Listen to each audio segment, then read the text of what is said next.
அந்த லிங்க் நீங்க யூஸ் பண்ணாதீங்க. இந்த லிங்க் தான் எல்லாமே. நான் போயிட்டு வரேன். ஒரு மினிட்.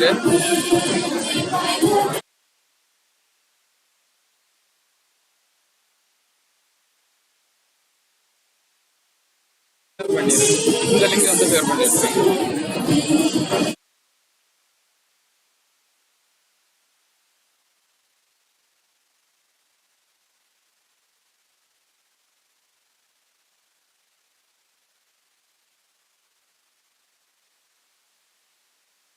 என்ன எடுக்கணும் ஷேர் எங்க ஷேர் பண்ணுங்க. இப்போ ஷேர் வந்து எங்க ஷேர் பண்ணுங்க. இன்னுமா கஞ்சி தள்ளி தான் லைவ்ல வரும். இல்ல இப்போ அவன்கிட்ட விழிச்சு சொல்லணும்.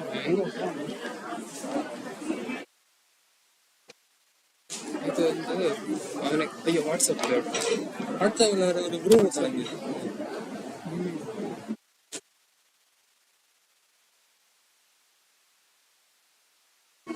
அவனுக்கு மெயில் அனுப்பி விடு. அவன் தான் சேரன். எல்லாம் சமயத்துக்கு போச்சு. நைட்டு 10 மணிக்கு இருந்து ப்ராக்டிஸ் பண்ணிட்டு நேற்று ஈவினிங் எல்லாம் எடுத்து பார்த்தா ஓகே வச்சேன். சரி இந்த லிங்க் விட்டாச்சு, ஷெடியூல் விட்டேன். அவனுக்கு லிங்க் அனுப்பி விட்டேன். என்ன ரோடு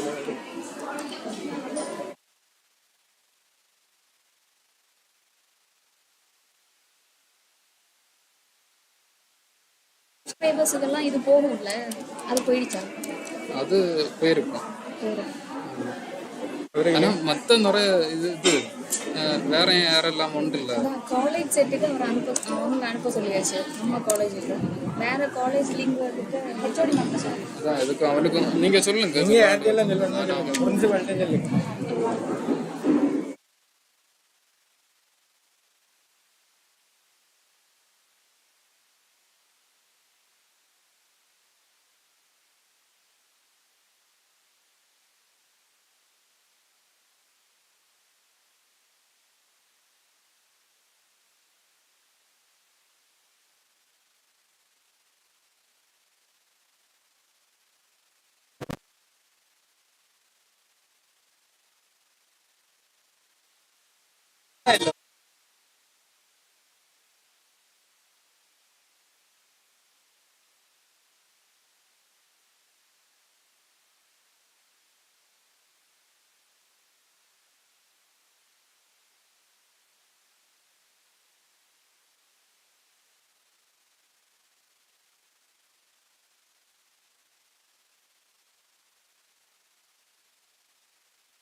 இந்த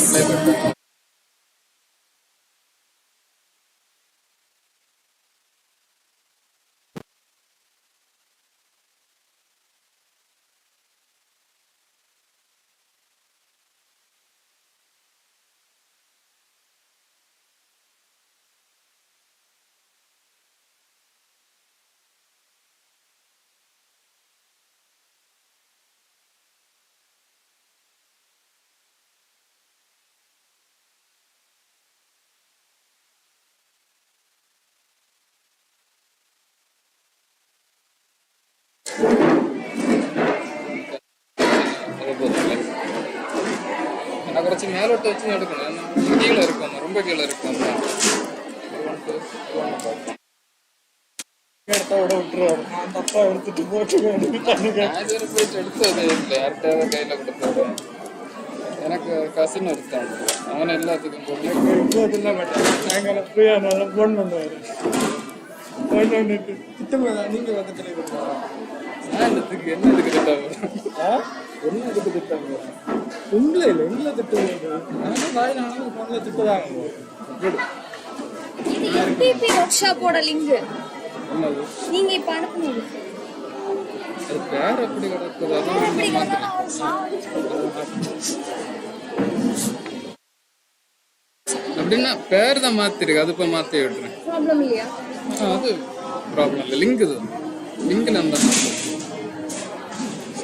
எங்கே கிடக்குது அனுப்பிடலாம்ல. ஹெச்ஓடி வேற ஊர்ல எல்லாரும் பரவாயில்ல, நான் ஜஸ்ட் இது பண்ணி விடுறேன்.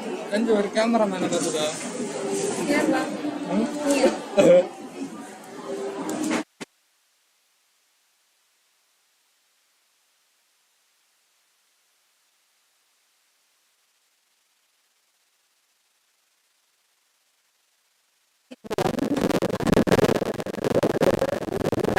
இல்ல நான் பண்ணல. நீங்க பாத்துக்கோங்க. நீ இப்ப இது என்ன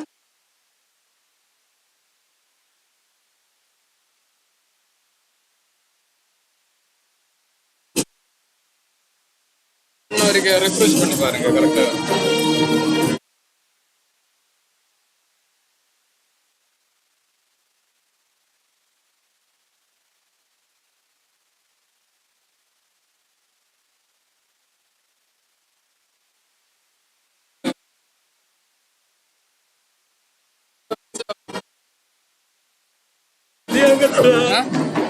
நான் பார்க்கட்டு சும்மா நம்ம பேசுறதெல்லாம் கேட்டு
and great welcome makes a Dr. E. Anita Delvin, Department of English, St. John's College of Arts and Science.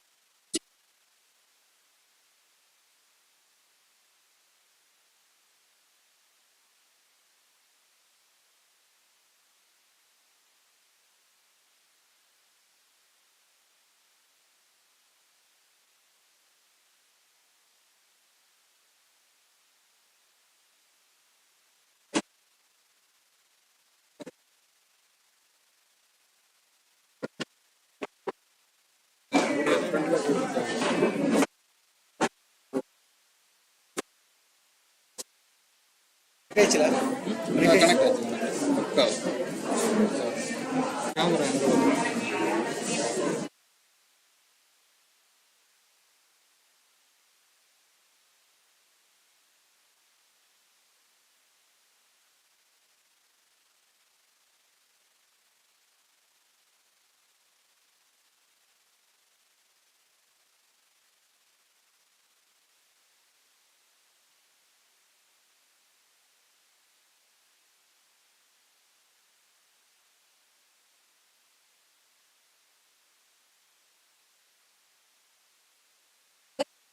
To you all.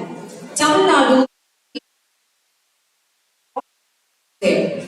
Welcoming all is the nature and essential feature of the state. Now, I feel honor bound to welcome you all for a two-day international conference on language, literature and humanities. I most heartily welcome our esteemed chairman father, Reverend Dr. B. John Bosco. I stand greatly privileged to welcome our principal. It is my bounden duty to welcome Professor Dr. J. Kennedy, the Dean of Eastern University, Sri Lanka. His presence will surely enrich the event. Next, it is the Associate Professor from the land of Adiyaman, the renowned patron. I sincerely welcome Dr. Govindaraj from Periyar University of Dharmaburi. I am delighted to welcome all the professors.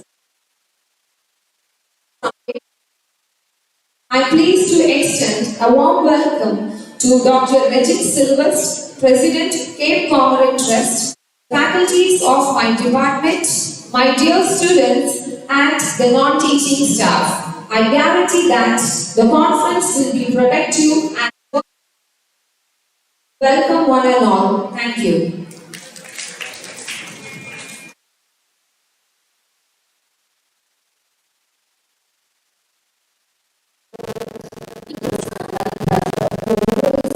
Who is known for his kindness and selfless dedication to this institution, our Honorable Principal, Dr. M. Edwin Gandas, and I would like to invite him to address the gathering.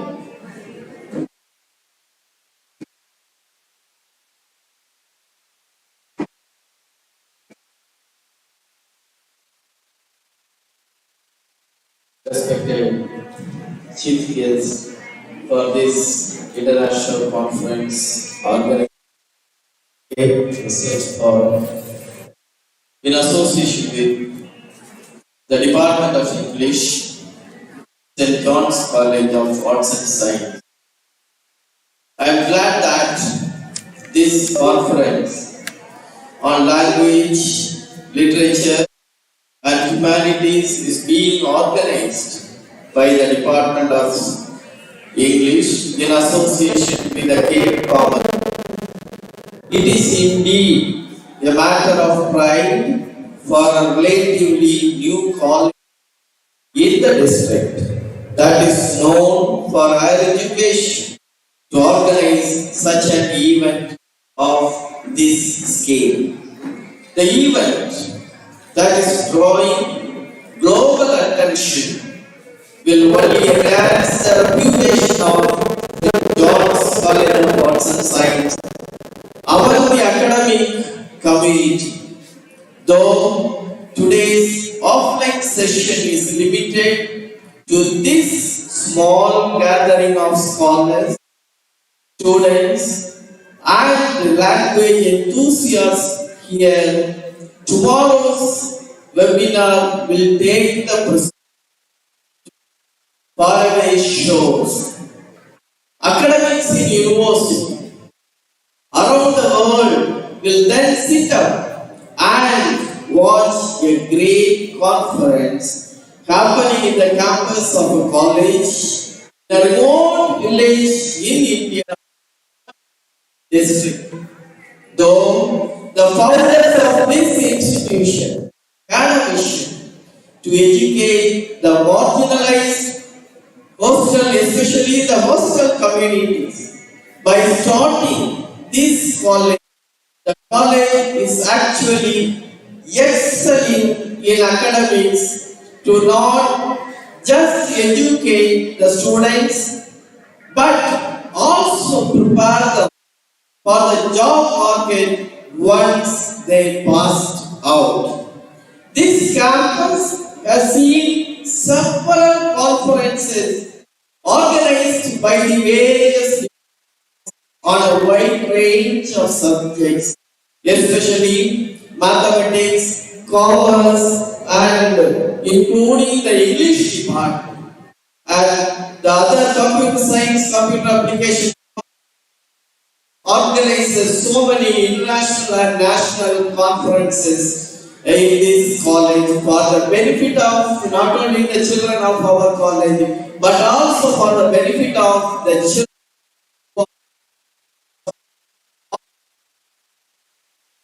This college encourages its staff and students to pursue their quest for intellectual and academic excellence by bringing in scholars and academics to the campus and interact looking at the topics to be discussed today and tomorrow and also the list of speakers.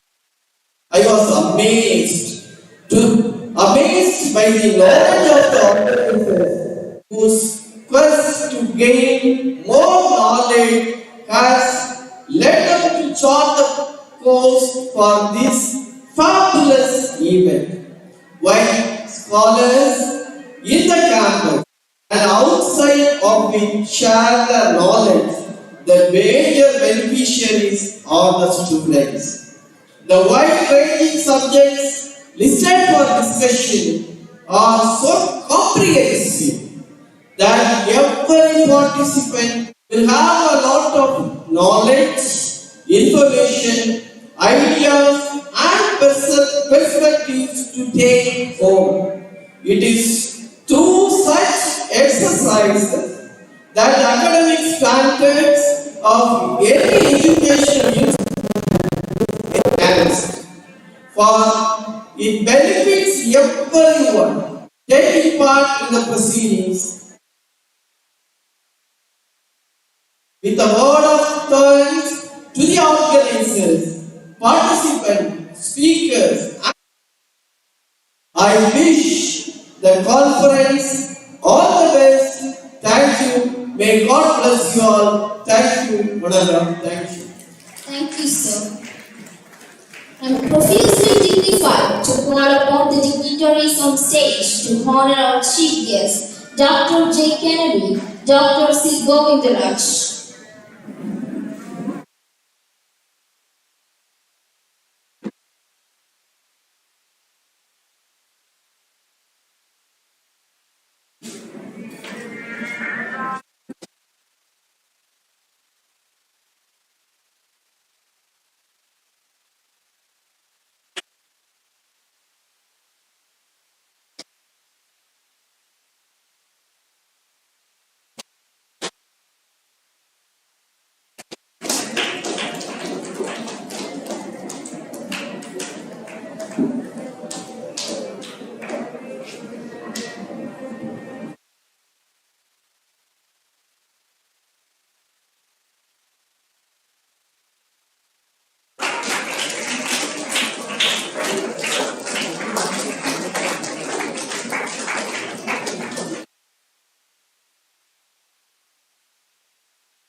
I request Dr. R.S. Reddy Silvers, President, Cape Comorin Trust, Chairman, Dr. V. John Bosco, and Principal, Dr. M. Edwin Yantas.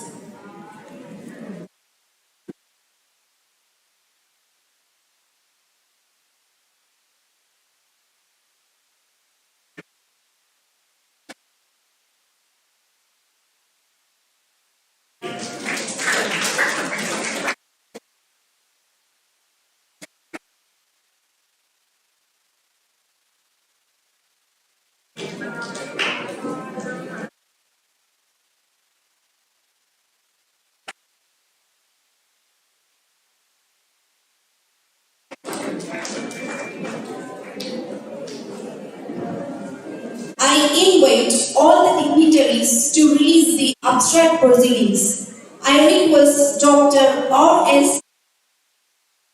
issue the abstract proceedings to Dr. J. Kennedy.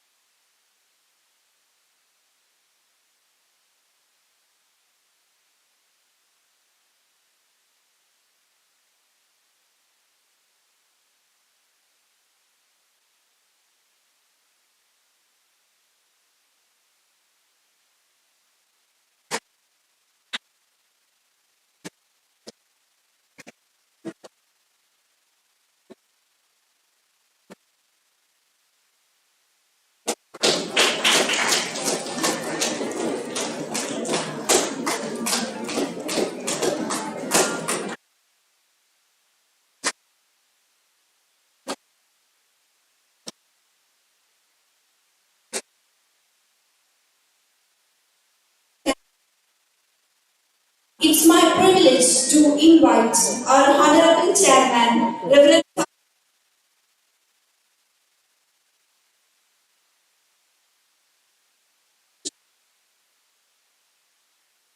for the presidential address.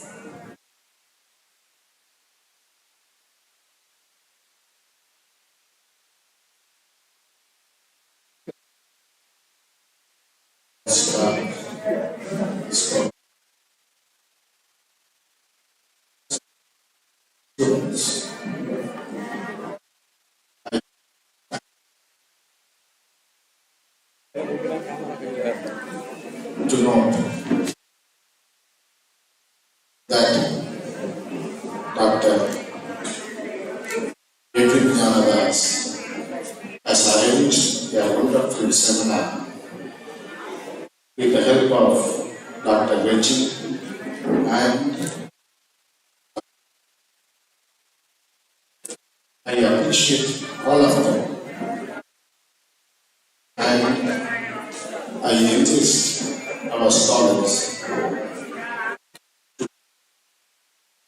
this opportunity as a sustainable one.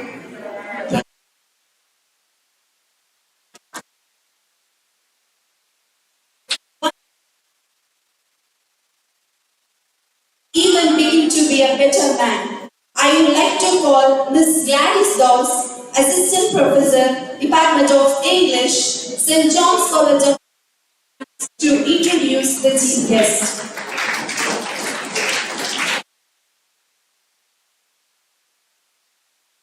Good morning, everyone. Honorable dignitaries on the dais, teachers, and my dear students. It is my tremendous honor to introduce our guest of honor for today's conference. We are indeed privileged to have noted educationist and an eminent writer, Dr. J. Kennedy, as our chief guest. Born in 1968, Professor J. Kennedy completed from Bharathidasan University in 1990, postgraduate in software engineering, JK 1993, MA in English at Bharathidasan University, India in the year 1995, MPhil in English at Bharathidasan 1997, completed his PhD in English Literature, American Psychological Literature in the year 2012.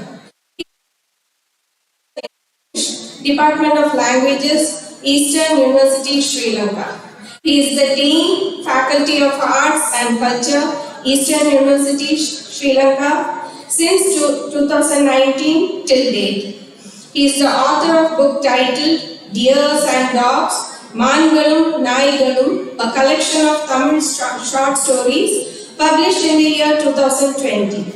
He also authored the book titled Writing Techniques in the year 2020. He is also the author of the book titled Everyday Grammar for Beginners.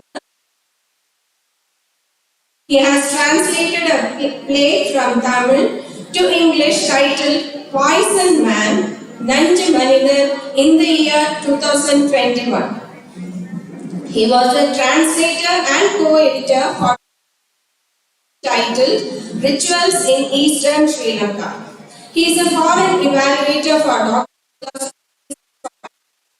India, Andhra University, Annamalai University, Bharathidasan University, Periyar University and Gandhi Gram Rural Institute. He has attended many workshops and seminars on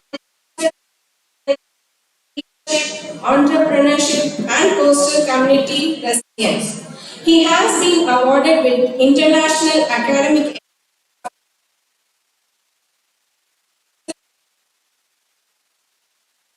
Excellence in Language and Literature, Sustainable Trust, India. It is our proud. Please welcome Dr. J. Kennedy with a huge round of applause.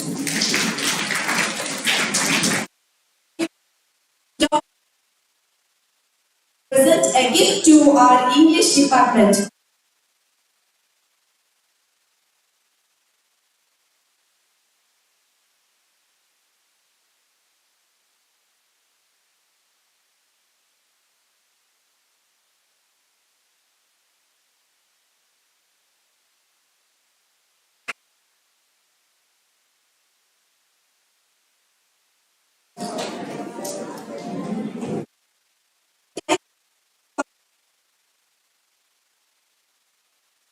Great pleasure for me to invite the speaker of this conference, Dr. J. Kennedy, Professor of English, Eastern University, Sri Lanka, to share his knowledgeable words.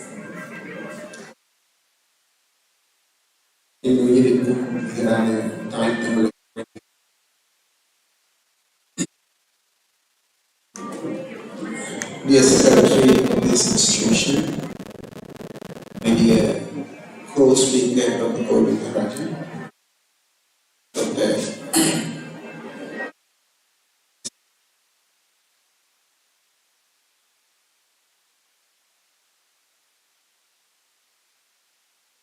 Trust, Trust Dr. Ranjini, and my dear students. Thank you very much for first of all giving me this opportunity to stand before you to give. Actually, my program was a little bit different to Tamil Nadu, India.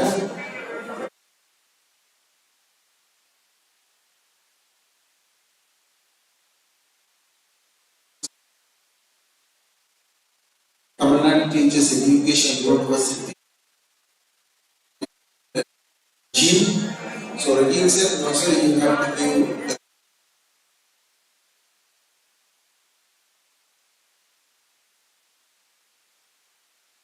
flight back to Sri Lanka. I said yes, because I could not deny his request, because he became so dear to me, though I met him physically only last evening at night after my departure from the train. Okay, so many of you, let me start my speech not again,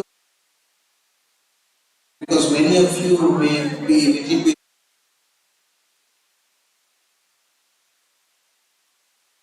interested in knowing what is happening in Sri Lanka first, rather what is that I am going to speak on.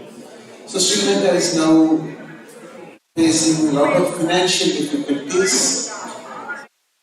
If I say you in short, though we have money, we don't have any materials to buy. That is the present situation that we no goods in the shops or rather anywhere else in Sri Lanka. Very less limited shops and limited rations, including the fuel. So that is the situation that we are facing now. Right. And on the education side, and it has impact, of course, cultural side as well. That one I would like to start my keynote address in much of your time. Still, after my address, I would like some kind of discussion with you.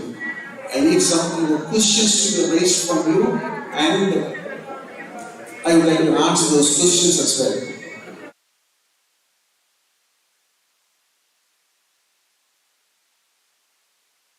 My address is being divided into 5 different sections. So first one is that we all have said that we all have mind, and nobody can deny that we have mind. So when we ask where the mind is, we are not in a position to say, but we know, and everyone will say, yes, I have a mind. Right? So when we have a mind, it should be there somewhere. Where do you have it? I suppose all of you are on the English department, aren't you? Okay, alright. So,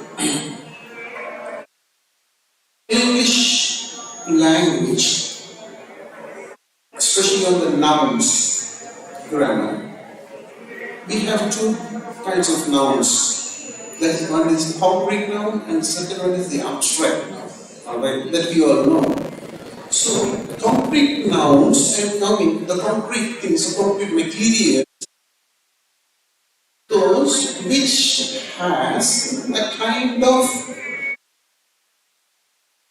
we can see, we can feel, we can touch, we can smell, all those things are there.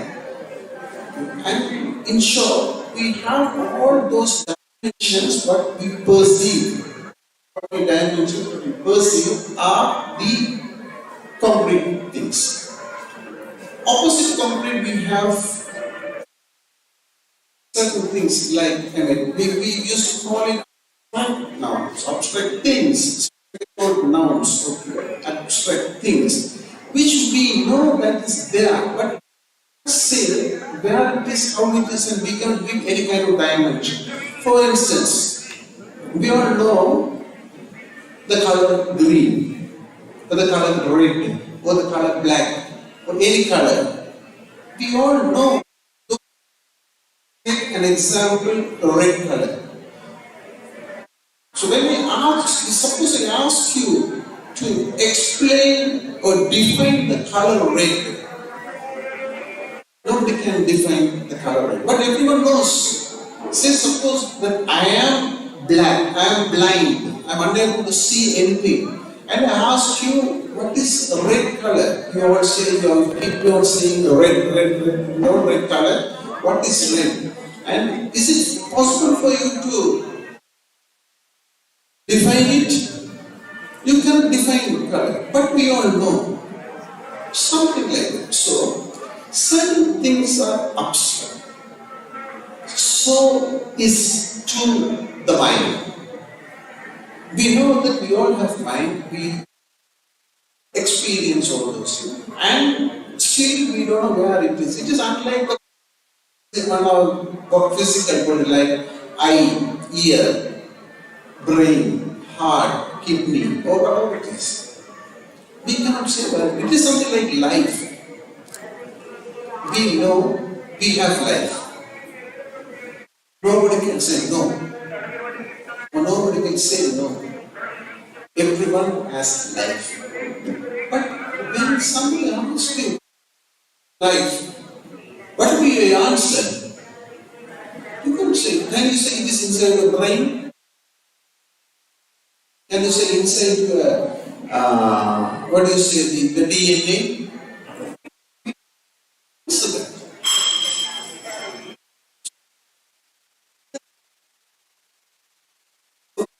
So, everyone has mind and we say where exactly the mind is inside us. I cannot say even inside my body, but inside me, dimensional one. It is not a physical structure material. So we call it an abstract. Okay? So mind is there. We don't know where mind is, but mind is there. Okay? Someone may say it is the thought. Okay? Even for thinking, it is not so. I will come back to that. So my first section of this address is mind. So we have mind, and it is an abstract thing, so that we are unable to define exists.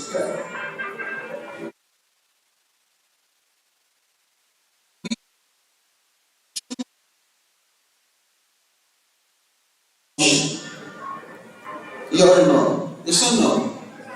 Right. We all know these two words. Subsequently, these two words are two different entities.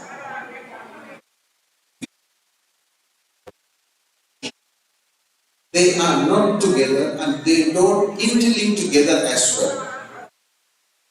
I give you 2-3 examples for that. Say, suppose you are looking at somewhere else without knowing what is happening behind you. Somebody comes and touches you on your shoulder.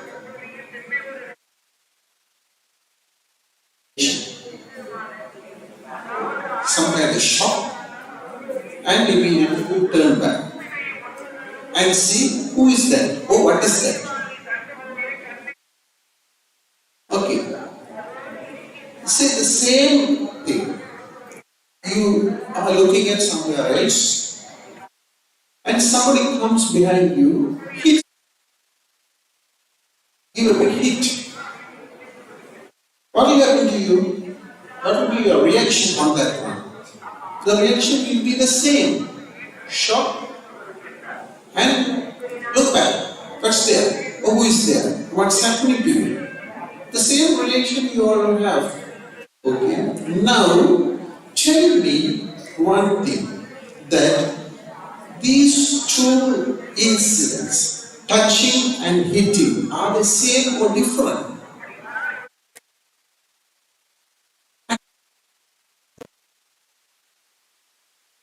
Touching and hitting are the same, but we apply different weight and different pressure and different mass on the same shoulder. You go to usual merchants' shops, we all go, and we see electronic balance. You all have seen, is it so? Right. What do you do when the shopkeeper looks at that side and make you your materials? Yes or no? Simply. Then that will show you, say, 50 grams or 10 grams or 15 grams or something. Right. And further, what you do, still you look at the shopkeeper and give little bit pressure, little bit weight. Then that will show you 10 kilos, 15 kilos, 20 kilos. Okay. The same pressure you are applying.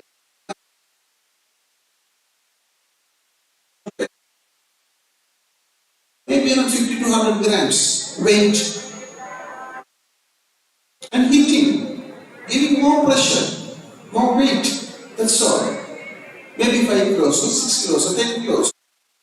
So, hitting and touching are the same thing. Okay. So when somebody hits you or touches you on your shoulder, actually what is happening is we experience, or rather I may call it, we experience a kind of experience on our shoulder. That's second example actually. You and your friend go to a restaurant, order for a coffee. Okay. The waiter gives you coffees, 2 cups of coffees. Okay. Your friend takes it without any problem. The moment you touch and start having your tea, you keep it back and say, it's too hot. And your friend asks you one question, how hot it is. Can you answer the question? Why can't you answer the question? You may say it either hot, or very hot, or too hot, or some kind of adjective species we add. But still, we can say, suppose we have a thermometer with us. Yes or no? You know the coffee and say, okay, it's not Celsius. Fine. So, you experience the heat of coffee either by your fingers, or your lips, or your tongue, or your throat. Experiencing the heat of the coffee itself is a kind of, which has been experienced through your physical body, like you are touching and heating. Okay, so these 2 examples, which I told you, are measurable. The first example can be measured in terms of weight, in terms of pressure, in terms of mass, can be measured. Likewise, the second example can be measured in terms of heat, the temperature, maybe Celsius or Fahrenheit. So, these these experiences through our physical body. So, one side, the measurable experiences are called feelings. On the other hand, think about these 2 examples and these 2 measurable experiences that we undergo. On the other hand, I give you 1 or 2 examples. Okay, students and research scholars, don't take any notes, just take right. Just listen. Listening is sufficient.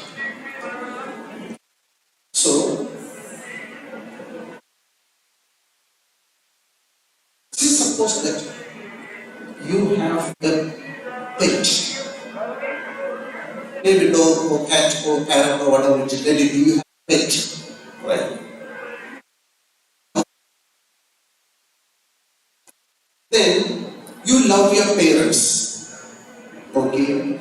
So we use the same term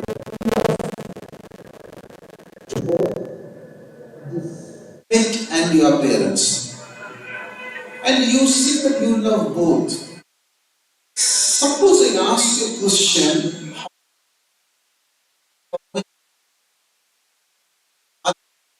are they same or different? Your answer will be different. Yes or no? It's naturally. Loves are different. And suppose I ask you, okay, tell me the difference, or show me what is the difference. You cannot ask. But individually you know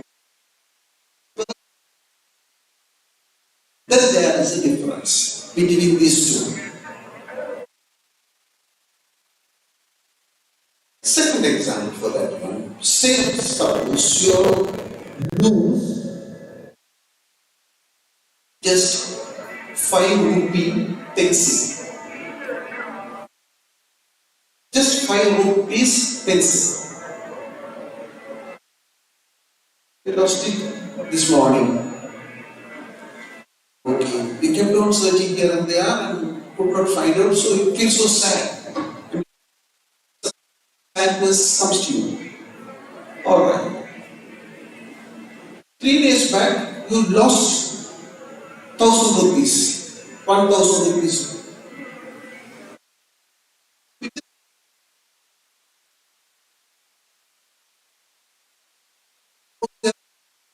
Was there with you for a long time. In the numerical monetary value, cash value, 5 rupees is negligible comparing with 1,000 rupees. Yes or no? It's natural. But loss of the 5 rupees pencil has more.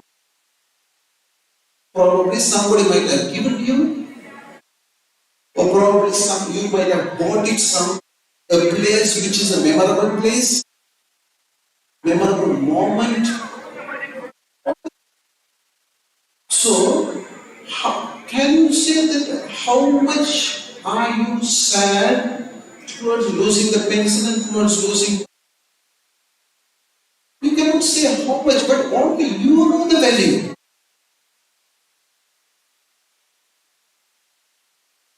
Take only these 2 examples.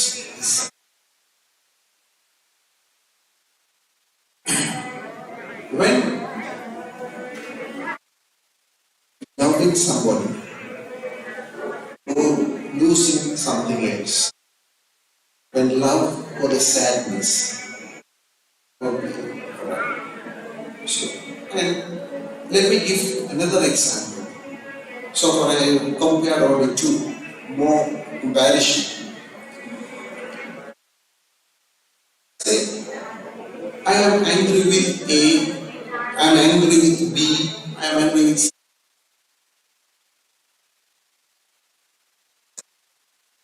Angry with those 2 people. And then,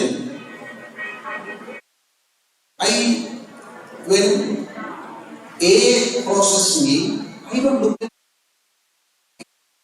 that is to show my anger. Yeah, the person. That's my reaction towards B, same anger. Third person, I hit, scored and hit C. And fourth person, I kill. Anger. I'm angry with A, B, C, and D. See, suppose somebody asks me, why you are saying that you are angry with A, B, C, and D, but you are not looking at other. So what is the difference? I cannot answer how much I was angry. I can say only, as I told you earlier, angry, no adjective, very much angry. That's all. But I can't say. So these 3 examples, loving your pet and a parent, losing pencil and 5 rupee pencil and 1,000 rupees note, and angry with ABCD. So these are also a kind of experience that we experience in some kind of experience. But these experiences cannot be measured in terms of unit. Like the first 2 examples, like touching and hot of a coffee, heat of a coffee. There you are able to measure it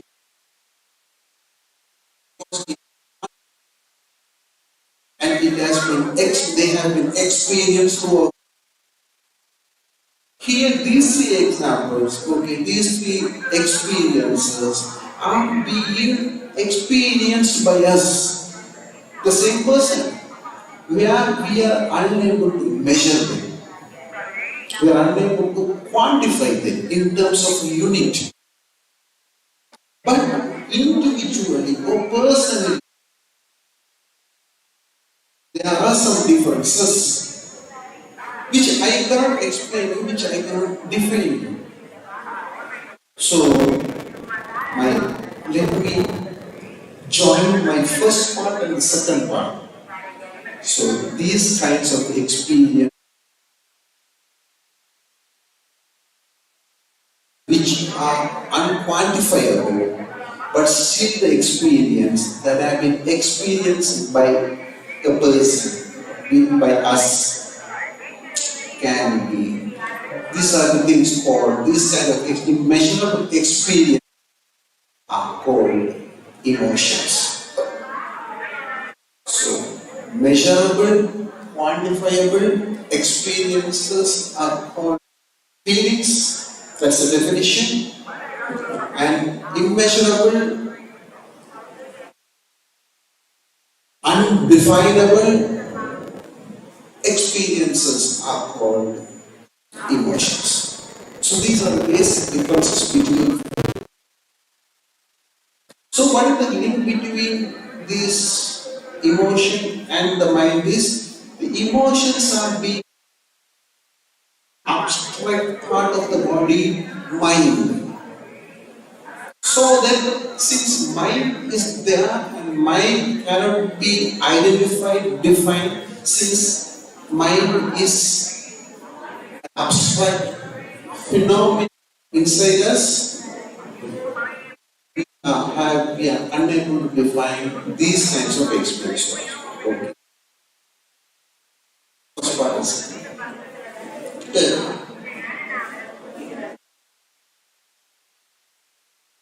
another example I take. You are traveling in a bus, maybe a long distance, say around 3-hour journey. You are traveling. Stop somewhere to take up some passenger. And on the other side of the road, you see a motorcyclist hits a small puppy. The puppy yells, cries.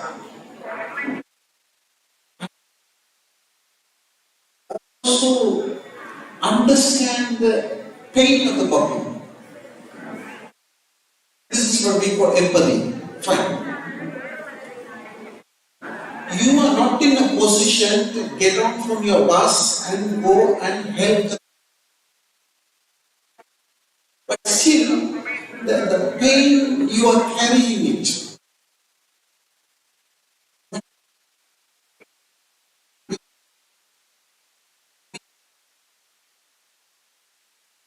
Still, you carry you hear the sound of the puppy, yelling of the puppy. You hear it. So, that circles your mind, circles on your ear. So still you have a pain on your heart, on you, or within you, some kind of pain. So, what will you do or we do?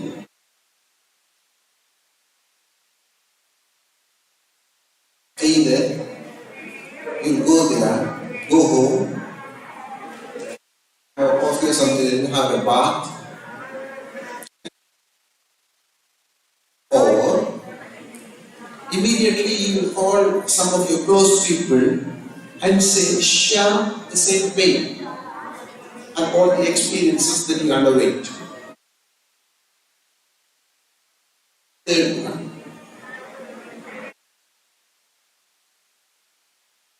Say, suppose you are able to write a poem or short story or even a play. take it down, again your mind, okay, start writing a poem.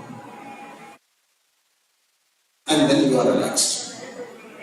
Any of these things will happen to you. Then, after some time, you will become alright.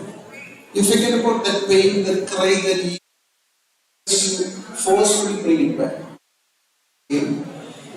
So my second part and third part, I try to join with you. Okay? I told you that emotions are undefinable, but still we have emotions. Okay? And then there is one big emotion inside us called satisfaction. So every emotion ends up with this emotion satisfaction.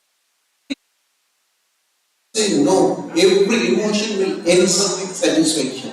Say suppose you are happy, what do you do? Either you cry or you hug somebody or laugh. So you do something. Okay? So when you are happy, you do all those things, you are satisfied. See, this emotion goes there, emotion, final emotion, satisfaction. Stop. You are sad, okay, searching for the pencil, unable to find out, okay, and then try to do something, try to get a replica of that one, fine, okay. You are satisfied. So after some time you forget itself is satisfaction. No choice. It's a dissatisfaction. Okay. At the moment of your anger, 4 different reactions to 4 different people, A, B, C, and D. What you have, okay. But that moment, you don't look at somebody and you scold somebody and you kill somebody. Anger is being satisfied by your reaction. So, all your emotions will end up in one emotion called satisfaction. So, satisfaction is the final emotion. But how satisfied are we cannot be defined. Okay? So, we are unable to give that definition also because satisfaction is an emotion. So you are a little bit sad of looking at the puppy, okay, and still carrying that pain. What you do is you are bringing that one home, and tell it to somebody, satisfied, finished. Write a poem on that one, write a short story on that, satisfied, over. Okay? Alright. So, relaxing or not relaxing, releasing your emotion towards another emotion, satisfaction is the point. Okay. My fourth and final part. Very simple. When the talent of being communicated, the communication power, using language, is the kind of releasing the emotion towards satisfaction. So, literature itself, as I told you the example, a kind of releasing the emotion through a person of an individual.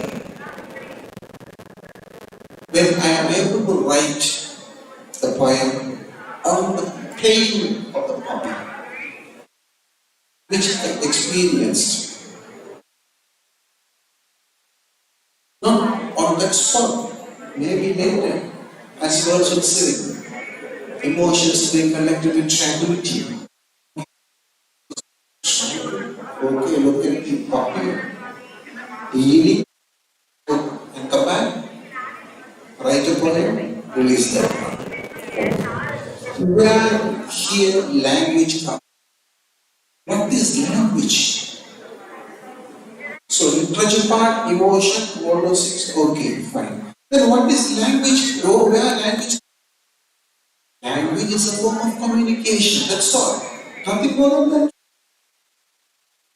So sometimes we find it difficult to get an appropriate word. Suppose you are a poet,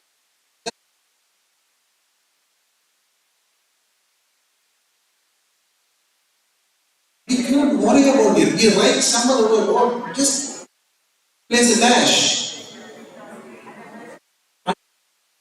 Okay, after some time you get the like entire one, and then you may find a word, you may not find a word.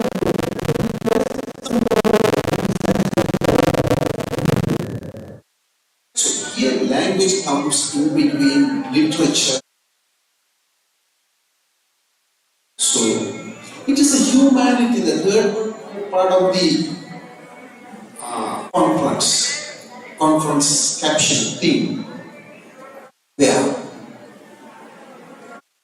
humanity is the base for each and every literature. It's not just like that you write. You may think, oh, I may not recognize the emotion of yours. As I recognize words of 200, 300 years back, still by my side you are writing a poem on something contemporary you are.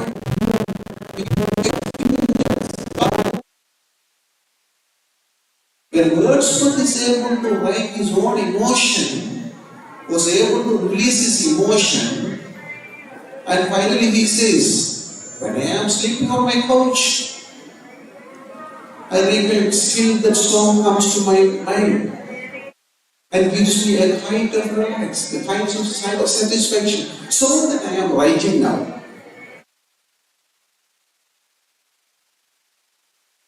I am talking about the solitary reaper.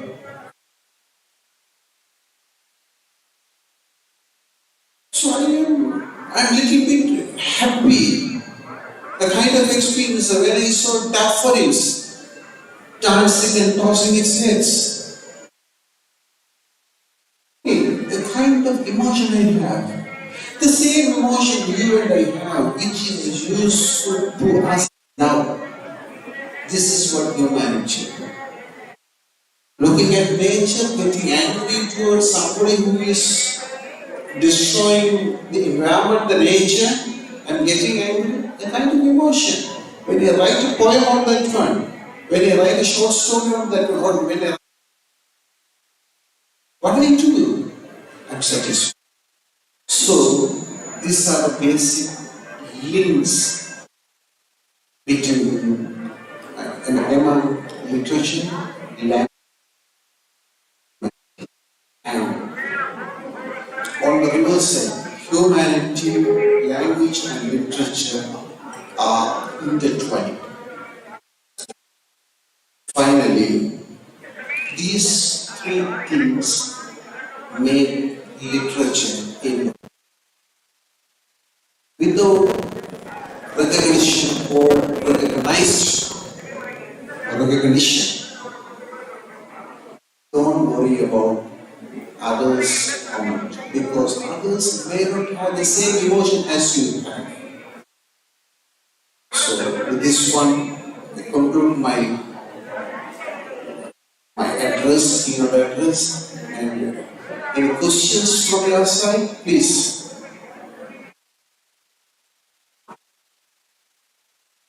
Whatever on my side or from my side, I can give you any. If you have any doubts, it's not actually a question asked for testing for marks. Don't worry. For your clarifications, if you have anything, you ask.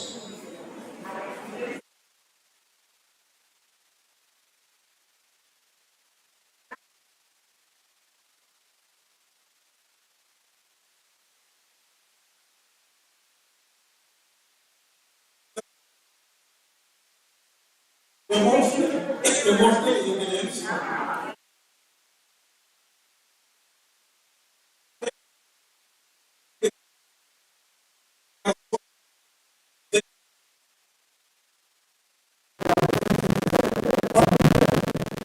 But empathy, a puppy cannot be, the empathy cannot be pro. So emotional intelligence can't artificial intelligence. That is a clue I get from this. Yes, I do agree with you. Then what you said about based on the puppy, when we are driving a car, it is act.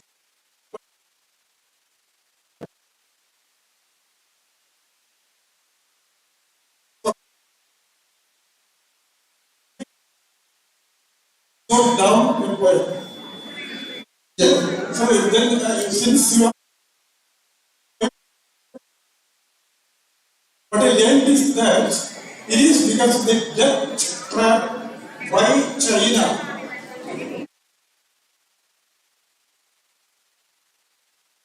And later, which is connected to the two questions. Yeah, that was part of the question we have discussed. It's empathy, transferring empathy at the puppy. Okay, right. That is okay. Then we write a point.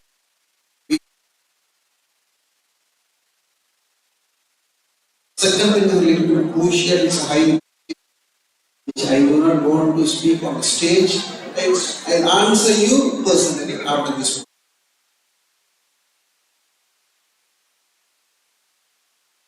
So, sorry. Okay. It is a way I'm getting for just basically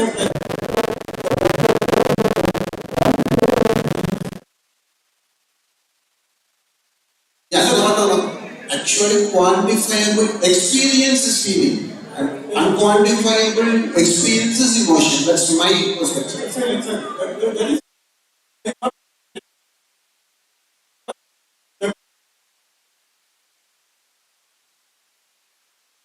Thank you. it's a wonderful idea. Thank you, sir. Welcome. Any other questions from the students, research scholars?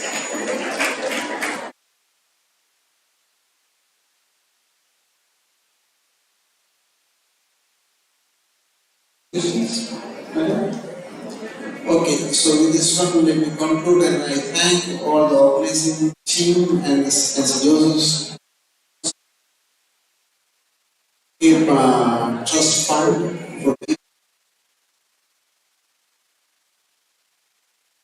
talk to you and let me have or let me be in touch with you and I'd love to come again to stay a little more days. Thank you.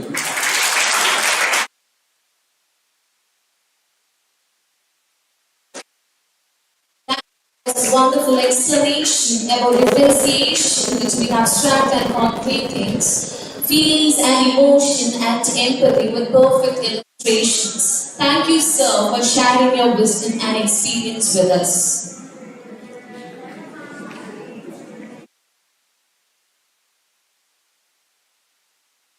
I am immensely dignified to honor our chief guests, Dr. Rama Devi and Dr. Pipani Amrajan.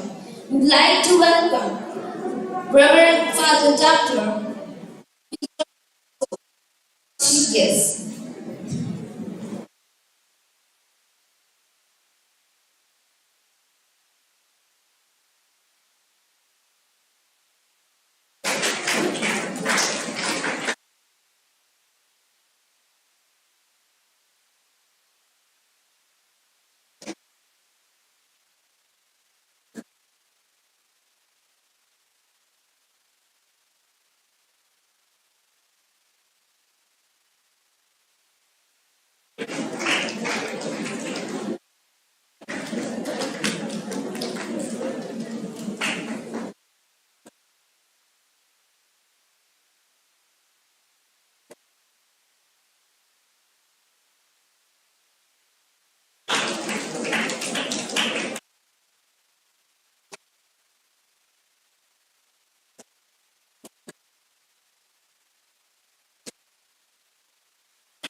I would like to invite Professor Dr. G. Gordon, Assistant Professor of English, St. John's College of Arts and Science, to deliver the vote of thanks.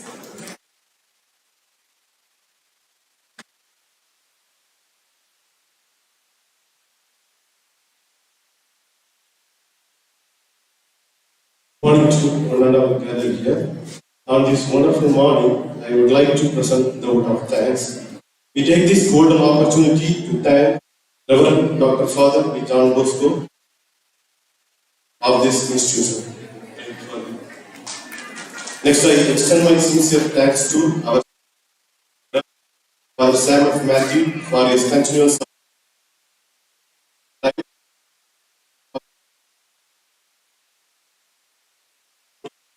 and his felicitation address. I express my deep gratitude to our respected chief guest of this conference, Professor Dr. J. Dean of Arts and Culture, Eastern University, for his wonderful keynote address. Thank you, sir. I extend my sincere thanks to the respected.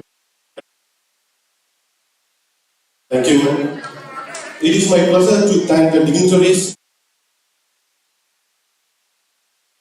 Dr. C. Govindaraj, Associate Professor of English, Periyar University, Dharmaburi, and Dr. P. Pandya Rajamal Madam, Kalasalingam University, and Dr. Ramadevi Madam, Kalasalingam University. And I express my sincere thanks to Dr. R. S. Ravi, Regin Silvers, President of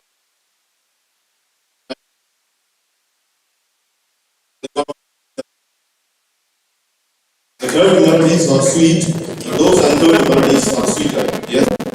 I'd like to thank the research scholars from various institutions, those who are going to bring out the unheard. Also, I would like to thank the participants and faculty members and non-teaching. Finally, I would like to thank Almighty Trinity. I would like to remember one verse from the Holy Bible, which was the motto, that's powerful intelligence department of 24:6. For wise guidance you can wait, and in abundance of counselors there is victory. Thank you. Thank you, everyone. Thank you, sir. Now it's time for the tea break. Refreshment will be served in the corridor. All are requested to assemble in the auditorium.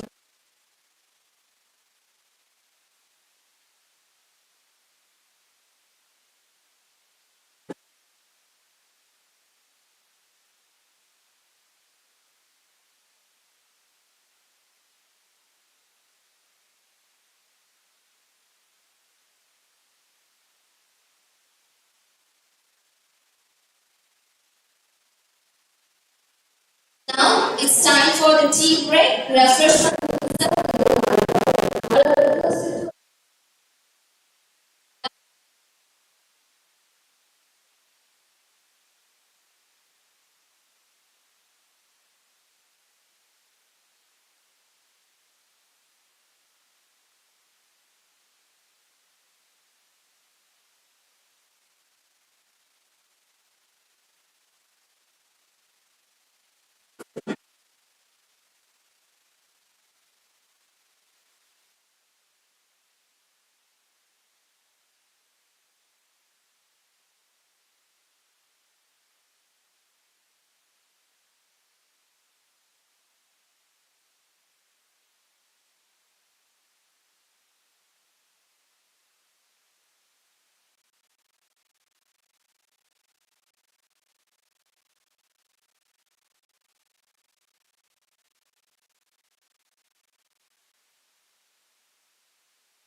presence, and I would like to invite him to share his wonderful thoughts and ideas.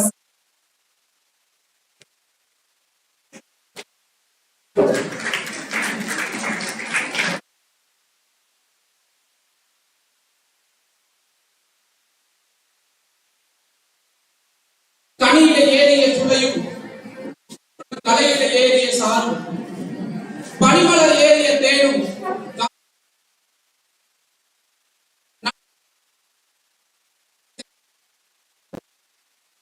இனியன என்பேன் எனினும் தமிழை என் உயிர் என்பேன் என் தாய்மொழிக்கு முதல் வணக்கம்.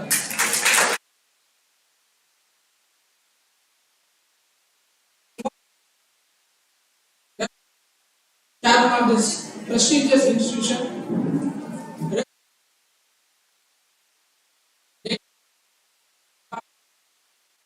and most distinguished Professor J. Kennedy from Sri Lanka, other resource persons who are going to share with me in the following sessions. Students of this institution and various institutions.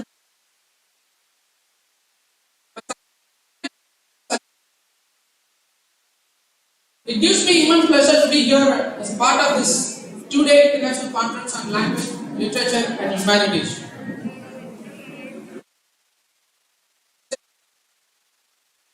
I would like to register my sincere gratitude to Dr. Regine, with whom I have been associating with for more than a decade and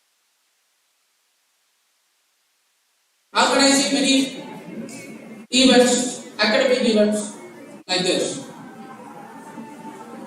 For this few words, let me move on to the topic of my today plenary session. That the topic I would like to speak on is climate change fiction, a recapitulation. Some of you may be aware of this topic.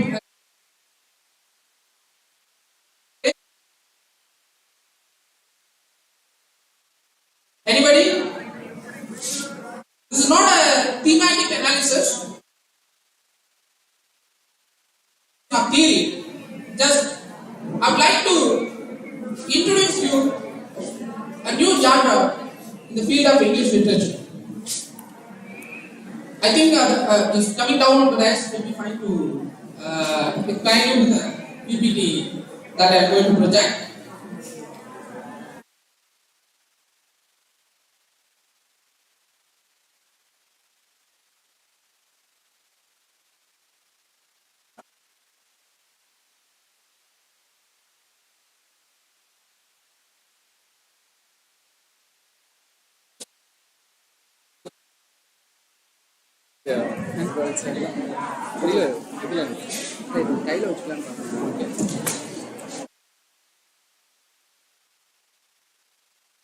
Right. Climate change fiction is just a recapitulation. Just as I stated, it's an overview, an introduction to this particular phrase, climate change fiction. First one, yeah. So whatever the topic is given and whatever the thing I would like to speak on, I always seek the assistance of my great granddada Thiruvalluvar. Hope you all well known with him. And just like to talk a few things about the Thirukural and Thiruvalluvar as well. If you are fond of Tamil and if you are fond of real moral life, kindly read and pay some time. Thirukural. It's my humble and personal suggestion. Everything and anything in Thiruvalluvar and Thirukural. He has left no stone unturned. He has talked on all aspects. So here too I got an assistant from Thiruvalluvar on the topic that I am going to talk on, climate change. So even on this particular issues also I have that விசும்பின் துளிகளில் அல்லாஹ் கற்றாங்கே பசும்புல் தலை காண்பதற்கு. Hope everyone know that yes, it was written before 2000 years. Believe so? Even before 2000 years, he has assumed and predicted what kind of things and what kind of disaster would happen if we derive from the path of nature. So that's what he means here. Visumbin Kulivili Allah Matrange Pasungul Talaikan Badaridu. So everyone knows that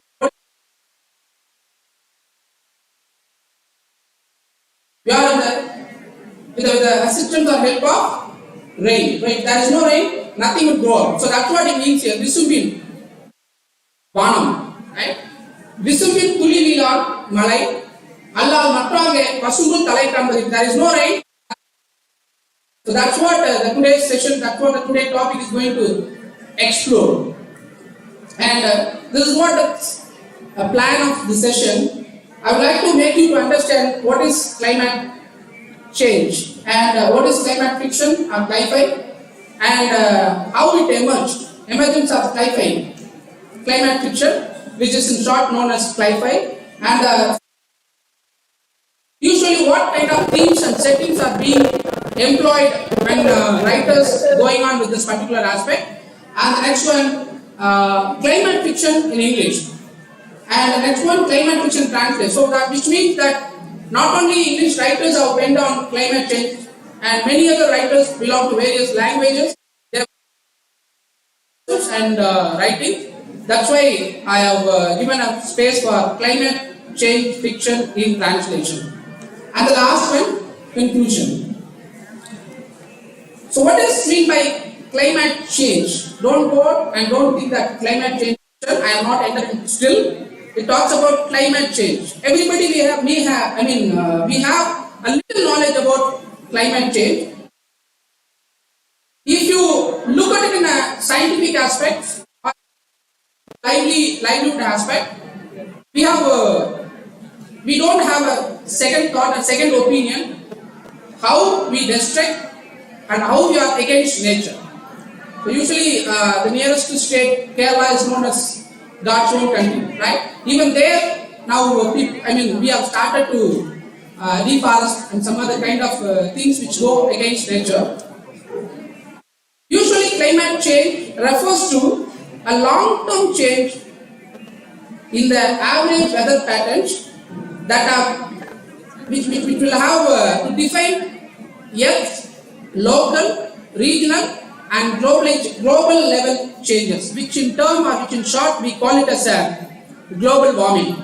If we go against and if we keep on giving a long-lasting change in the climate, what will happen? It will give a drought, prevalence of drought, heavy heat and also flood. So recently before a couple of years we experienced unexpected flood, right? So this kind of thing happens only because of climate change. And this is not a new term or this is not a new thing. Climate change is not just emerged in literature.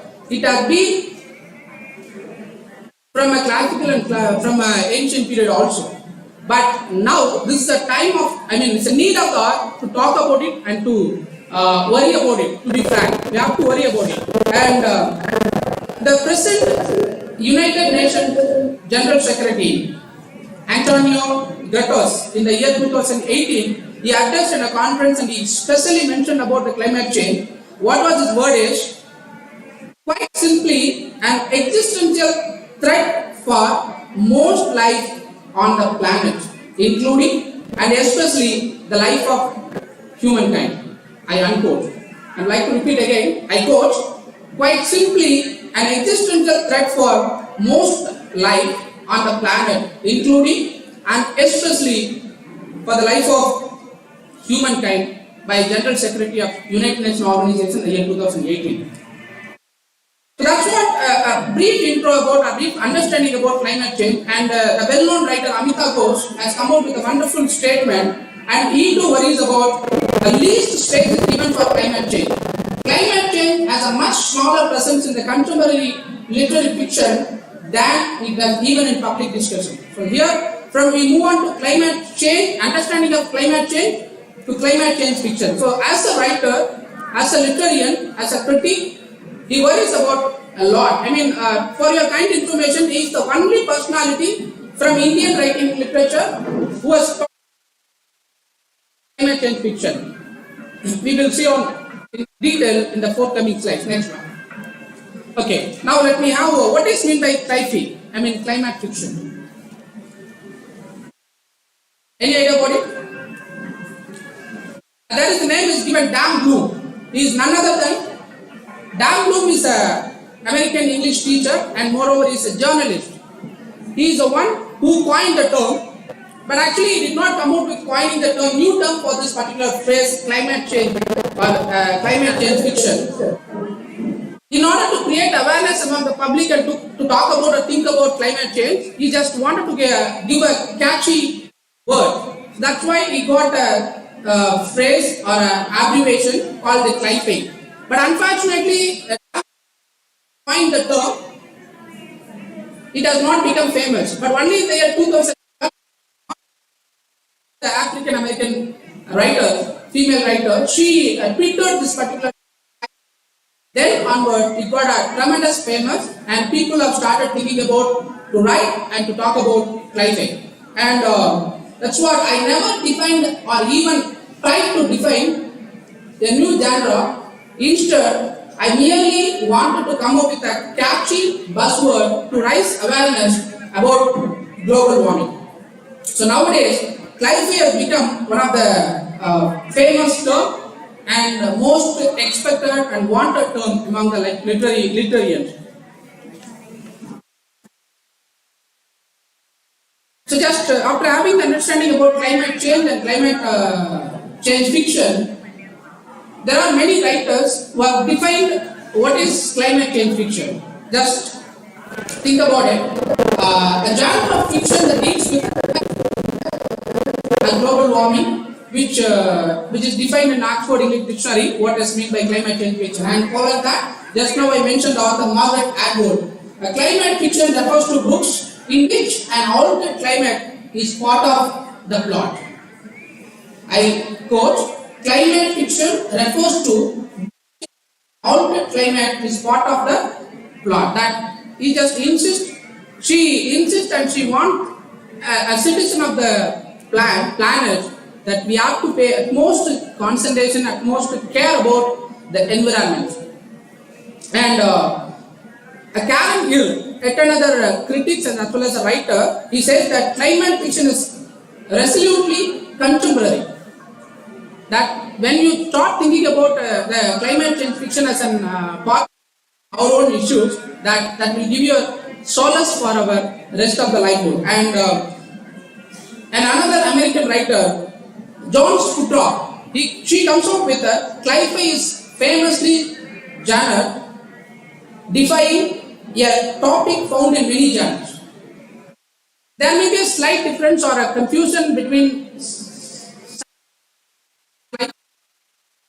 climate change fiction.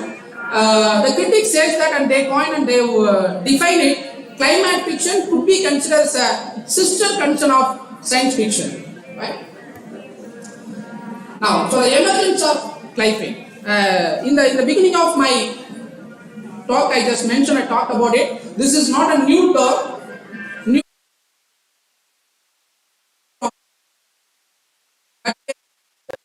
And we are unaware.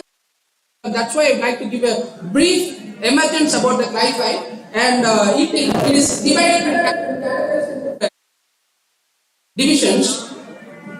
First one, pre and early period, which is considered as a scientific period, and the second one is early climate change representation period, which starts from 19th century and lasts till 1930, 20th century, and the mid-20th century. From then the fourth one, 1960, from 1960, and it's going on. And as far as the pre-early scientific period is concerned, we have innumerable references even in the Old Testament too about climate change fiction, and we have come across a lot of floods that are mentioned in the Bible too.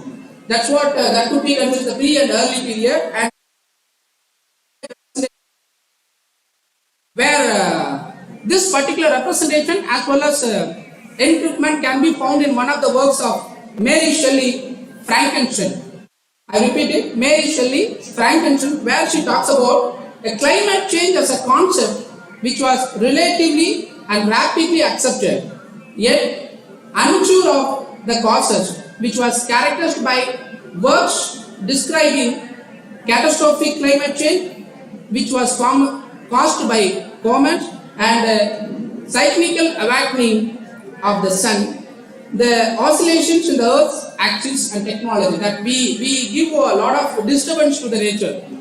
It has been firmly and clearly mentioned and employed in Mary Shelley's work, Frankenstein, and the third one is mid-20th century, and the last 1960, which starts from 1960 and last till now. The writers usually have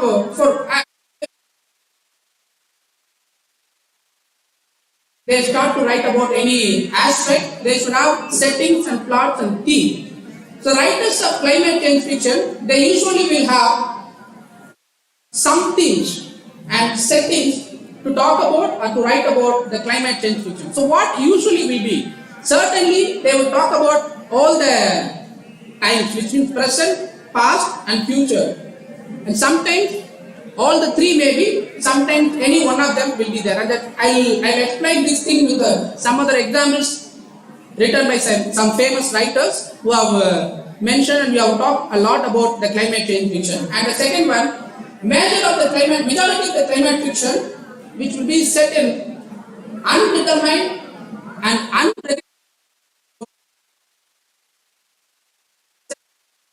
Omniscient. Hope you will agree with me. He knows only. He only knows what is going to happen.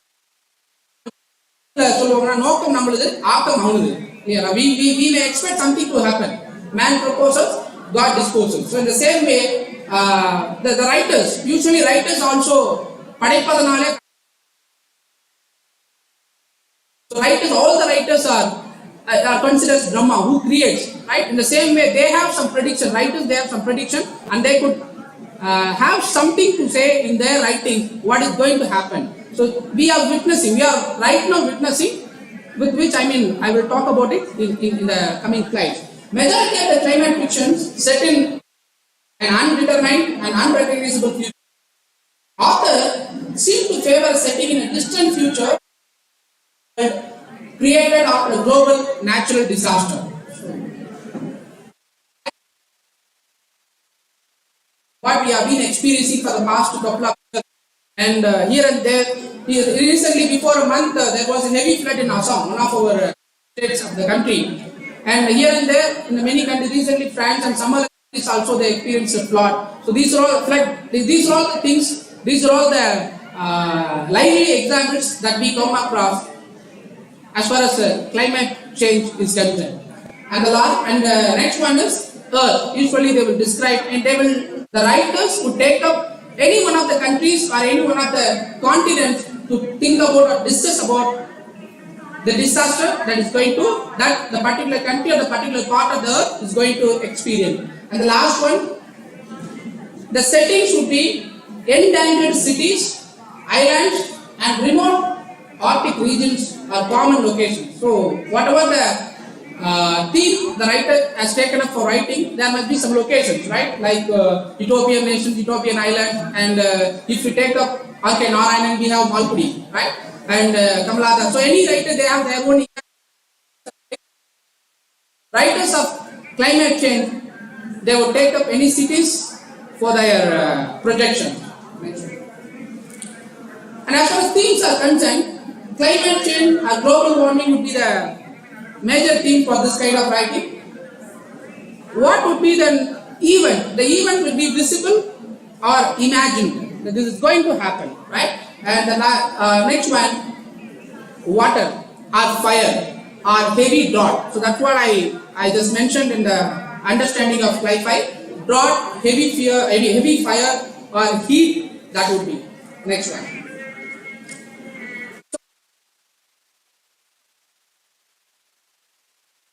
Cli-Fi, climate change fiction. There are two types of Cli-Fi. One is ecological utopias, which talks about in a positive way, and the second one is ecological dystopias. Utopian is a nation everyone wishes to be, right? And whereas dystopia, that where we have a lot of dangers and drought and so on. The next one, right? As far as the category, I told you in the beginning that there are works in English and there are works in translation as far as climate change fiction is concerned. So for each One is Anglophone sci-fi, climate change fiction, another one is non-Anglophone sci-fi, which means the works which were originally written in English are considered as Anglophone sci-fi.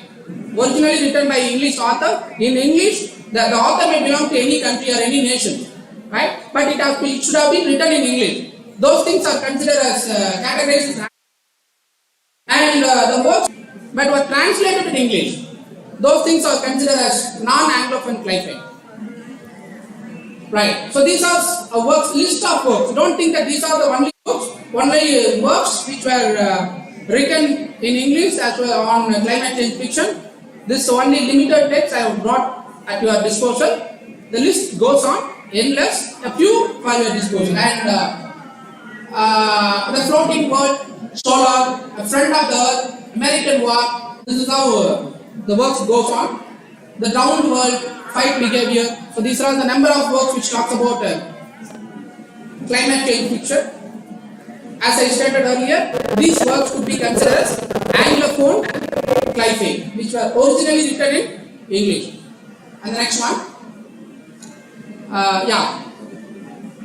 the works climate change fiction, which were written in some other languages, later on were translated into English. And along with the title of the work, I have given from which language it was translated. The first one, Peter Verhoeven, which was written in Dutch, and the original title of the work is Tankard, and later on translated in English. The title of the English version is Tankard. And this is one Franz Kepling, German, Lauren Bella, Maltese, and the next one is Meja Lunde, Norwegian writers. It was translated to Norwegian, and English title is End of the Ocean. I don't think that there are only fictions or novels which talk about climate change fictions. There are some anthologies also, short stories also, which firmly talks about climate change fictions. These are some lists and some topics. Shooting the Apocalypse and the Cameron's Under, which was by Paulo Basicoli, and Mutton Stack at Horror Creek. And this is how the list goes on. Sir, hope you remember, just now I talk about he has come out with a beautiful phrase and he has emphasized on climate change fiction. And the last one, time capsule found on the dead planet. Hope you are aware of this particular writer, Margaret Atwood. The next one, anthologies. Just now I said, I Am with the Birds. It's a short story from a damaged planet. Winds of Change, it's another short story, anthology about our climate. So just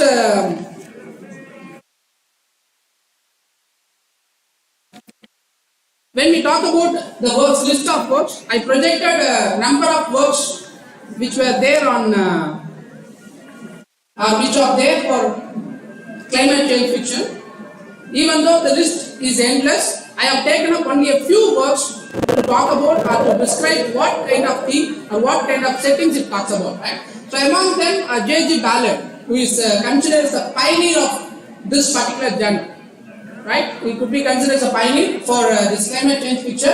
This particular work was written in the year 1962. Among the category, right? So I described about the four categories: pre and early category, and the science period, and essentially the last one is 1960 onwards, right? So when we come to the modern age, modern era, he could be considered the pioneer, J.G. Ballard.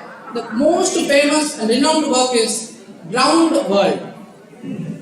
And here he has identified as a founding, this particular text and author is considered as a pioneer of this climate change fiction and possibly granddaddy. The critics have given yet another phrase for this particular writer and the work.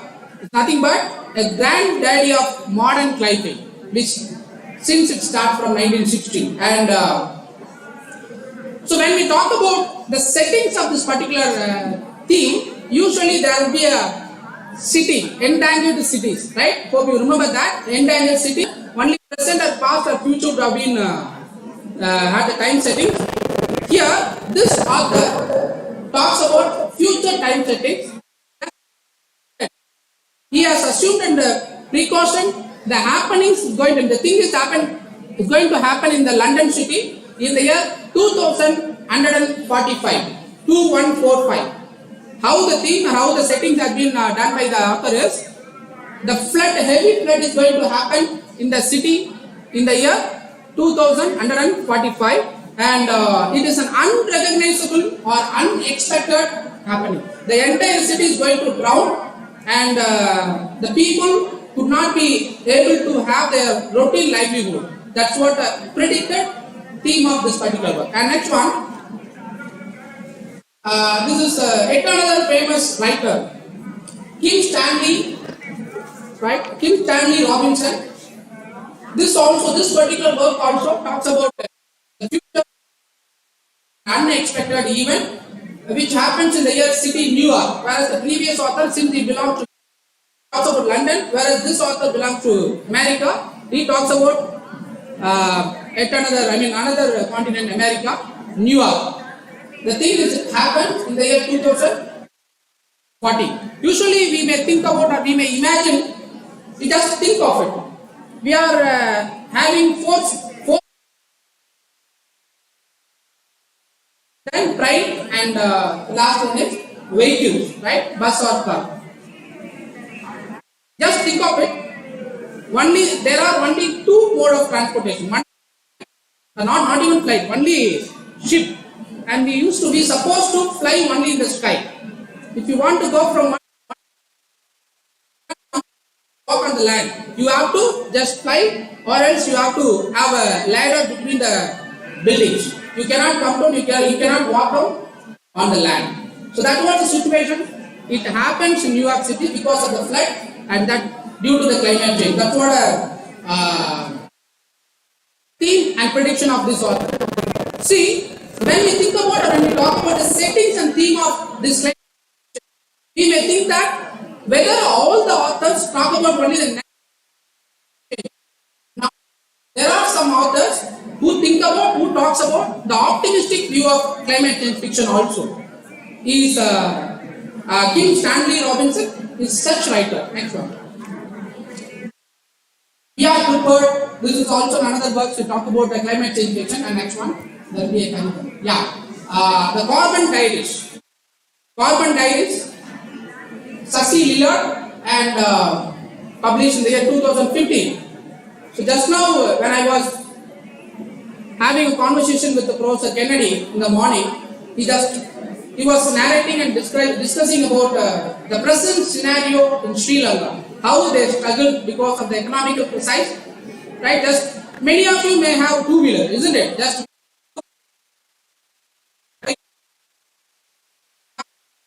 fuel as much as we want. But hope you situation of Sri Lanka, you cannot have fuel for your vehicle as you wish. You have to wait for process. That said that he had waited for more than 3 days just to have fuel for his car. 3 days, just not to fill the tank, just to get 10 liters of petrol. Think of the situation.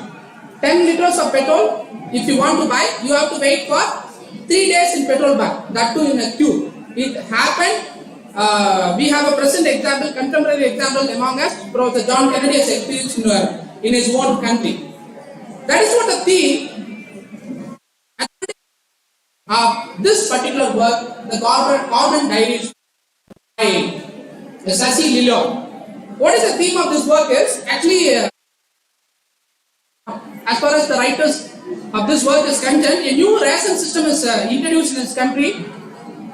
Every one of us is aware of ration system. We have rice and we have some other grocery items at the ration shop once in a month. Am I right? You cannot have there and whenever you wish. So once your family got the ration items are provided to the family got, will be once in a month. You cannot have it, or you cannot afford in a second time in the same month, isn't it? So in the same way, the people, the citizens of the particular country were given fuel in a ration system. One family will be given 30 liters or be it 1 gallon of petrol. They have to make it so the entire family member. See, the family may consist of any number of 2 members or 6 members or 8 members, doesn't matter. but the family will be given only certain number of liters of fuel. The entire family have to make use of it. You can make use of the fuel in a couple of days, or in 5 days, or 1 month. It's up to you. Once the fuel is utilized or used, you will not be given till the next month comes. Okay, no problem, sir. I can walk. We can say easily. But thing is, if a family is left without fuel, they are supposed to walk on the street. If they walk on the street, a lot of ill treatment, lot of humiliation, lot of shame will be fall on them. Just think of the situation. That's what the theme of this particular work. So Carbon Diary talks about introducing fuel in the rations. In the year, which was published in 2015, that's what we presently experience, right? And another one, Polar City Rain. This is another work by Jim Laffer, where due to the melting of ice, the level of water keep increasing, right? Flood over there, lot of mishappenings happen and we are experiencing. This particular work by Jim Laffer talks about melting of ice and what kind of disaster happens to countries. Next one. It's yet another works, the end of the ocean. So what is this particular specialty of this particular book? It was written by Mehta Lumbe. It's a collection of stories and talk about again climate change. It is a second novel of Majallunde. It's a kind of this particular author registers a kind of gratitude to the nature. What she projects or what she says here is, if we live with the nature, what kind of benefits or what kind of happenings or what kind of happy life we will have in turn. So that's what this particular work talks about. And next one, Memory of Water by M.E. We have come across some films where like King Kong or like some other films where human beings supposed to love the animals, right? Have you heard about it? Have you seen the film? A lady will fall in love with a King Kong, a monkey, right? Okay. So, in the same way, here the author emphasizes about love towards water. Neerindu amayadu ulagu, again Valluvar, right? Neerindu amayadu ulagu. So, if you fall in love with water, the benefits and the livelihood will be. So, this is a nutshell of this particular work. Next one. So, just these are a few list of works already. Climate change fiction. Among them, I have taken up 3 novels and 1 short stories and 1 anthologist, which emphasizes on the impact as well as the benefit derived from the path of living against nature, or if you love nature. And before my conclusion, so this is the conclusion of this particular part. Human beings presented as both the agents and patients of the change. So we are the reason. If drought happens, we cause it. If flood happens, we are supposed to be the reason. So whatever the mishappening, if it is a natural disaster, we certainly have to be the reason, and we are supposed to be the reason for the entire change in the livelihood. And same time, we experience it. We keep to be the patients of the same, and we are supposed to have the same thing for the betterment of life. And not every climate is dystopian. That's what I mentioned. Not every climate change fiction is dystopian. The writers of climate change fiction, they talk about the optimistic aspect also, and the hope and the optimism. We have the power to change doubtful and dismissive readers. Writers of the climate change fiction, they firmly believe that they have the power of changing the readers into a cautious and concerned one. So we have to be we don't need to give like recently there is a saint Jackie Vasudev event all around the world in order to prevent soil, right? So we don't need to go in such a way, we don't need to have such kind of trip all around the world. Just if you preserve just your cause, cause a second, about your surrounding, that scene and that will be a support. ஒரு பானை சோற்றுக்கு ஒரு சோறு பதம் சொல்லுவாங்க இல்லையா அது மாதிரி if individual changes, as Mahatma Gandhi rightly stated, the changes that you wish has to start from you. நீ விரும்பும் மாற்றம் உன்னிடமிருந்தே. So likewise, if every individual changes, certainly fine morning the entire world will change. And the power to change doubtful and dismissive readers into a cautious and a concerned bunch. Again, before the conclusion, I would like to have the words of Buddha. We are shaped by our thoughts. எண்ணங்கள் வலிமையானது, எண்ணுவதெல்லாம் உயர்வுள்ளல், மற்றதை தள்ளினும் தள்ளாமே நின்று. We are shaped by our thoughts. We became what we think. As Vivekananda rightly said, என்னவாக நினைக்கிறாயோ, you will become what we think. And when the mind is pure, joy follows like a shadow that never leaves. As Rabindranath Tagore rightly said in Gitanjali, where the mind is without fear, the head held high. Right? So, with this words of Buddha, I would like to conclude before that everything is difficult before it's attempted. Taking care of the nature, taking care of the surrounding may seem to you something difficult when you begin it, but once you accustom to the habit, certainly will be easy for us. Thank you for your patience listening. Thank you for the opportunity for that lesson. Thank you.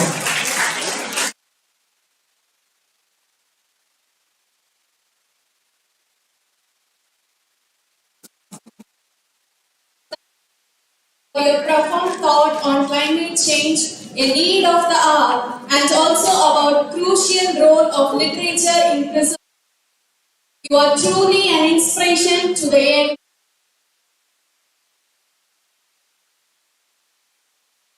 Great thing can only be done by a great person. Without effort. These words exactly match for the resource person, Dr. S. Rama Devi, who has been working as an associate professor and head of the Department of English, School of Liberal Arts and Special Education, Kalasalingam Academy of Research and Education, Srivilliputturu. With the long list of her achievements, especially the Best Professor Award for the year by the Academic Research Association, I would like to invite you, ma'am, to open out the sublime excellence.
Good morning. Good morning.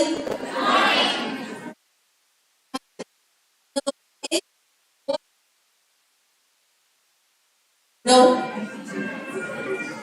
Before entering into the topic, I would like to register a word of gratitude to Dr. Regin Sylvester for having.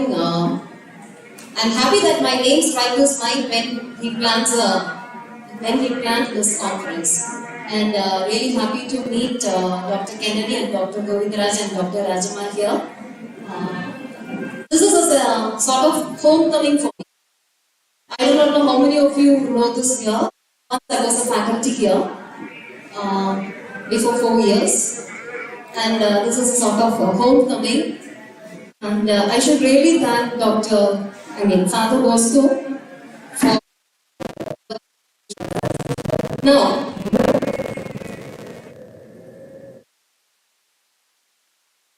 since you said that no guess or you don't guess what the topic is, I planned the session like this. I have been given only 30 minutes. 10 minutes I rock. Clear? 10 minutes. I will not torture you with my words. You'll have something, you can guess what it is. Most of you have seen. Okay, after the visual, I'll interact with you.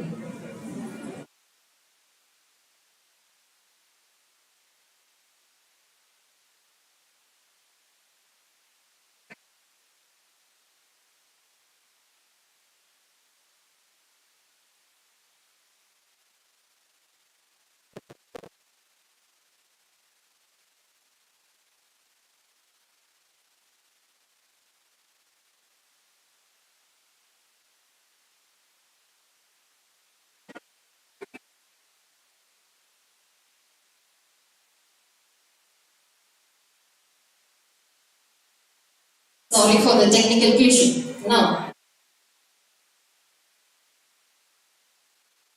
we'll check if someone can assist us technically. I've got two videos. One is what happened in reality, and the other is the movie version. This genre of literature is not a new one, not an emerging one, until and unless Corona hit us, we didn't think of this. This was a prevalent, this was an existing genre, but we didn't have much thoughts about this.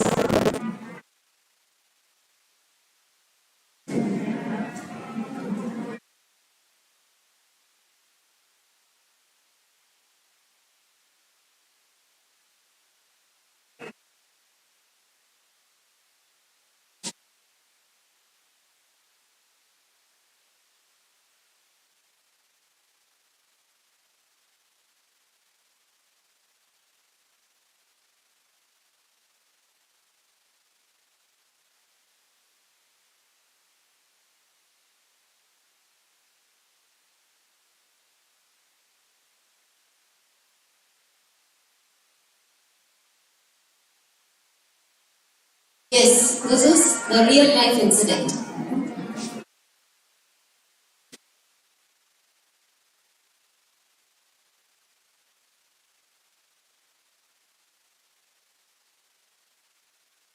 I apologize, we don't get the audio, but please.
Now, so you had a glimpse of this. This is a real an incident which took place.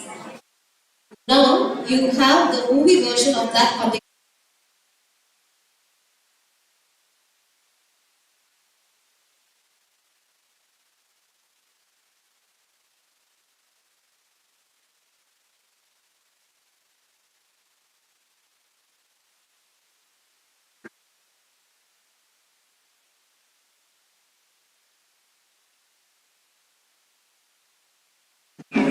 You remember this movie? Yes?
Now, back to my question. You guess what it is? Yes? Organ transplantation? More guesses?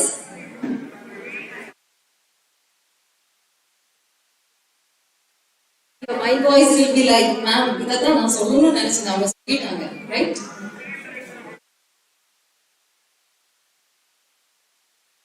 Remember these movies? Now, do we have organ transplantation here? Vasil Raja MBBS and the other ones, and they look.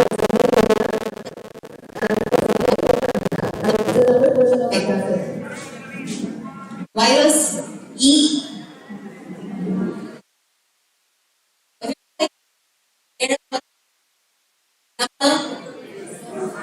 Now, what is the common thread today presented by me? Pardon?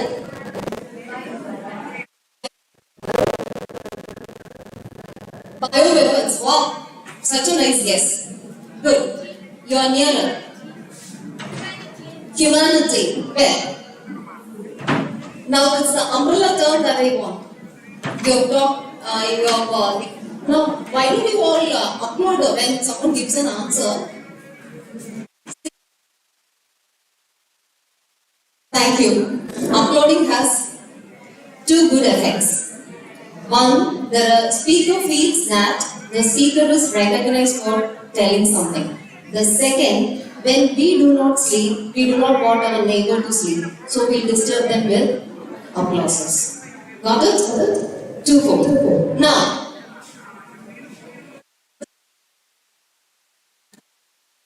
medical fiction. That's what I said. This is nothing new. This was already existing, but until and unless we had a pandemic, normally I do not know whether you are all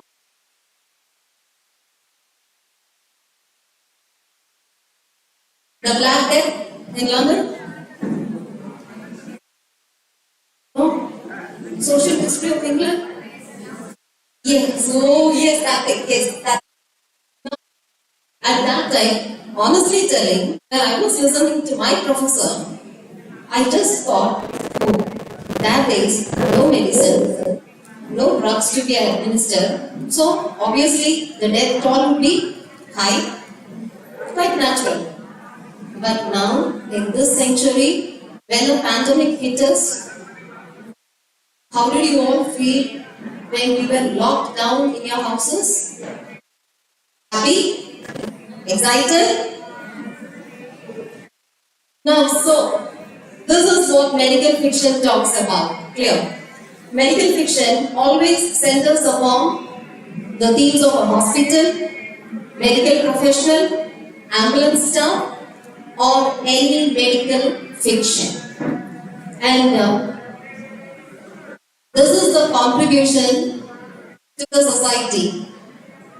Can anyone interpret what is the first fiction?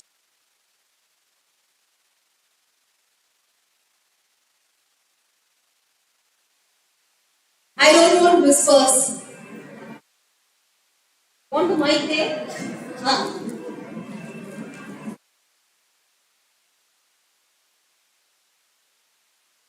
bioweapon.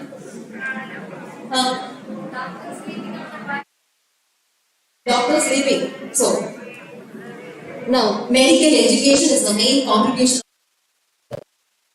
Until and unless you have the movie Traffic or Chennai Lornal, you don't know who Hinendra is, who Abhirami is, what happened to Hinendra, what happened to Abhirami, how is Abhirami now? Do you know that now at least after the movie?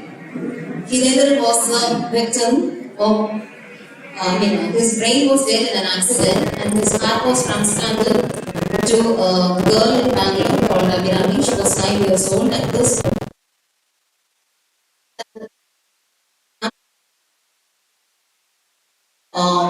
transporter donated organ. Clear.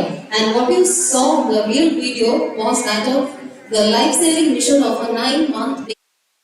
It was 600 kilometers that the ambulance driver Hanif covered in 5 hours. Such a wonderful job. And when the baby's parents were expressing gratitude, the smile he had spoke volumes because he could say like clear, and that was the second attempt. Now, so the main focus. Now, coming back to the content,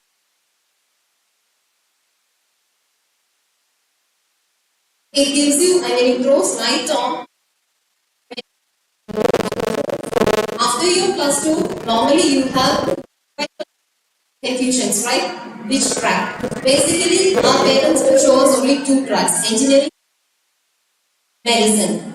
You will not know whether to choose. Ingi Pingi Pongi, and at last you choose B English literature. That. Now, coming back to medicine, you will think, oh, you. That education starts from medical fiction if you are interested in books. Clear. And the main features.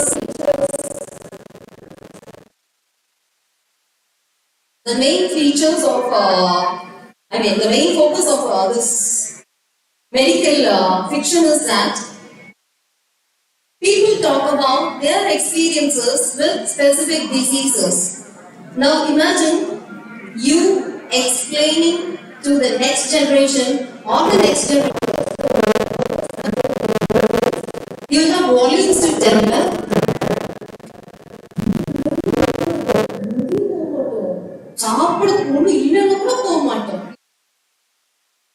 Version, your own exaggerated versions to tell.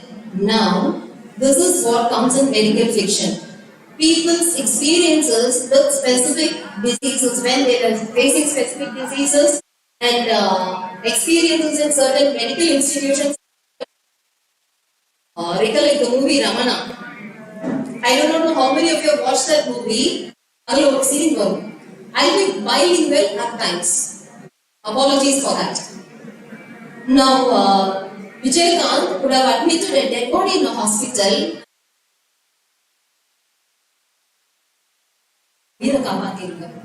Clear?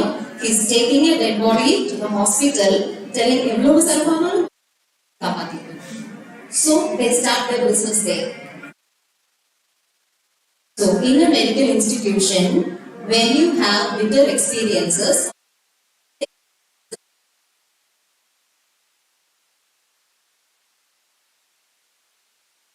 have you ever stood before the ICU where the ambulance calls to shift the patients to the ICU?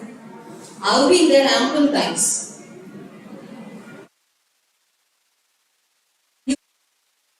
A phrase there, what great success can there be to attain control over human pain? See? You've got money, you've got all wealth, you've got education, you've got all that you wanted. When pain hits you, what do? Do you manage it for yourself? Of course, we want these people here. And this fiction is about that people. And when you have health issues, when you have experiences in certain medical institutions, you will be writing those experiences out and they form a part of medical fiction. And so these are the basic requisites of medical fiction. realism, of course, you cannot be imagining diseases or you cannot be imagining medical conditions. So it has to be given with real facts, and then no false idea should be given. The doctor can't be picking, sir, will this medicine have side effects? Give me two options, checkbox, true or false. I'll take either one. No. So you cannot be giving facts which you are not sure about. You'll have to give only real facts and patients. This is like playing with life. So misinterpretations should be avoided. And the origin of medical fiction. As I said, had a boom today, this morning, when Rama started moving to St. John's College. Suddenly there was, oh, this is medical fiction, so I'll speak on that. The origin dates back to Greek mythology. Anybody guess who is this?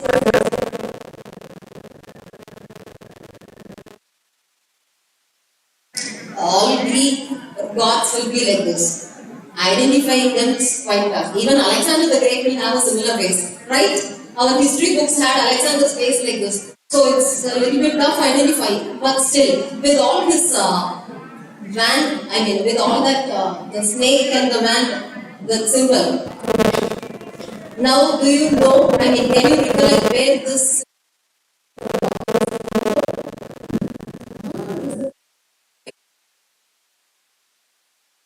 Thank you for that observation. So, this is the Greek god of medicine. He is called Asclepius. Actually, when people pray to Asclepius, what happens is he heals health issues through his priests. So people had such a great belief that praying to him, even in India we do have Dhanvantri. I don't know how many of you have that know that concept. We have Dhanvantri as some health issues, it helps a lot. Now,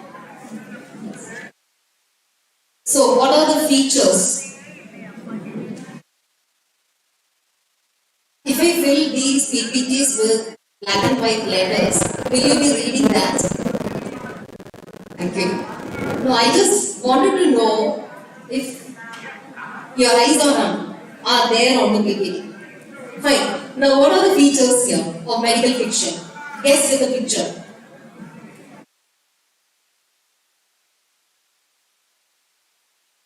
All whisper. Okay. So, as we know, now this medical fiction, they are based only on medical truths. Clear? They are based only on medical truths and some substantial knowledge which our ancestors came out with.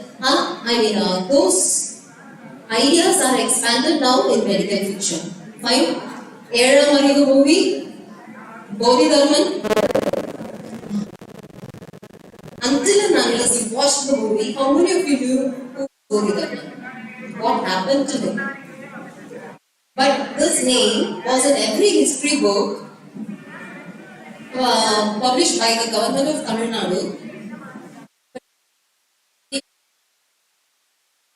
Get back to know who is Bodhi Dharman. So see, substantial knowledge which our ancestors knew. Even nowadays, our Ayurvedic system, what our ancestors followed, what our forefathers were doing, and based on all that substantial scientific knowledge that we do this medical fiction. And the choice of subject is very important in medical fiction because you cannot add your own creativity there. When someone asks, when COVID-19 comes, what happens? You can't simply go tell like a monster. You grow 2 arms, 3 legs. So, choose a subject, you have to be very specific to see that you don't add spices from your own. Clear. And then, but there is a subgenre. I'll get back to you later there when you add your creativity. Now, so this is a common theme. Normally, when you analyze all these books of fiction, you can find a common theme there. Either there would be a physician in the family, how to treat an illness, maybe the wrong diagnosis, the wrong treatment given, a loss of life, and then at last they all regret, oh, we have lost this life because of the wrong treatment. So there was a trend in the 16th, 17th century where the books of medical fiction had this common thing: the physician giving or administering the wrong treatment. Now, apart from this, we do have these things: child health, psychology, child nutrition, the different sciences of physiology, the different streams of psychology. These all come under medical fiction.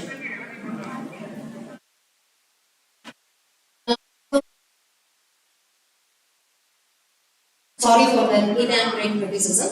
Coming to criticisms, there are so many criticisms that some medical fiction books were inaccurate, so that the wrong knowledge was given to the readers. The wrong, medical education has gone wrong.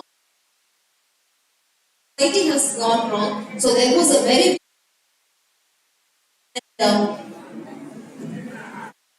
see the patient here. You can see the patient shows the doctor a book. You can't be simply doing it wrong every time. So that was how criticism on medical fiction. They could see such a lot of. How many of you watched Vikram movie recently? Anybody could say that something there medically?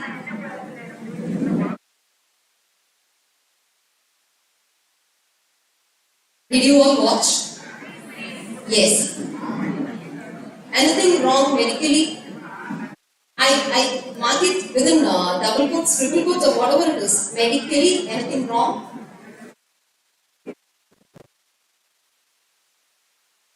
Medically there.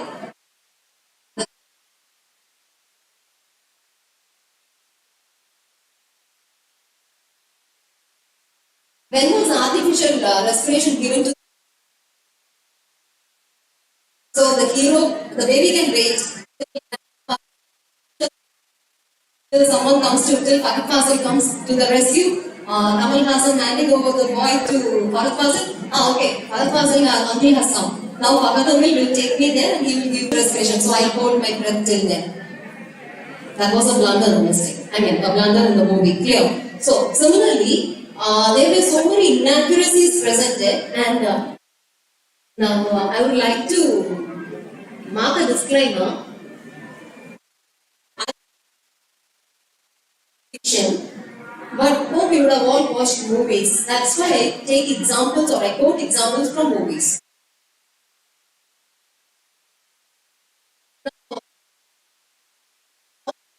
Medical fiction, when there were inaccuracies like this, and these are the subgenres.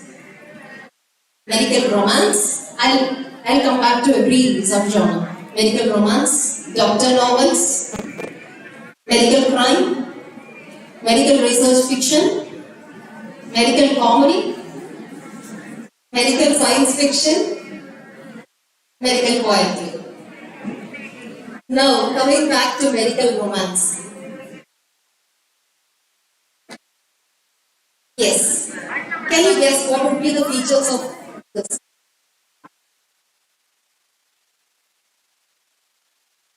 Hey, a doctor having a heart. Wow. Doctors are always said to be people heart when they treat us. And when they give us the bill, we tell, heartless tell. Right? So, doctors they have and they do not have hearts. I don't want to enter into that controversy. Now, coming back to medical romance. Any guess?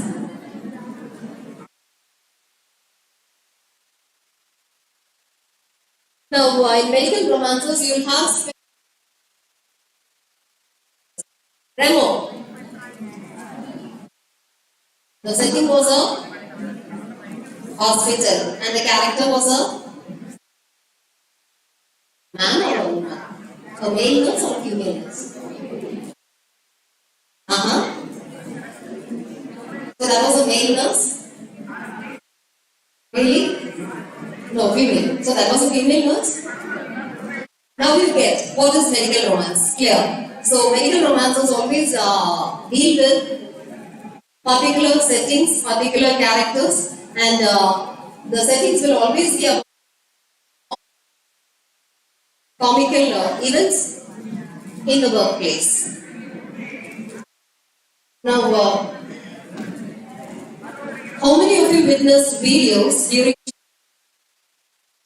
any flood you can see, but normally people of Tamil Nadu, they are much obsessed with events only what happened within the boundaries of Tamil Nadu. I do not as if India is somewhere else and we are somewhere else. Okay, fine. We'll leave that. Now coming back to the videos of Czech, a video where a pregnant lady was lifted by the air team for rescue. You watch that. Now, such rescue events become the source for medical romances here. And so, air transportation, family medicine, family physician, events where earlier in the 70s and 80s, have you watched Tamil movies? Every family, all Panakara family, will have a family doctor.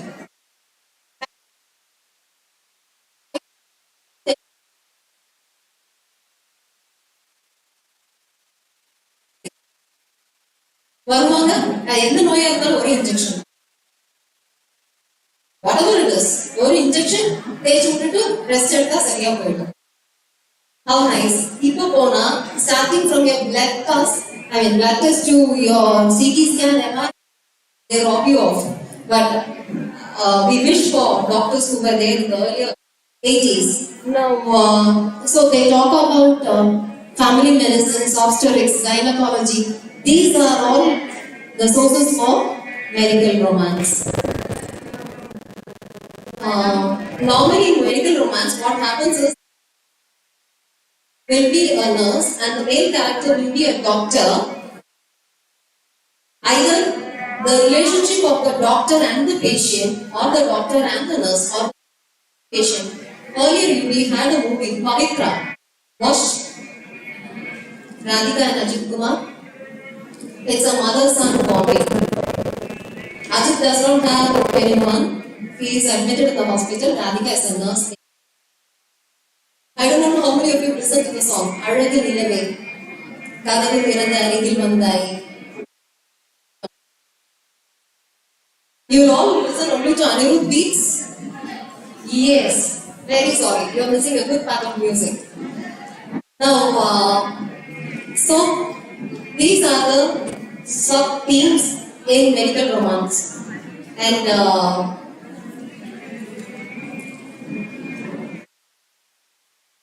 next. Medical crime, we know. Doctors being bribed. You want the postmortem report to be remade, you will get a ready-made autopsy report. Clear? So such incidents form the basis for medical research fiction. At last, when Surya's body is taken as the base for the research done, the gene being injected inside, so they do some medical research.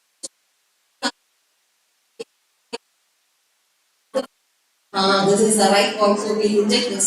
Gajini, Nayanthara will be running behind Surya, right? So they do research, and at last, some fiction is added into this, and you get a new subgenre as medical research fiction.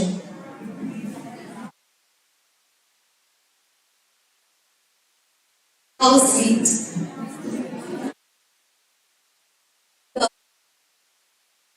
Which can bring smiles on our faces, right?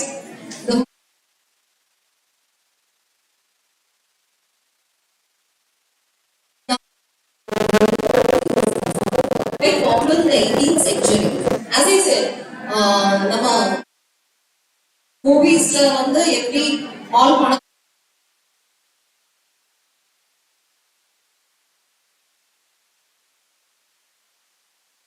and at times impersonation takes place. The doctor as a messenger between lovers. Clear. And when he carries these messages, impersonation takes place, and this forms the basis for medical comedy. But you can't have much fun here. You can't, so no much fun is guaranteed here. Where the medical personnel are involved. Medical science fiction. This is the subgenre I mentioned earlier. You can add your creativity into medical fiction. Yeah. Suddenly, coronavirus ரொம்ப உடம்பு ஃபுல்லா your child will believe, poor child. ஐயோ அம்மா பார்த்துருக்காங்களாண்டா அந்த virus வந்தா you suddenly tell கண்ணுல காதலெல்லாம் ரத்தம் வரும் குழந்தை நம்பிடும். Clear. So but still you've got a limited space or marginal space to add, I mean to club fiction, I mean creation and creativity and reality. This is where you club both in medical fiction. And there are medical thrillers. Do I have no. There are medical thrillers. Now this is what they explore the dark path of a murder. I'll give you an example. The room is locked. I mean the door is closed, not locked. The door. Only things you find in the room are a tube light, a television, and a refrigerator. A woman is dead with blood stains on her stomach. She has been stabbed. That is explicit. Now, what would be the weapon? A room, only with a fan, a tube light, a television, and a refrigerator. The body is on the floor. She is dead. Explicitly marked that she has been stabbed by someone on her stomach, but no weapons there. So, what would be the weapon?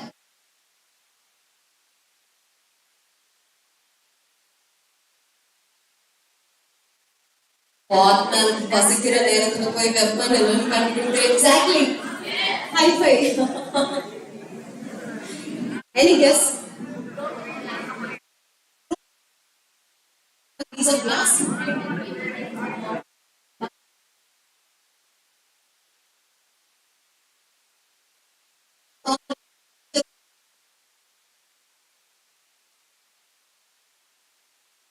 Any other guess? After all, a piece of ice, she was stabbed. Clear? She was forcefully stabbed with a piece of ice. No other weapon left. So this is how the subgenre medical thriller comes up. They analyze the background of the murder, maybe the health condition of the person. And it also explores if there has been any medical malpractice done.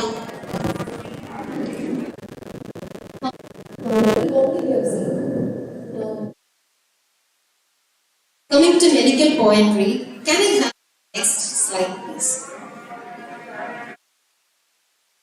Now read this form. It runs to 3 slides. The first 2 slides by one person, and the next slide, the third slide, is by another person. Read this. Like a nuclear explosion, it went on and on, blowing my heart to smithereens, dragging inferno in the chest, arms like lead, sweat on my palms, sweat in my hair. Gusty waves of sickness thundered through my mind was screaming into a.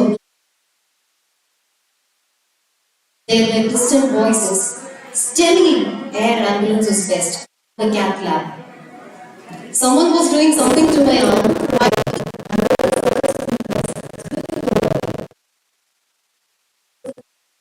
You are having a heart attack, sir. We need to open the blocked heart artery. Could you? They were shaking my shoulders, hard. I remember being rushed on a trolley, a blur of banging doors, then silence.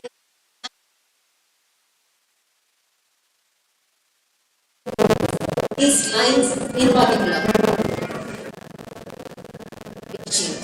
See, I've got another interesting poem for you. I'll come back to that.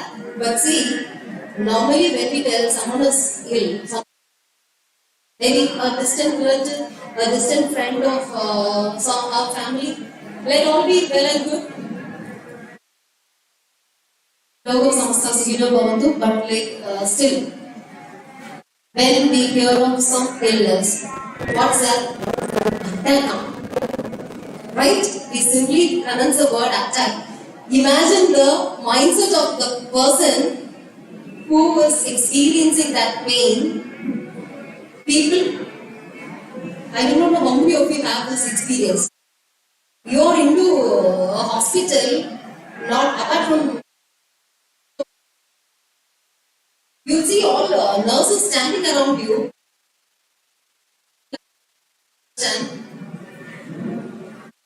You'll be just wondering, they'll not seek your permission. ஒருத்தவங்க கையை பிடிப்பாங்க, ஒருத்தவங்க காலை பிடிப்பாங்க, எங்கிருந்து குத்தணும் அப்படியே ஒன்றும் தெரியாத மாதிரி இந்த குழந்தைங்க தூங்கும்போது போதி. I don't know how many of you have had this experience. I've got bitter experiences. Yeah. So that was the patient's version. Now we get back to another version.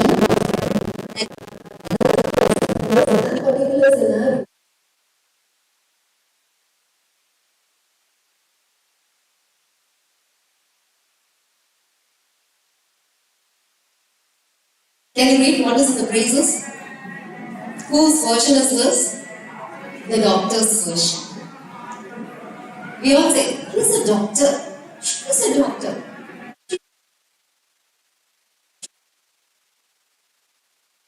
However, who knows what is the state of mind?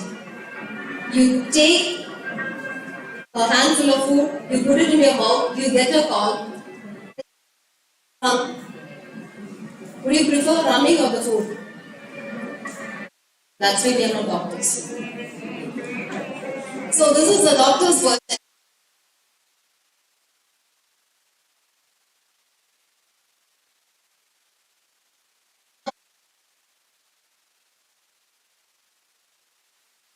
This poem, there was a specific reason why I love this. Our food habits, especially the present generation, they have forgotten what healthy food is. They have forgotten what our parents or our grandparents or our forefathers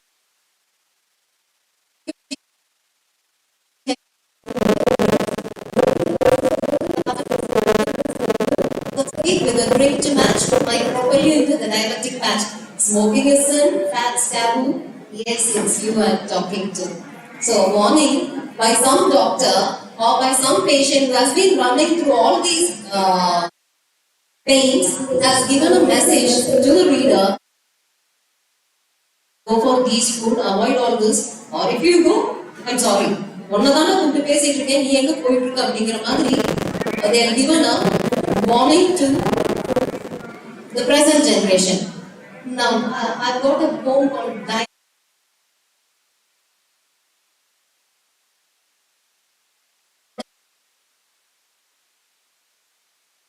Can I have someone to read these lines? Two of them have that expression. If there is one thing I fear while traveling far and near, it's developing diarrhea with an accompanying sore posterior, Shigella salmonella, Campylobacter, the tummy rumbling like a tractor, groans, flutter, bang, and push. I'm still in the toilet. Don't push. I'll finish with a medical. Home. See, you take leave for 2 days. You come back on the third day, your teacher asks you, what's the reason? In fact, you would have been in this situation. How many of you would tell? உடம்பு சரியில்லை உடம்புக்கு என்னாச்சு உடம்பு சரியில்லை என்னாச்சு உடம்பு சரியில்லை and that உடம்பு சரியில்லை can be an incident or a triggering moment to write poems too. Clear? And that's how medical poetry originated.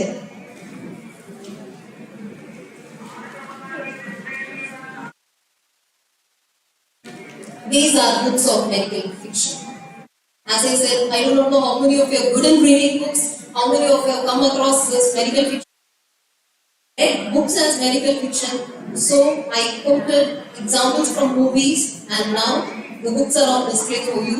Now, it doesn't mean that these are the only books which are from this genre, the tip of the iceberg.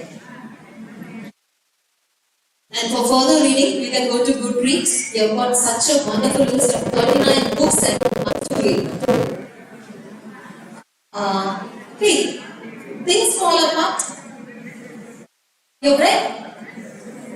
Movie, you watched movie, Sushant.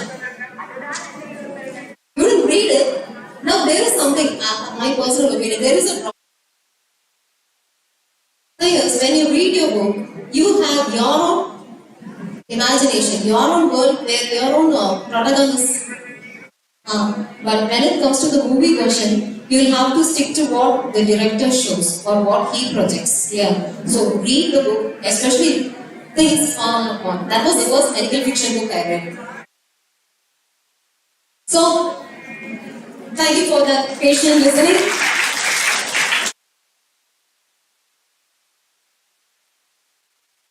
I'll not take a minute more. Thank you for that applause. That was the message. Ma'am, please. You can go.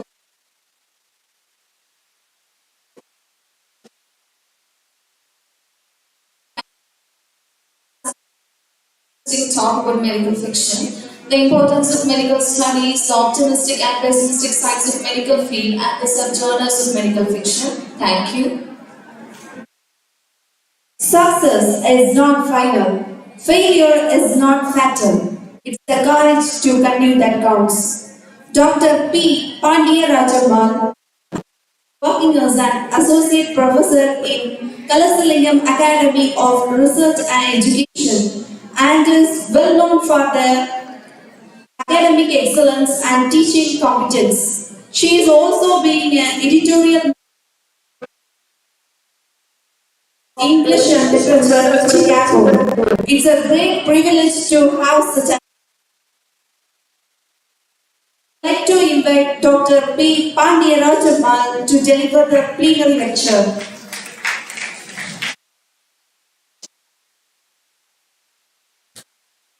Yes. Very good afternoon to all. You are very hungry. Yes.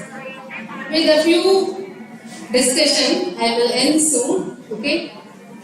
I think you know this is the topic I am going to handle here. Before that, first of all, I want to thank St. John's Management and CAT Cameron Trust for giving this opportunity to handle the session in the conference. Thank you. And I feel very happy to see other resource person today. Yes. Coming back to this. So this is nothing but electronic which handles with that is electronic devices, electronic technology, especially of computer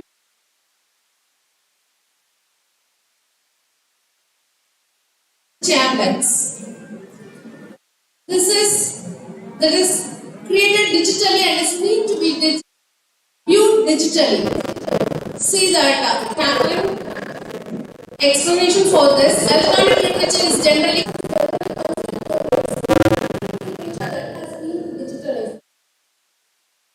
before that, we have that book in print form. Okay. So after coming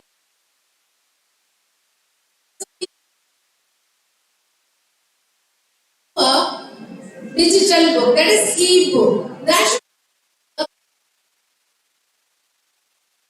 What digital literature is, that special work should be made with the help of that technology. The sound, images, photos, collaborated along with that in order to produce a good piece of work. See, a book that is originally in print form, book, actually what is an e-book? That only we can call it as an digital literature because the reader could experience that a form of reality or she read that text. So basically we can say when you go, I think most of you have the habit of,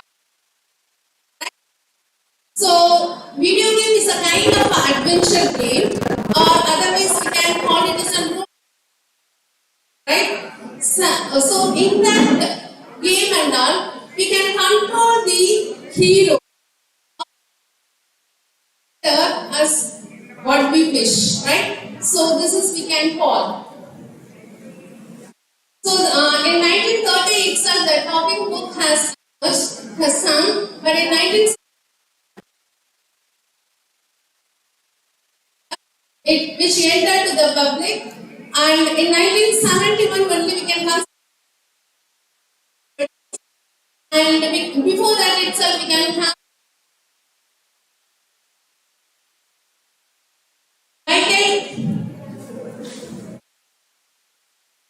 Michael Hart, that is, he is the founder of the Gutenberg project, inventor of the e-book. Okay, that is after creating the digital copy of first book. It was introduced in postmodern.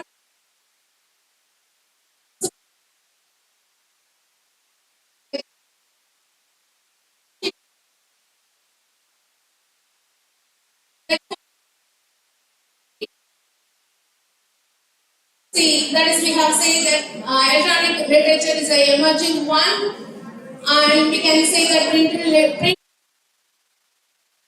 electronic literature or digital literature, but it should be that electronic literature organization is performing all those things. This is the first one we can find.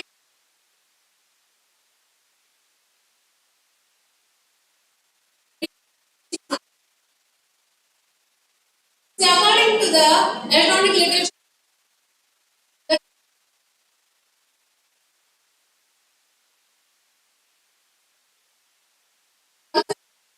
virtual as well as there is visual, oral.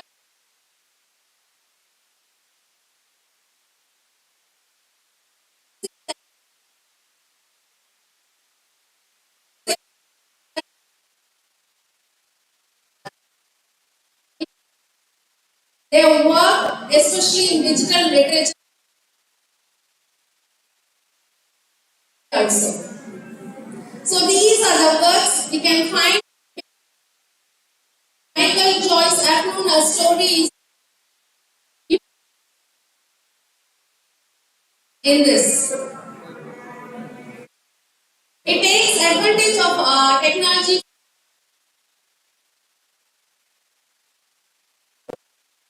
shapes and sizes for the genre of the electronic literature, that is the digital literature, that hypertext fiction, generative poetry, interactive fiction, locative narratives, and blog fiction, right? That first one, hypertext fiction, we can say that is, it uses that hyperlinks. It uses the hyperlinks in our narratives. And second one is the flash poetry. It can use sounds, images, and videos in order to give a live picture for the poems and in the generative poetry we can say it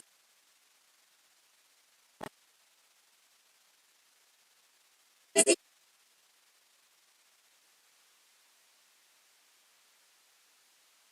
science also. Okay. And then next one, interaction. Interactive fiction in this, the players can use the text to control the characters and influence the environment. In simple way, it is a form of video game. Video game only we can say it is interactive fiction, right? And next one is a locative narrative. It is a digital locative form that is in the locative narration. It tells the story of physical environment through computerized location. In this, we can use the GPS system or geotag system. With this help, when we go to that particular place or information about that places or the story about that places.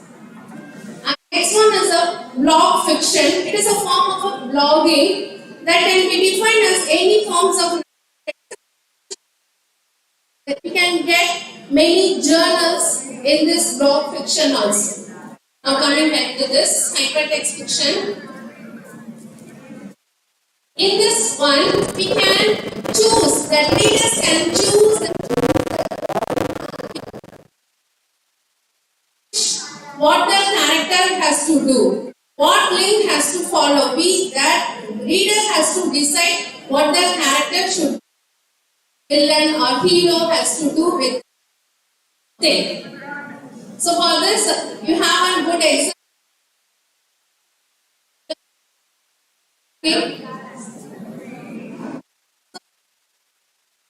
Text can take back to that work was created. So you can have that Michael Joyce afternoon story. This is the first hypertext fiction piece. Based on this, the writers can use softwares like Story Space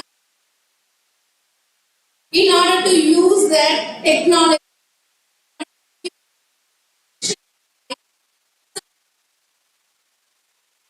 Saw some nature, okay, now that scenery, if they want to go there, if they touch the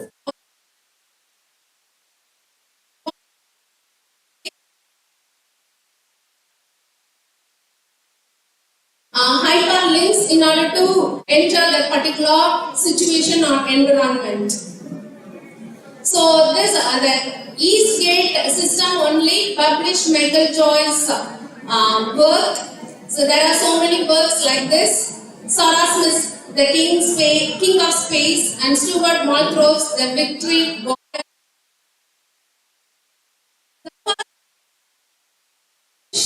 In the World Wide Web, okay, the World Wide Web is Sunshine 60. And that ELO, that electronic, awarded that fiction These Waves of Girls. So for a wonderful narration as well as that, this organization gave award for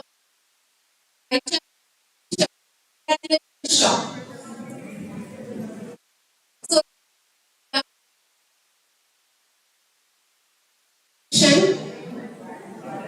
in this, that author Shelley Jackson describes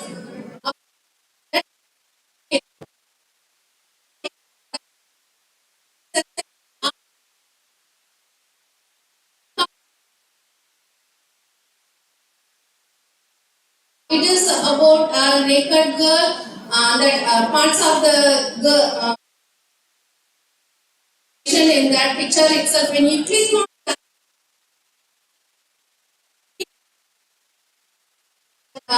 we can get the description of it. So in this piece was 97 and along with the illustration and sound also. Okay. Next one is flash poetry. It is a combination of technology and poetry, right? So for this we can use some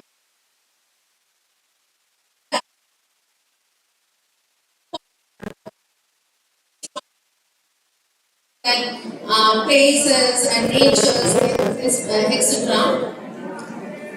So likewise, it is a short poem only, just like haiku. This is a poem. Next one is an interactive fiction. It is a simulation of environment influence the environment. So we can say it is an interactive. Okay, so we can use, that is, we can talk with that particular character also. We can give commands by text, by giving some text. These works can also be understood as a form of.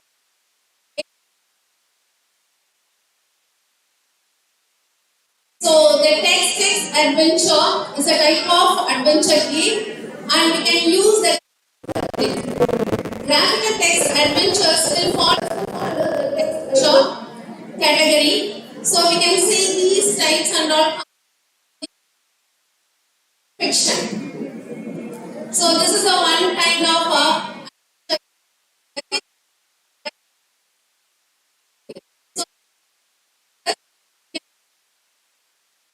enjoy it by playing that as.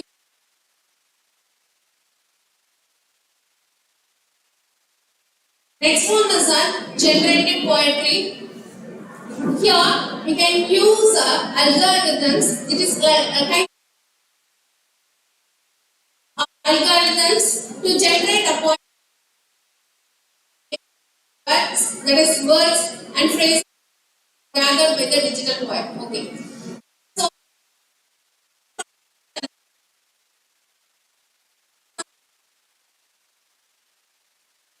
as well as if he wants to write, he can fix that also, or for portraits, it should be some technological implicit all those things. This is the one of the word dial. This is the poem by. Okay, so these are the examples for the generative poetry.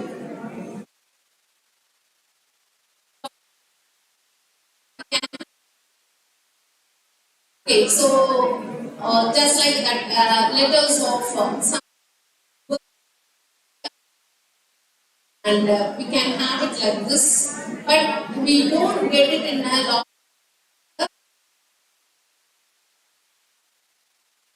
Locative narratives.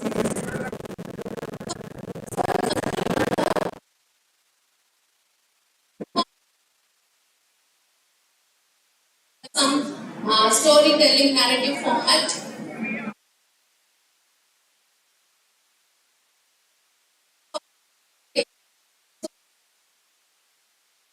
Geotag or that is GPS, right? And we can, when you go to that particular story or background or history about that location, interpreted as location dependent.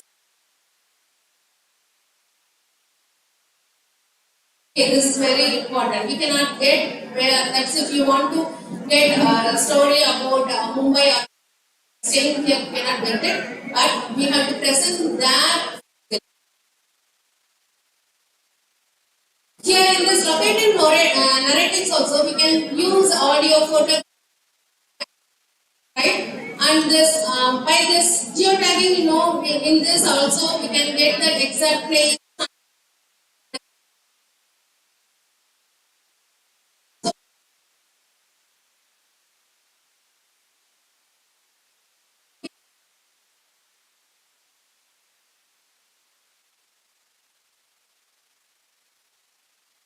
This is the one example for that locative narrative. The scientist is an innovative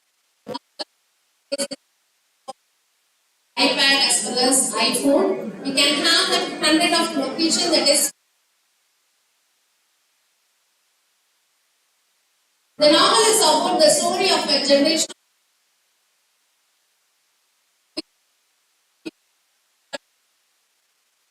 But they have some surprising things also. So if you have any opportunity,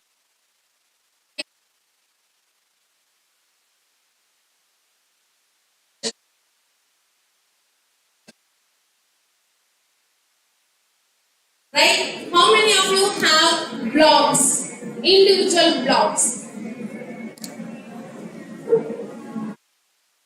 What is the purpose of creating blog? Have you come across blog? Yes. What do you see in that blog?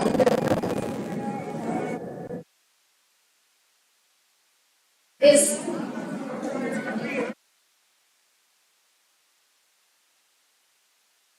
Yes. Okay, good. So our pieces of writing, or if you want to publish anything else, we can include in our blog itself. That is, individuals can make chat with the others also. Also, we can have a narrative through online web journals like kind of a blog.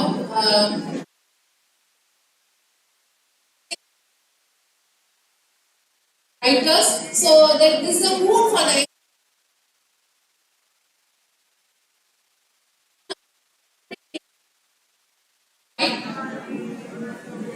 It can be done online blog website only. It can be written just like a diary format. You can put it just like a reminder also if you want to publish your or seminar or any workshop means we can include in this blogs, right? The fictional writer of the blog will interact with readers, right?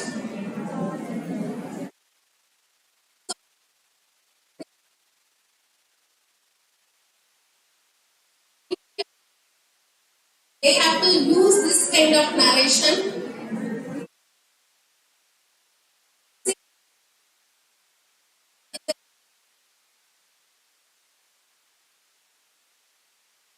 Which consists of so many writers, and they can produce a piece. The writers that also belongs to Canada and all over the world. Each writer represents one.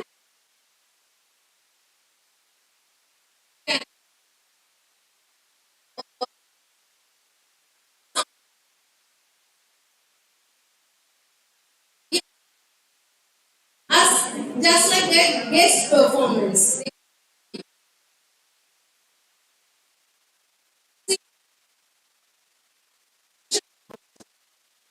Todd.com. It comes from New York City. Yes, it's a site for science fiction. So if you search in this, right? And another one is SFF World. This is a kind of a blog. We can get it so many science fiction as well as we can find. Okay, they can put reviews on the.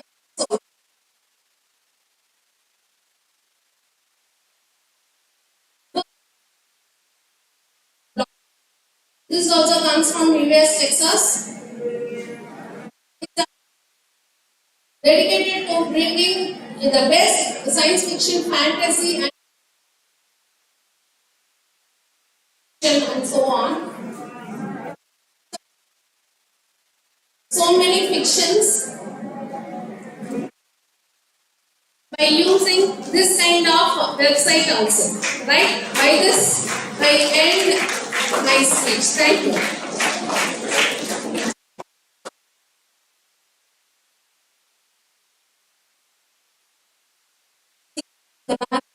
Electronic literature and its vast influence in the modern era.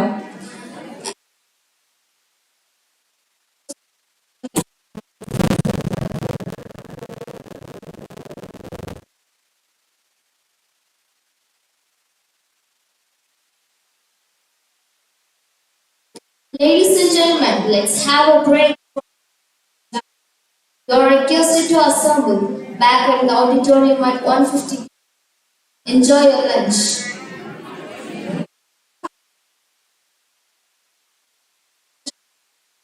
Students from our college are asked to wait inside the auditorium.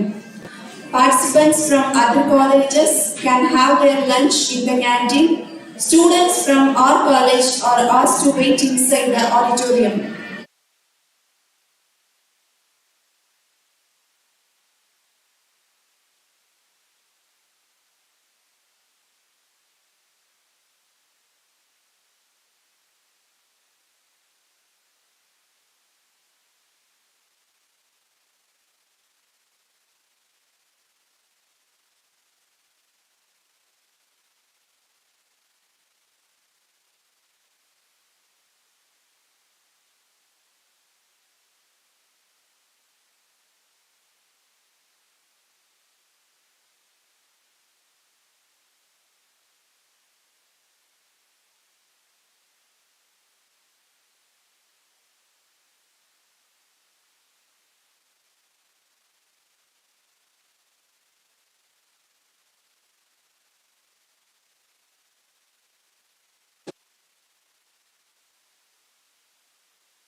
ബ്രേക്കിലൊരു board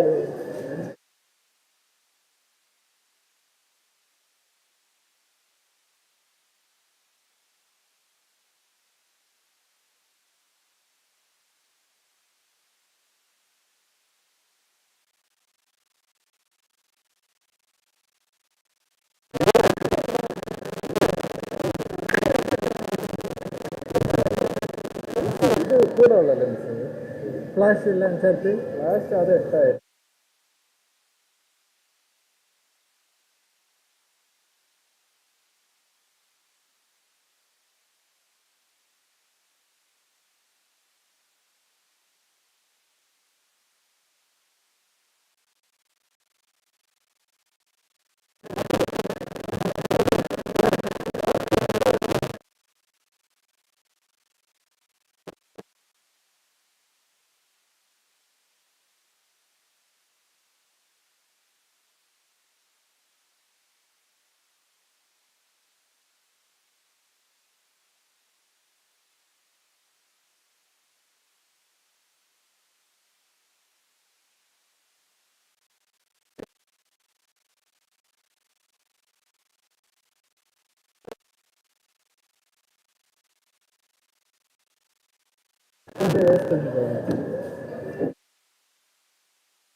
Shiji, Shirley,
Yes.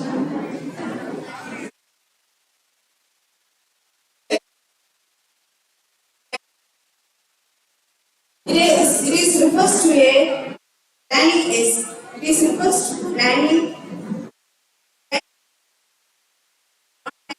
is after the mother tongue or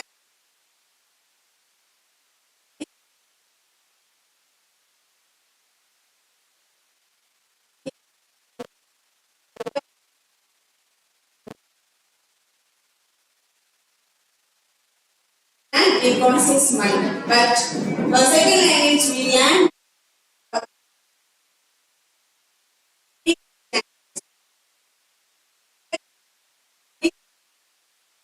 as a second language because it is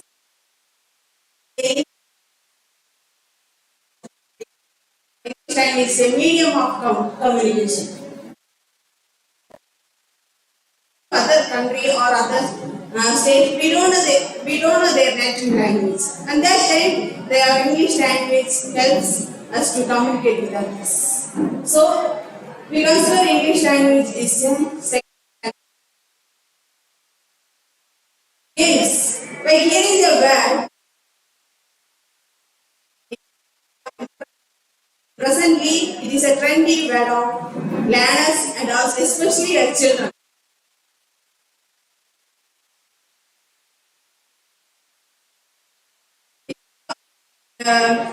If you ask your children to know about games, they fluently say the games such a games in my mobile. I have in my mobile phone. That's the way games are considered as a trendy word in our present situation. So especially in language, in education, language games is considered as a wider part of education system. It is a powerful. It is considered as a powerful medium of the games for second language acquisitions. It provides a second language games in second language provides a clear objective to get the language right, and also it provides a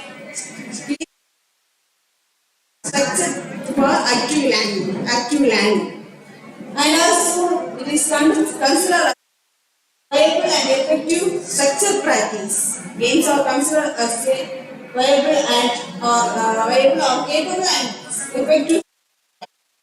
According to research and amateur, games can lower anxiety, improve morale.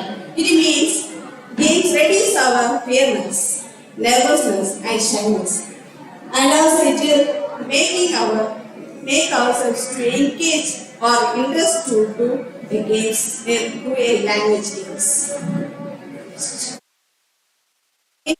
We all know games as two categories. One is digital games and other one is non-digital games. In digital games, we play in computer, mobile phones, and other digital devices. It increases interest in game. Digital games increase our motivation and also our interest in games. Especially when my relative children, while they visiting in my home, they ask,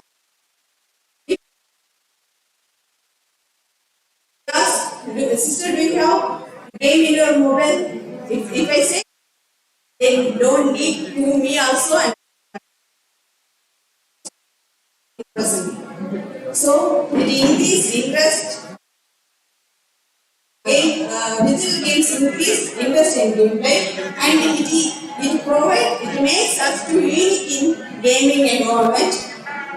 As a player in game design our own game environment. The definition of digital games.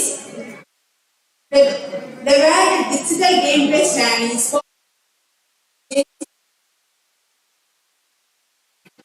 they say they believe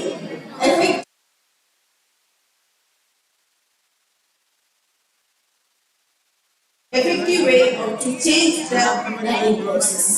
According to Chief's theory, a problem-solving phase that uses continual learning and provides pathways to mastery through it means games are the problem-solving activity, and also it uses for the continuous learning, and it provides the games are provides a pathways to mastery through entertainment and also pleasure.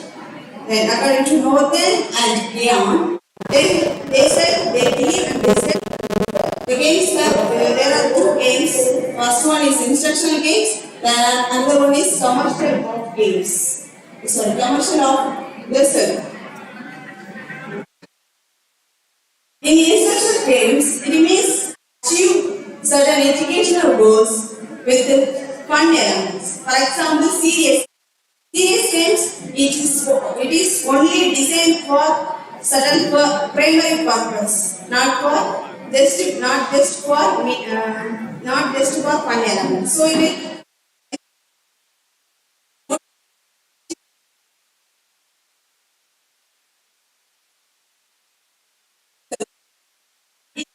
gets on the contrary of instructional games.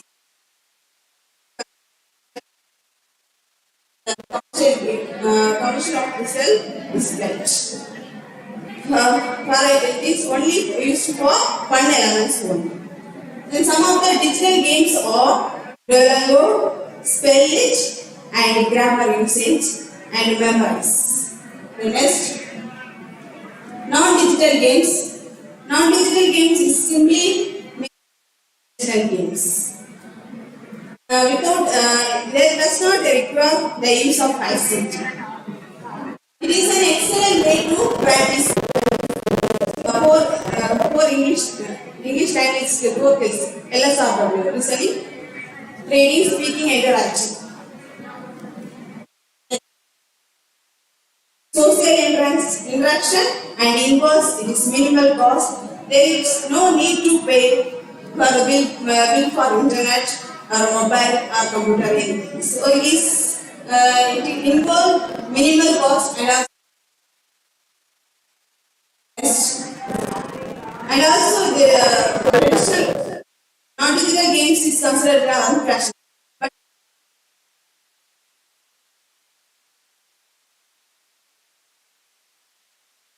So non-digital games, oral games, first one is oral games.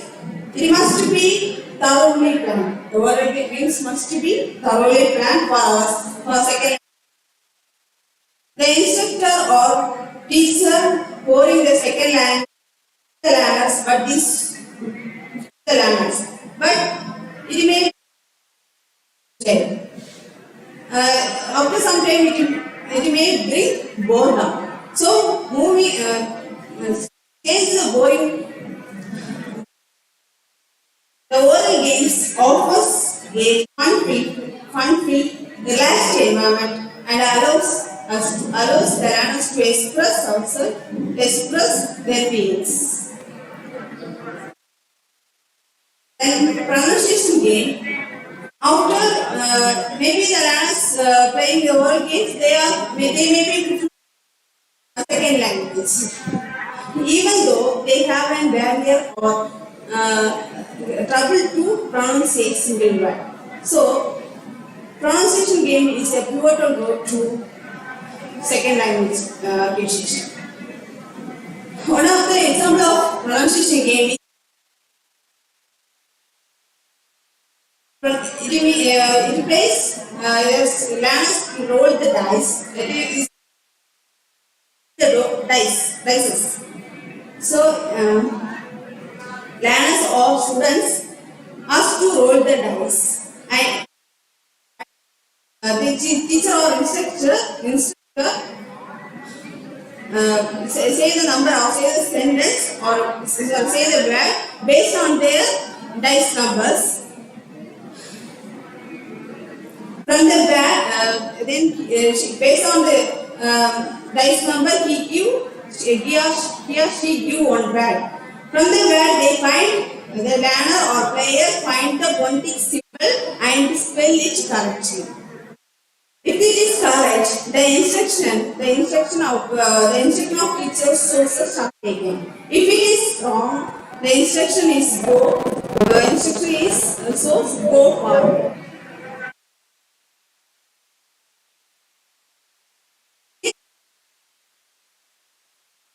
They are pronouncing skill based on the repetition and also this rules of the games. Then reading and writing games. Reading is a part of our language, part of our second language. One of the example of reading games is sentence Lotto. Here, learners have different in one another. Then instructor or teacher has word sheets and he or she read the word and show the words in once.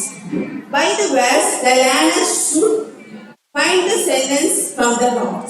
That's the game. Which team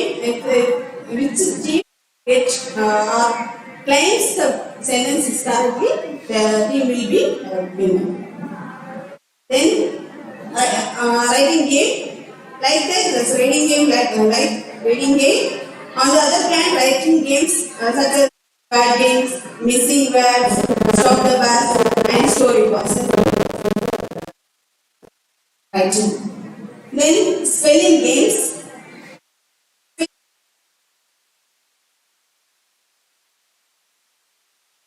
Here, in this spelling game, learners asked to stand on the desk. The team leader the learner asked to stand on the desk, and the team members are list of words. And the team leaders ask everyone to spell a word incorrectly. If anyone correctly spell it, the team leader has to sit.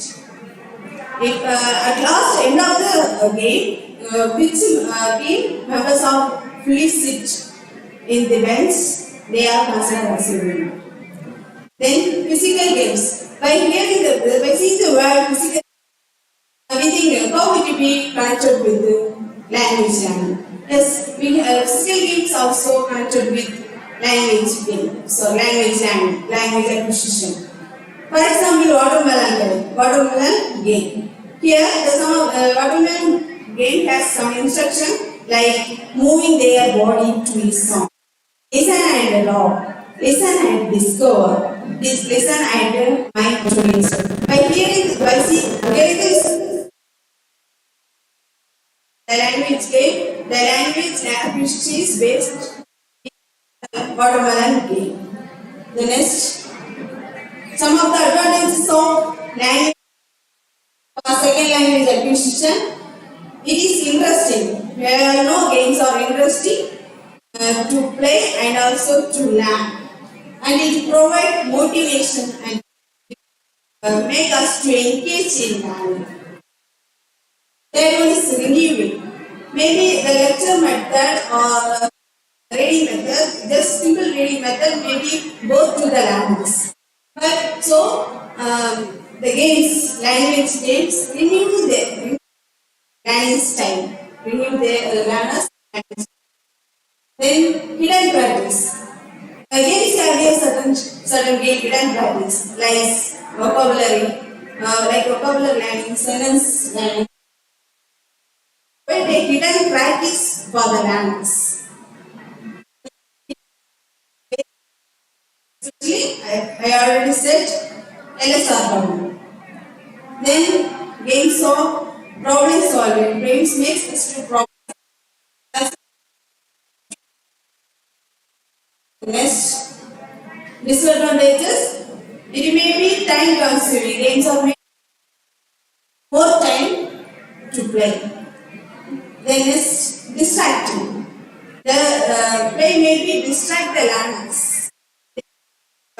Fully attracted in games. So some of the players or some of the they are learning slow. Then resources. Games have games must have some of the resources. If it is the resources and materials is not available, then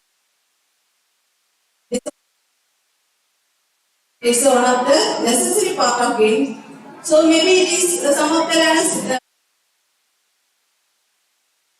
their barrier to play. Then unproductive. Unproductive means games create an environment and it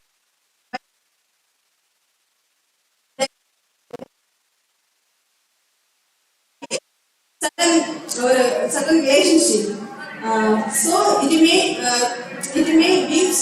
So it may uncomfortable to the teachers or instructors like unproductive. Like unproductive or unhealthy. Then loss of interest.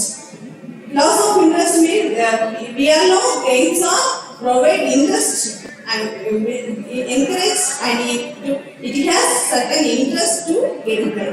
But some of them have loss of interest because they are new, maybe they are new in game.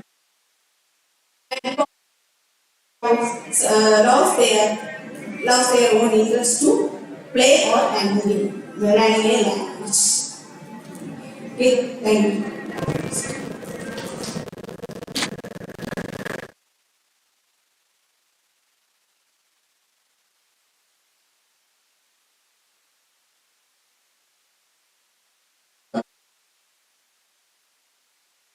What do you think about your title?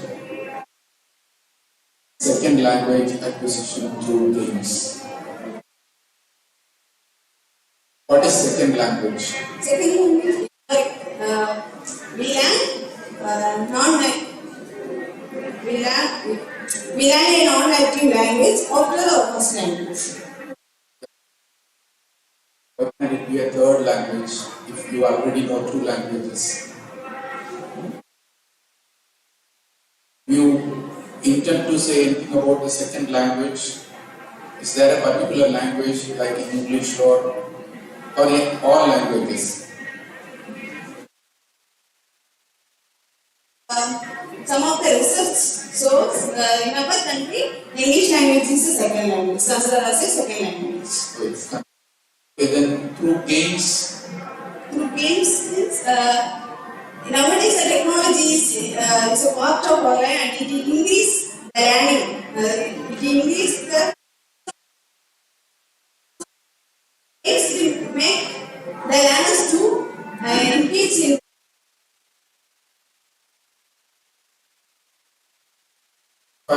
the games. We have just games. There are online games, outdoor games, indoor games. There are so many games like that. You haven't specified it in your title. You should have said through language games. You have failed to do that. So you must concentrate on the title first. Okay, you can simply you have learning languages through language games. That's enough. Not second language or third language or any language. If you say that it's English, you have to say learning English through language games. That's better than second language acquisition through games. Okay, you haven't specified certain things, and you did not explain certain things what you have shown on your PPT. You didn't say anything about the subconscious mind, and you failed to tell about the structure practices. All these things you left without explanation. Okay, take care of it in your next presentations. title first. Okay, you have to concentrate on the title. Okay. That's very, very important. Title must be specific. Okay, it should not be vague. Okay. So, good, thank you. Yeah. Any one of you having any questions?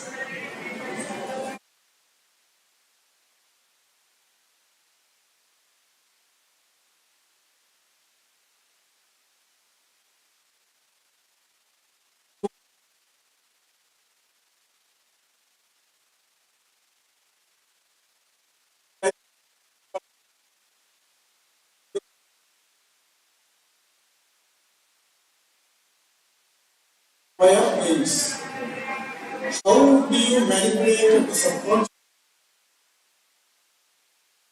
You also touched about that.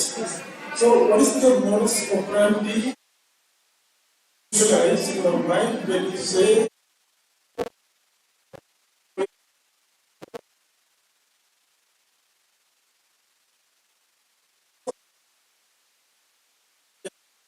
manipulate through language acquisition? In our mother tongue, we can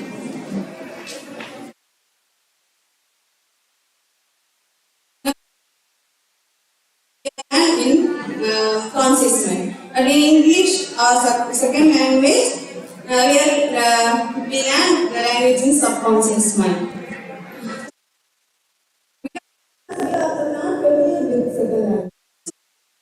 Acquire or grasping in a language only we can understand the importance. So, the second language learning is only based on subconscious mind. Yes.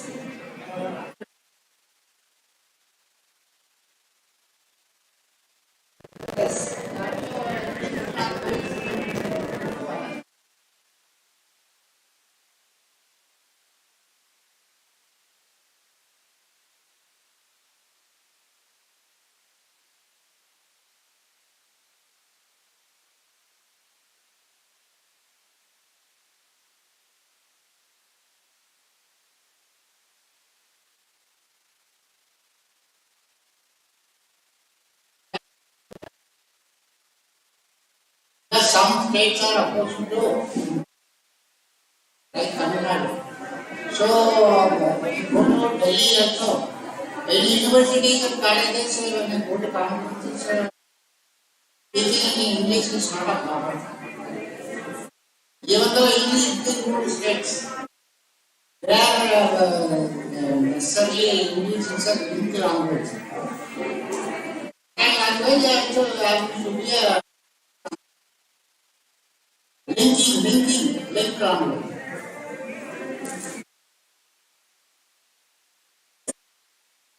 Our mother tongue is conscious language.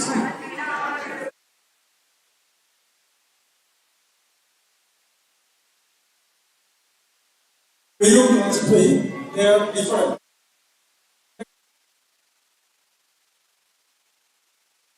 Because mother tongue we learn from the so it is subconscious mind. Childhood, yes, from our mother.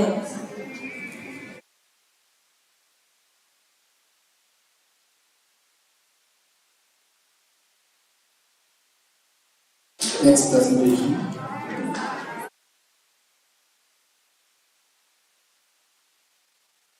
Joe Christo.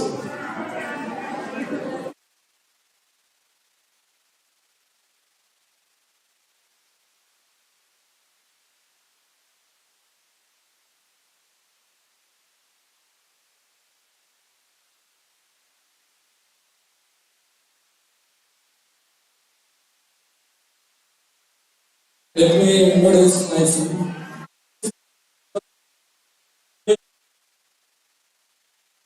St. John's College of Arts and Science. I have chosen the title as Romance of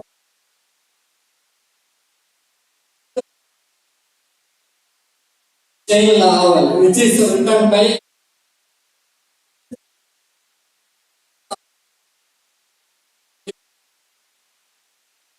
Because the culture and tradition of the America is entirely different. But the immigrants, when they receive America, they are forced to culture and traditions of the American culture. I have chosen the Philip Roth, born in 1933 and died. He was a MBA graduate from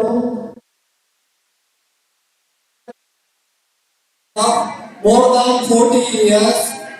His collection of short story collection includes Goodbye Columbus, which works characterized as an acute year of dialogue.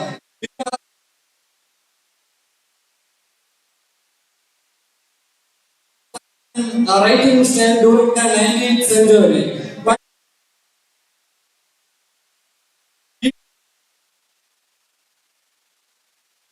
so his most of works does not include any formula, etc. He is a recipient of Man Booker Prize and he also got 2011 he published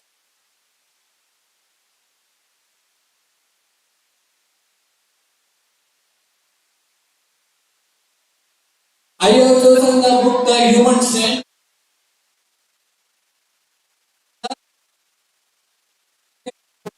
Because Philip Roth has given more consciousness to the immigrant Americans because they have suffered a lot due to American society. His major works, the immigrant is considered as the problem faced by the immigrants of the Americans. We can see that in America, Jewish population was about 3,000 in the year 1820. But 1880 in the year.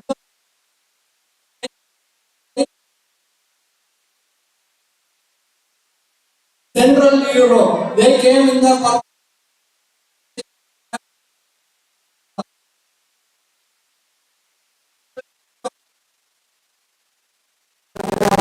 etc. There are a lot of job opportunities. But after that they came to know that their tradition and culture is gender.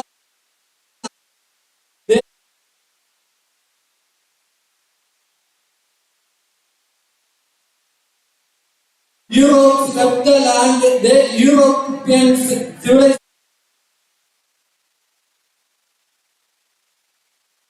They thought that we can find lots of opportunity in America. And they said that now we are in this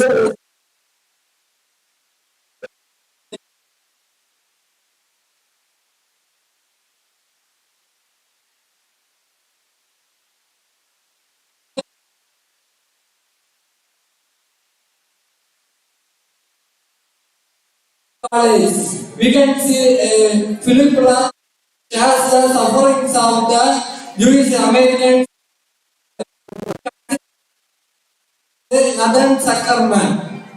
He portrays his own life in the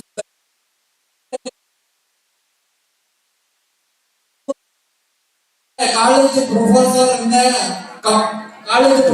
in a reputed college. But he belongs to a you can see that his senior staff but well experienced candidate. The mistake committed by the students as well as the staff, so that it created a major problem in the department, so that various right questions have been arised. He is slightly black in color, so that we can see that he is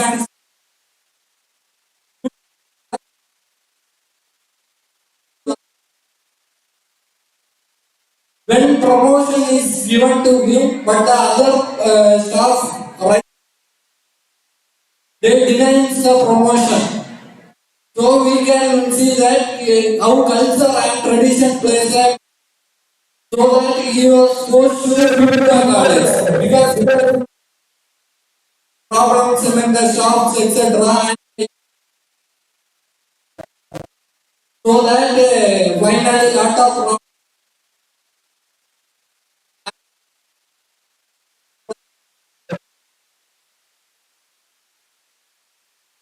We can see that how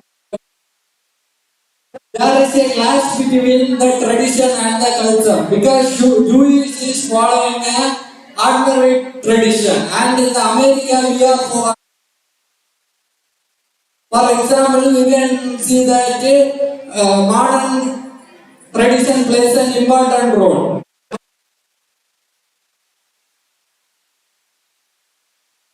In the small days, if we want to meet our neighbor or friends, directly. But nowadays we used to,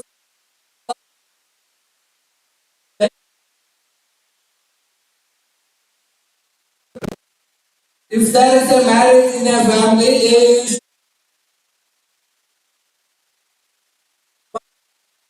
to WhatsApp, etc. Likewise, the Jews are supposed to follow the modern tradition and culture, but the Jews are not ready to follow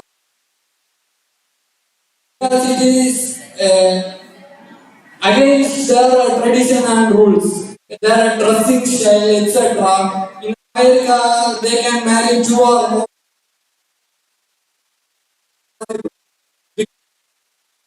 A chapter in the biblical chapter of Genesis 11. God used to Genesis 11 is the full chapter is about the Jewish identity. God used to say that. Coleman Silk is considered as a tragic personality in this, and slightly black, as I told that, he's a slightly black colored man. But he not belongs to America, he belongs to Jewish.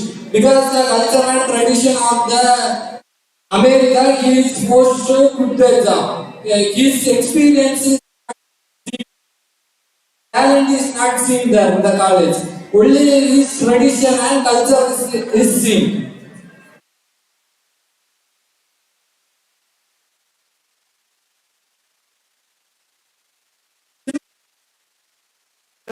When he reached America at the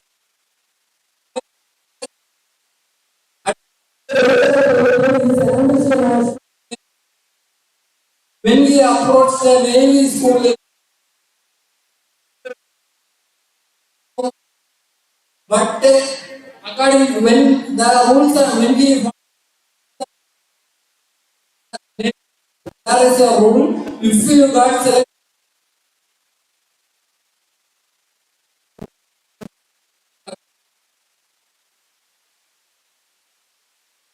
religious activity. Because of that, his father and mother also followed Jewish tradition and culture, so that he left the Navy school and become a college professor. Talent and experience is not given, but only the culture and tradition plays a role. So that Philip states that there is an interclash between the tradition, Jewish tradition. Because of the clash, the clash is not solved in a clip. Because if the Jewish tradition people suggest an idea to solve this problem, it is not accepted by the American. When the Americans share an idea to solve this problem, it is not accepted by the so that Philip states that this problem cannot be unsolved. It will be carried lifelong, generation, and it should be solved.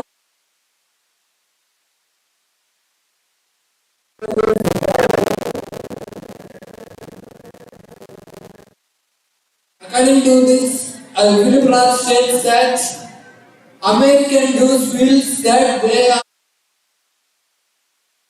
because there are many Jews in many countries. The the traditions of their own. But in America, they are forcing the Jews to, because the Americans are the higher population. So that the Americans are forcing the Jews to follow their,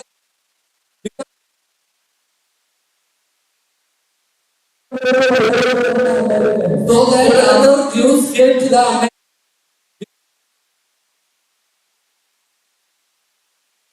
Nowadays we can see that the American Jewish dressing style is also American civilization. Their tradition.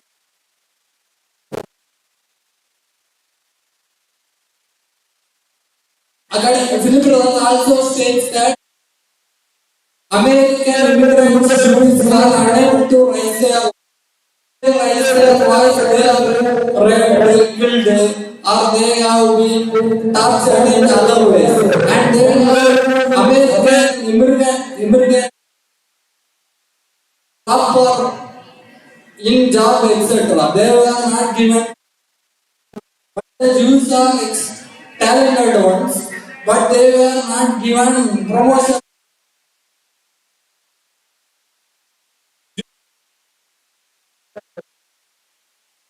So that Roth states that the American till they attain their rights, they have to fight themselves. Thank you.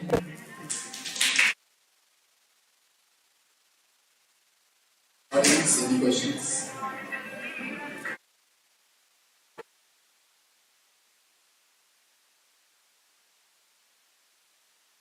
Jews are not respected in US as you mentioned. Country by their intellectualness, scientific things. Even this Albert Einstein said you. So they have contributed to the richness of the country.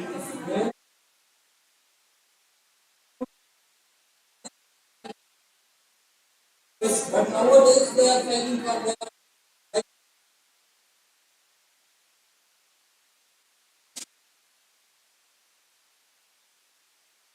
When Philip wrote the key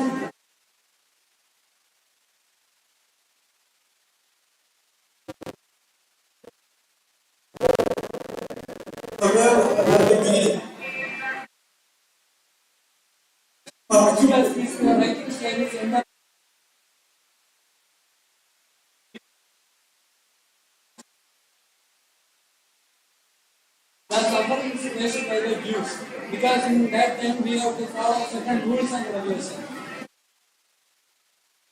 Because in that time you have to follow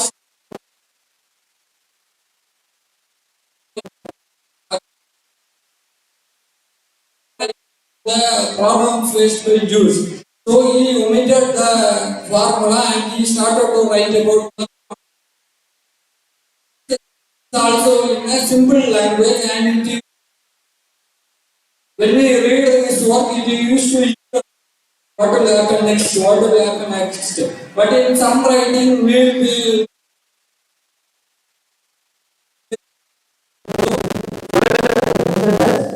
it is an acute year of dialogue. regarding the other immigrant writers, I think it is Saul Bellow. So Saul Bellow is willing to Philip as a diasporic, as a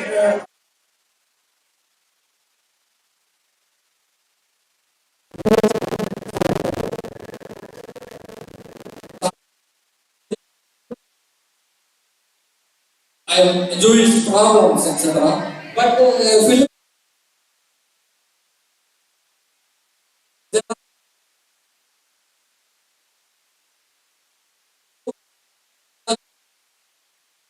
but Sanpallo didn't write every issues. He balanced. But according to Philip Roth, he only. Thank you. Good presentation, good defense. Thank you, sir.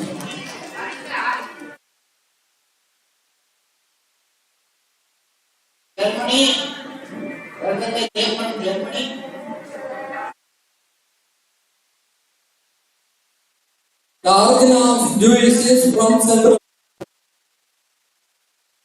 According to this source, I have chosen Central Europe. Thank you.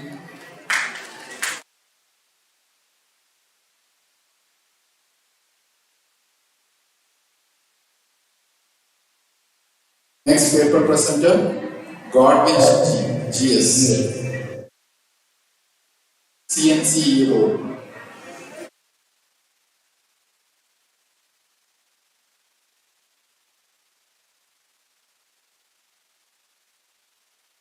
Since he is not present, I call Shori J, MBKSD College of Education.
Myself, Shirley. I'm doing my MRD in MBKSD College of Education. Grammar and word use through mnemonics. First, let's see about language. Language, we all know that it is a means of communication. For English language, it acts as a international language, a global language. And as for basic rules, we know it's a grammar. But it is difficult and hard to remove grammar. For us to help the rules in grammar, I'm going to use a technique called mnemonic techniques. Okay? Mnemonic techniques is nothing but the words, the rules and repetition. It also acts as a memory device or memory technique in which we can store all the memory we learned from this can be stored in our long-term memory. We can remember anything we learn.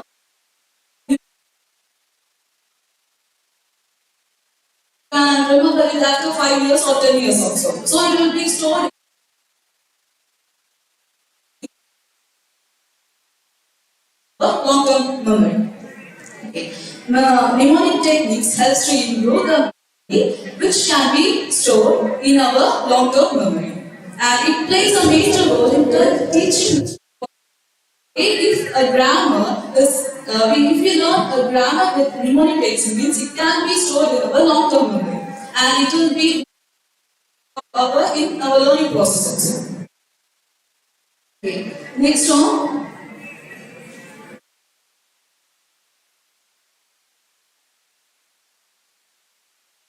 Next, English grammar, regular grammar. English acts as a set of structured rules, which includes words, phrases, class, sentence, and context. It is the way we arrange words to make a proper sentence. In word level, which means word, tense, nouns, adverbs, and all will come. When it comes for sentence level, phrases, class, reports, which will come. In grammar, there are two types, such as prescriptive and descriptive. When it comes to prescriptive type, it is a old traditional form of grammar which is usually used for language, and the second one is descriptive. When it comes for descriptive, it is described which is used by the native speakers. Next one. About mnemonics. This word mnemonics is derived from the ancient Greek word mnemonicus, which means to remember or relating to memory, of memory or relating to memory. And the other word, mnemosine, which means remembrance. Mnemosine is a word of She belongs to Greek mythology. Okay, mnemonic as a word like means of memory or relating to memory. When it comes to memory, a goddess, and she is a goddess of memory, where she belongs to the Greek mythology.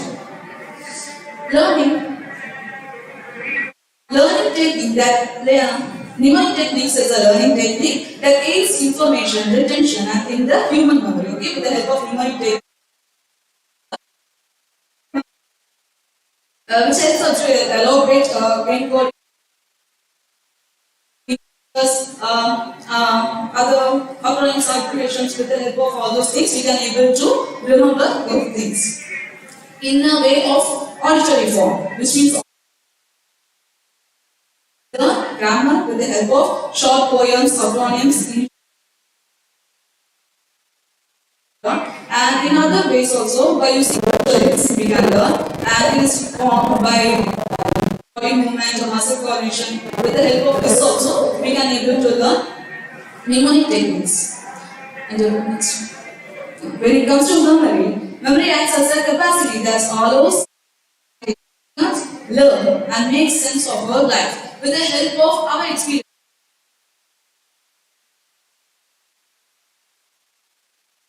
Like what are the things we experience in our life can act as a memory that allows us to build our story. We can be remembered again as our experience.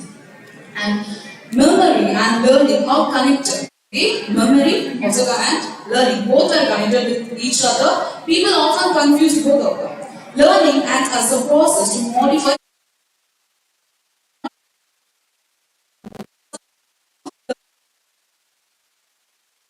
It all acts as an essential to all learning. It must hold a kind of memory. Okay, they both learn and memory.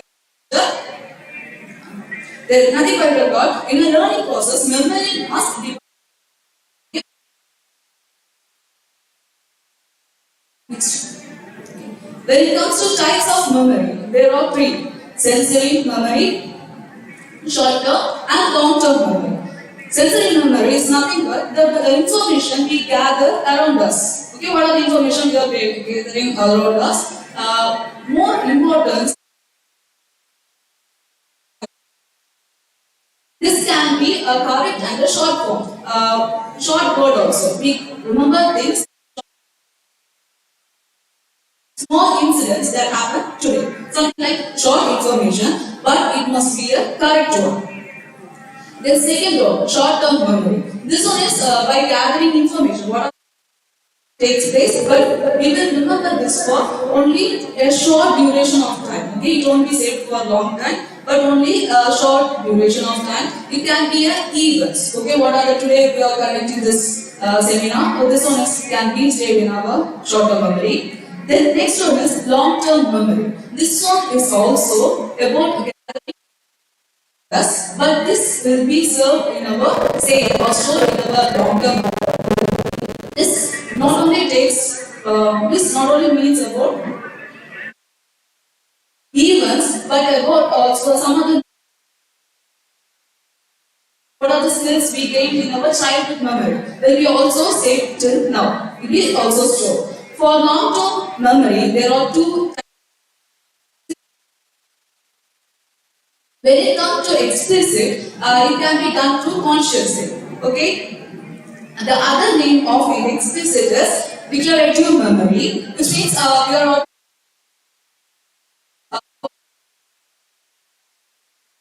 we remember our family members' date of birth. Small incidents, small things, okay? By remembering date of birth, by knowing about certain incidents, small things. We remember,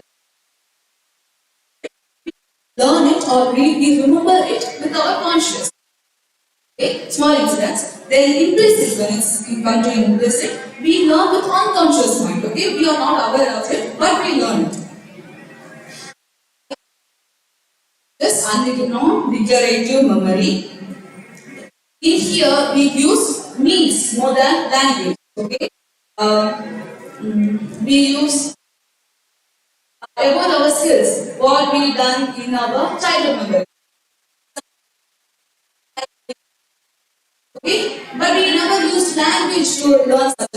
But it acts as a motor skill. Okay, it acts as a motor skill. It acts as a motor skill. So we learned it without our knowledge. If someone now asks us to ride a cycle, long-term memory. It acts as an implicit and it is saved in our mind. Now, about the mnemonic strength. Okay, there are 8 types such as spelling, future, rhyming, note organization, alliteration, song, organization, visual. The first one is spelling. There are things, there are some words which we feel difficult.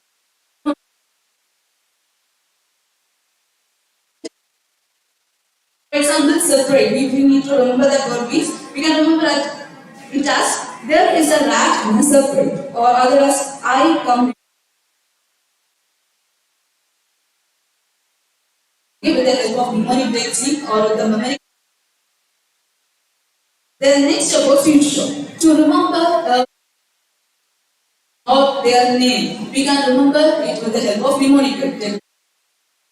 For example, if you need to name of a person Daisy and she okay, if you need to remember her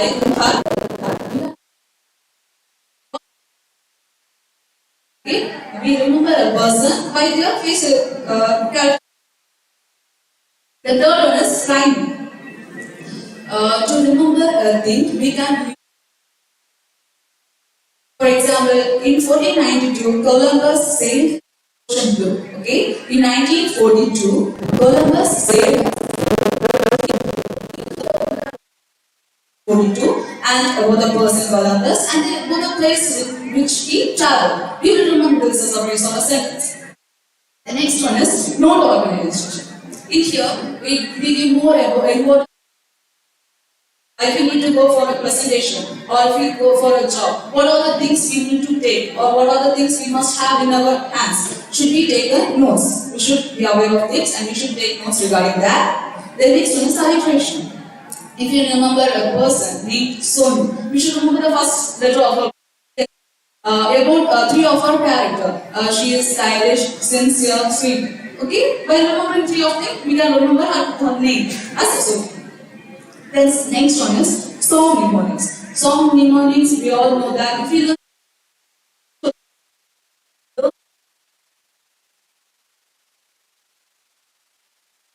learns alphabet A, B, C, D, E, F, G. A child learns in a childhood.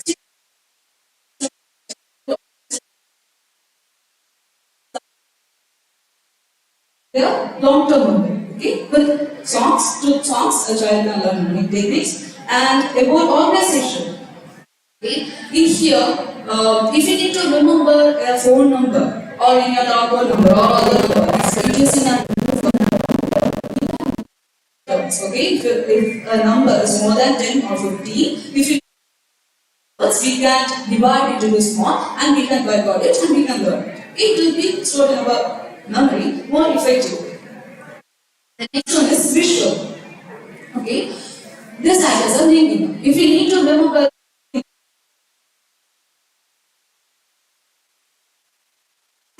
what are the things we must have in our hands, we can remember all the things and we can store it as a linking pattern and store it.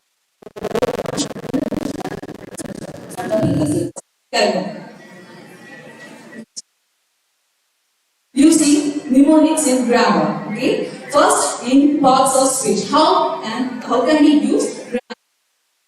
Now we can use grammar in parts of speech. In here, I wrote in a poem way about the basic thing we can learn. As noun names a person, place or thing, like many and monkey. Okay, in here, nouns, a naming word. Like what? Name means person and okay. Then river means place and the thing means strength. Okay.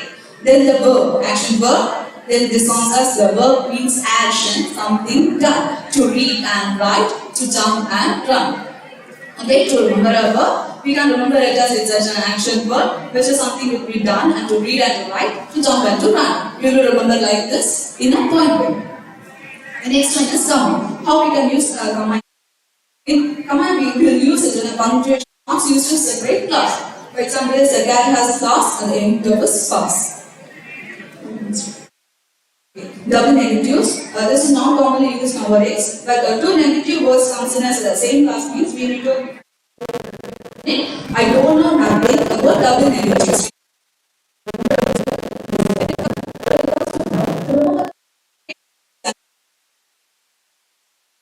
I remember acronyms for Great Lakes, such as the names of Lake Superior, Lake Michigan, Lake Huron, Lake Erie, and Lake Oranto. We can remember those 5 Great Lakes names as Superman helps everyone. Okay, the first letter of each word is from with to each other. To remember the 5 lakes names, we can remember as Superman helps everyone. The next acronyms.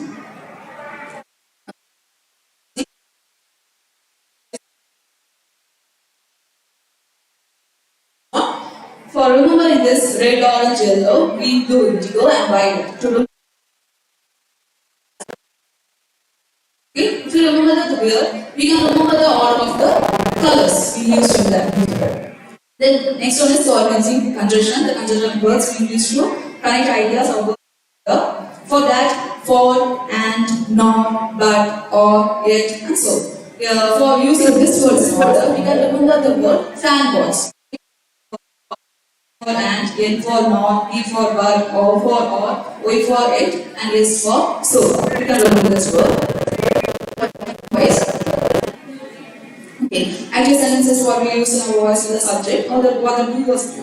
The verb we are in which we has the subject plus verb plus object. Verb is what's being done, followed by the subject. Then when it's come to object, action comes after the verb. Okay. For example, the dog likes Mary. Some of the examples I will know like the dogs or something like that.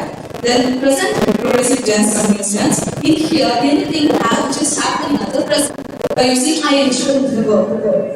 Okay. For example, the barking dogs outside are playing me or driving me crazy. Then simple present tense. Okay. We can use for simple present tense habitual actions. What's done? What are the things we actually do in a common way? Okay, the things we always do. For example, I want to share this every other day. Okay, every day I used to do that. Every day I used to brush my teeth, something like that. Okay, and the 10th one is past tense. Okay, in here we talk about past. For example, she walked the dog to the park. We used to add ed in our sentence.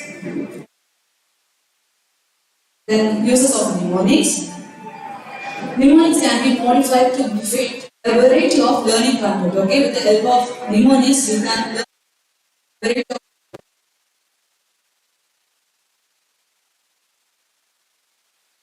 also in an easy manner, and the ideas and promote better. We can use mnemonic techniques. This method is especially beneficial to learning disability. Healthy students, learning disability students. Students with disabled students, it will be more effective for students if they have the learning disability. And for the students who were unable to learn as learners, it will be effective for those students. And advantages of mnemonic techniques. Okay? Mnemonics can provide a memory bridge to help us to remember. Okay? It acts as a bridge. Mnemonic acts as a bridge. Information. This method able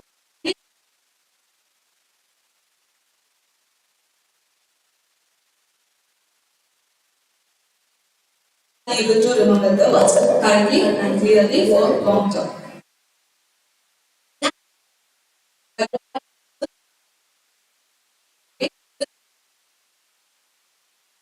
That will be more active and students will be more interested if you learn it in a rhymes or song or in a game. Okay. When used properly, they allow us to spend less time learning information from our long-term memory. Okay? If we use mnemonics in a proper way, it will be less time consuming and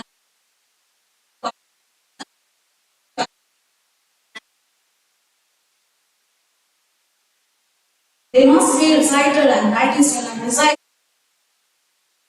Okay? In disadvantages, to remember time and it must be practiced more correctly to make it in a okay, learn and practice. Okay, time consuming is hard here. They can become crunchers and false sense of security. Crunchers means a false support without any false support, and we can't be sure whatever studying here can be a correct one. They rely more on rote method than in here for disadvantages. It is marked as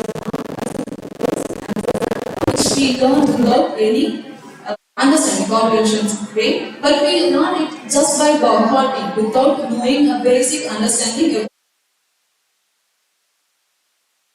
And what is the role of a teacher using mnemonic techniques? Okay, a teacher must help the students to create strategies and use in class the brainstorming method and all by applying attributions, by encouraging the students, induce creation of the strategies. Okay.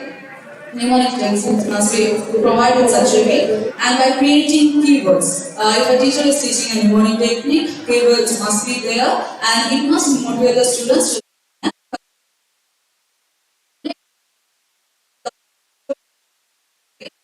First, a teacher must provide a key information, which means a heading or the main thing what you are going to learn or what not. The child must learn. Then have individual students. Students will be based on a same level in their IQ level. By knowing the level of the students, the teacher must provide an individual strategies for each student. Monitor and evaluate independent creation of students by providing several other strategies also. About conclusion about memory. Memory stores our information. With the help of memory, we can see, hear, smell, taste, whatever we do with the help of our sense for the first time will be saved in our memory. Okay, very soon we become fine because if it's stored in our short-term memory means it will during some period of time. But when it is stored in our long-term memory, where mnemonics or images, sounds, rhymes, or acronyms to remember things. Grammar can be learned through mnemonics, and with the help of mnemonics, the grammar that we learn will be stored in our long-term memory, which helps us to improve our memory. Thank you.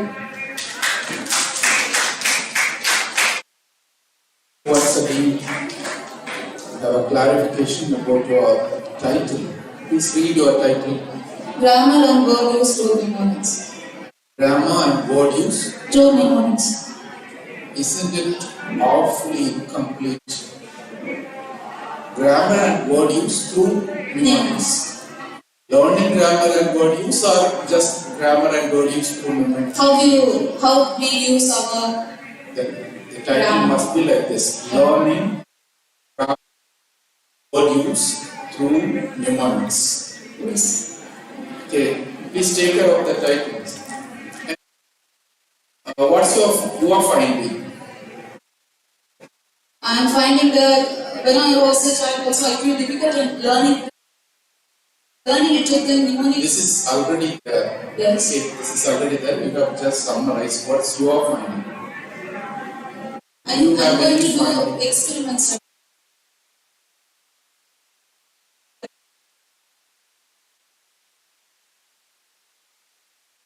Summary of what's already there. Yes. Okay, try to do something new. Okay, your own. Yes.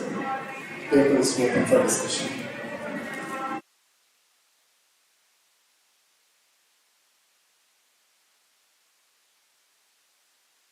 Because in this age of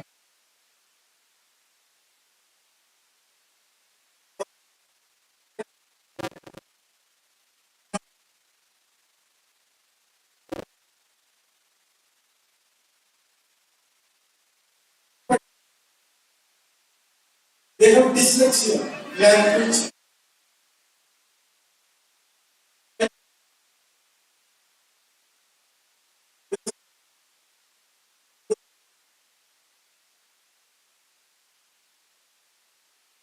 Without medical knowledge, it is very effective. And you presented a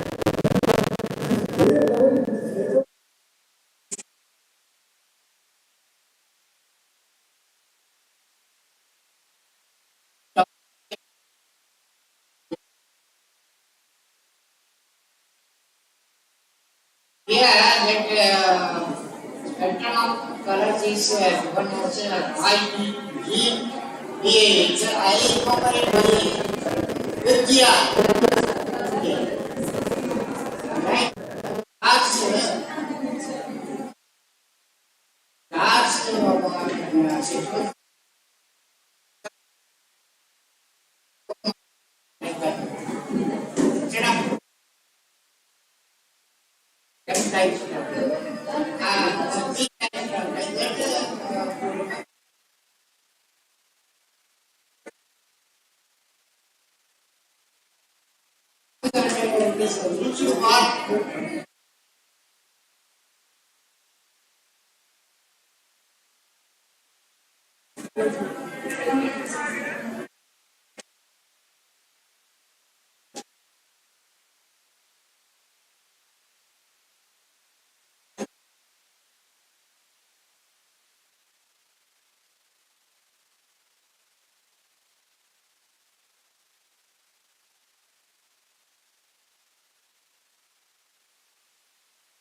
Next presenter, Annie Abhisha Moses.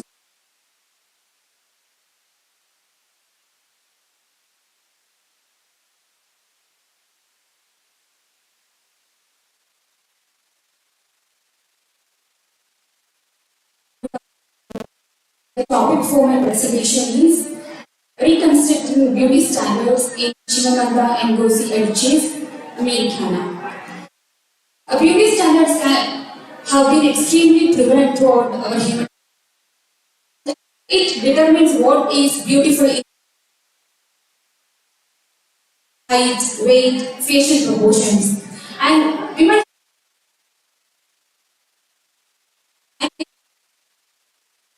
to look in a certain way. And when we can see the beauty standards in movies, shows, and magazines also. When we look at the history of the beauty standard, ancient Greece, they believed that a beautiful face was defined in terms of your facial proportions. But in the Renaissance period, was related to the fragility, maternal tenderness. We have given importance to the spiritual and emotional component. We are giving importance to the curvy bodies, curvy shapes. And since the arrival of the pictures, people started to look up at the Hollywood heroines and they defined the parameters of beauty by looking at the Hollywood heroine.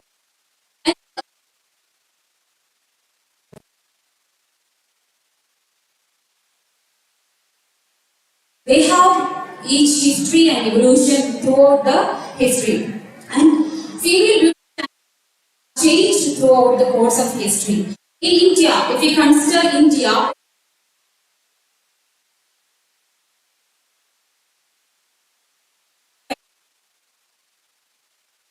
even the medium complexion is not considered in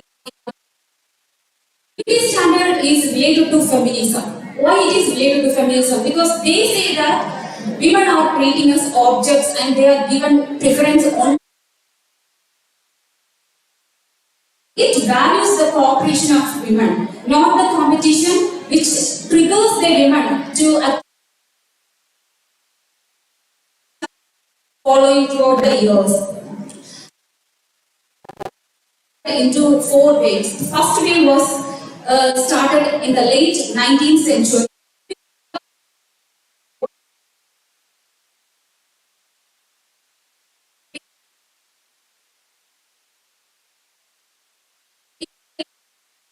importance to attain the reproductive rights of women. And the third bill, which was started in the year 1990s,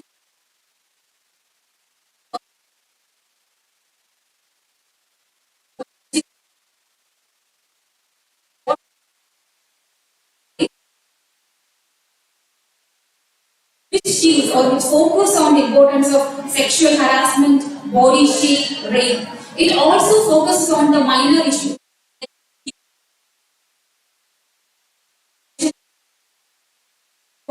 People with the color.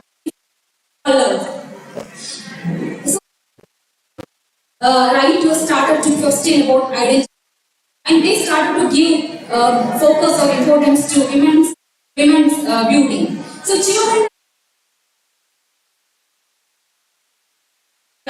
She is a Nigerian feminist writer.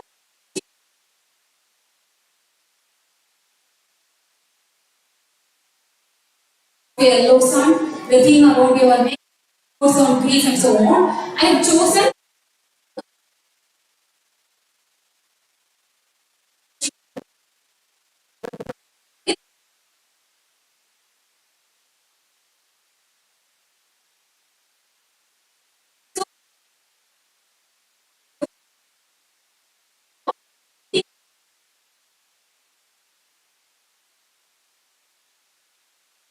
in Nigeria. When she was in Nigeria, she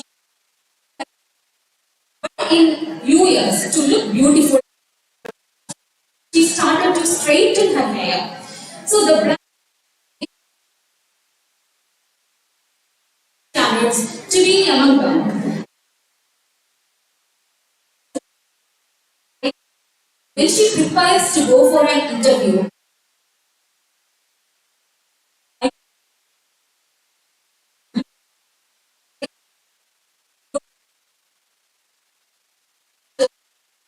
you to get that job. So this is another statement which is similar.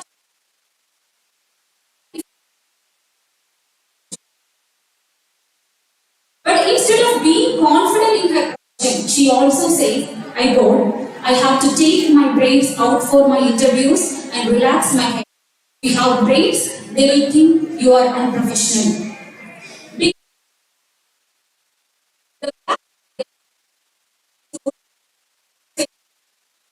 Started using iron combs to alter or to change their hair, to perm their hair, to straighten their hair. So the character, if a Manushi earns for a straightened hair because it was considered as it became a necessity for herself in order to navigate her of beauty. So this shows that how this character.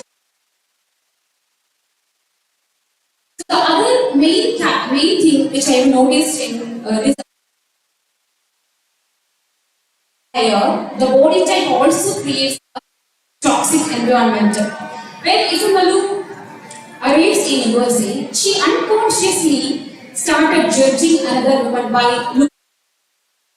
She always links the body type with slimness. So therefore we can understand that how it attitude towards or how she is following.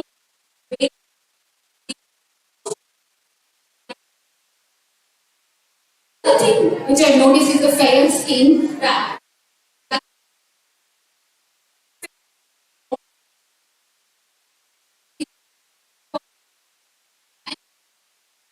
She is also fascinated. I go, she observes how and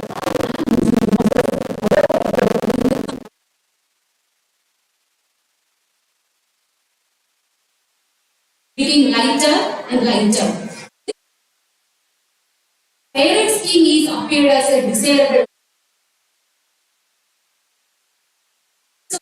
So we can say that the fashion magazine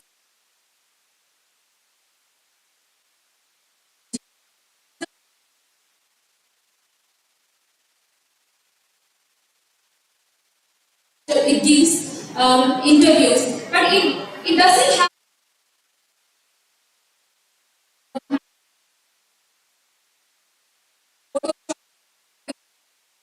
They don't have much acne scales on their skin. It only shows fair or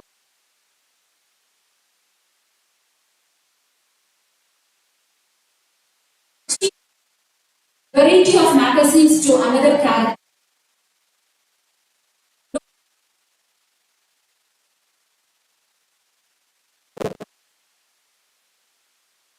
So in particular period, by the end of the novel,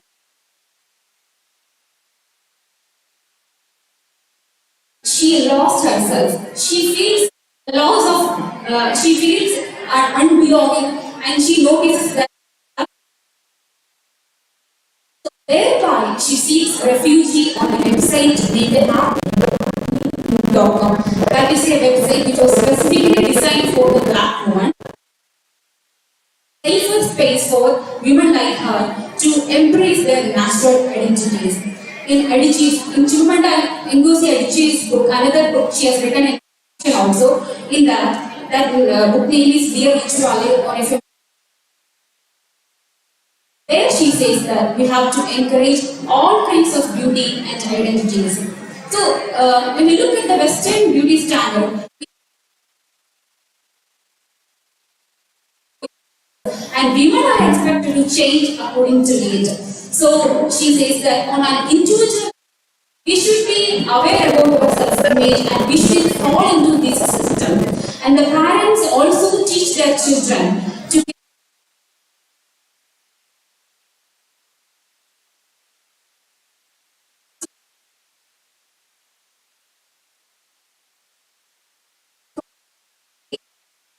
we can see the lack of confidence in women in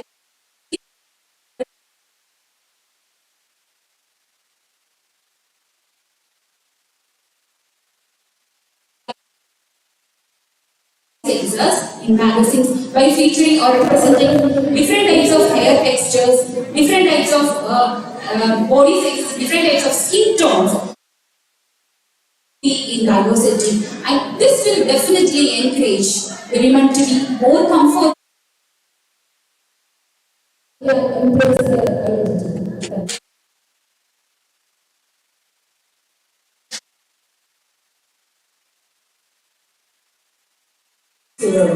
Basically, you are taking on the justice or giving a patient should be zero.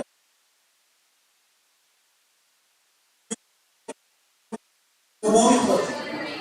So it is the brain is too straight. So it is all part of the capitalist system where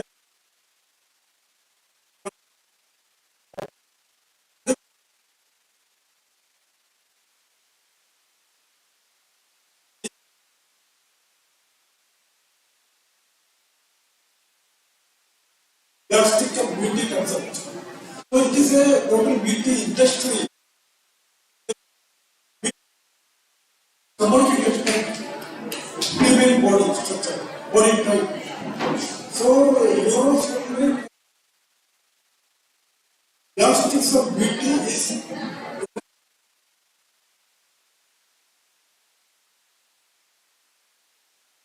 I agree that it is a product of a capitalist. Simultaneously, the patriarchal. Their beauty is only a supplement, but due to the social norms, societal, they ask or they impose women to follow the standards of beauty. So, not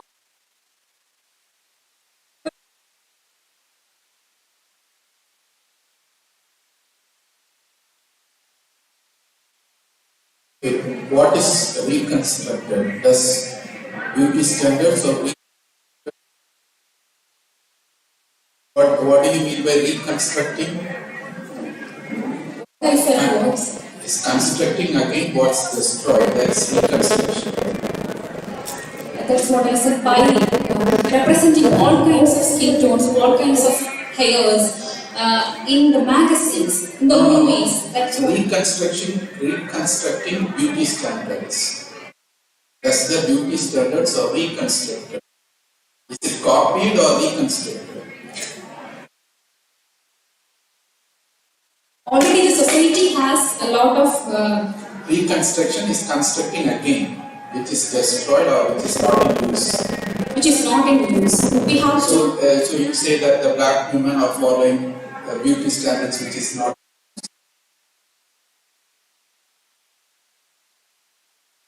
So what I try to say is that your title is wrong. Okay, try to change it. Or it's not reconstructing beauty standards, it's something else. Reconstructing is not the proper word. It's the wrong word. Okay, that's all. Next paper presenter.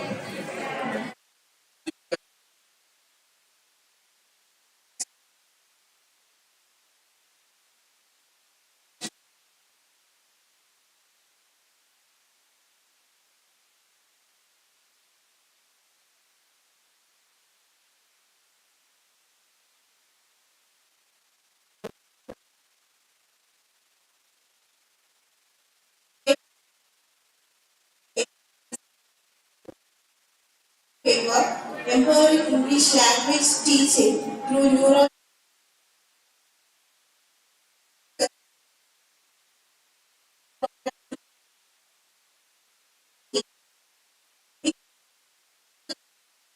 Good knowledge of English, especially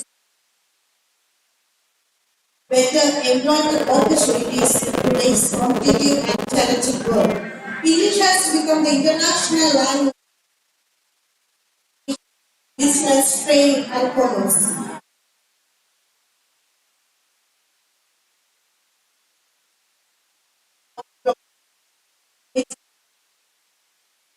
And new breakthrough strategies of improving English language teaching method should be adopted. Second language. You have very little time. Please just summarize. Okay, sir. Okay. Okay. Second, many difficulties they are coming across by learning this language because most of the time is proper language experience from their classmates because English is not just activity-oriented, interactive, creative classroom to be more helpful for students to getting greatly practical knowledge they are getting through these sessions. And students face problems like low by using second language and English speaking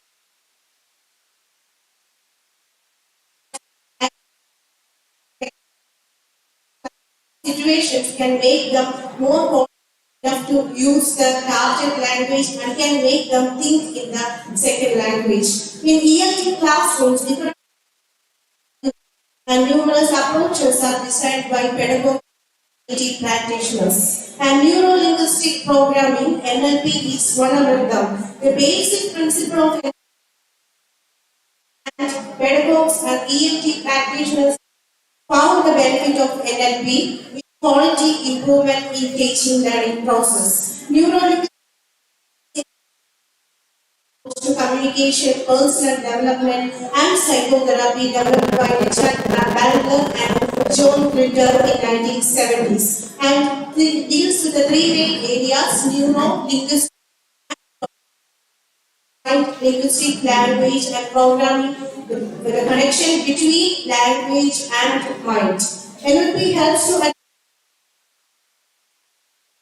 communication, and its four main rapport, outcome, sensory acuity, and flexibility are extremely helpful in increasing language skills.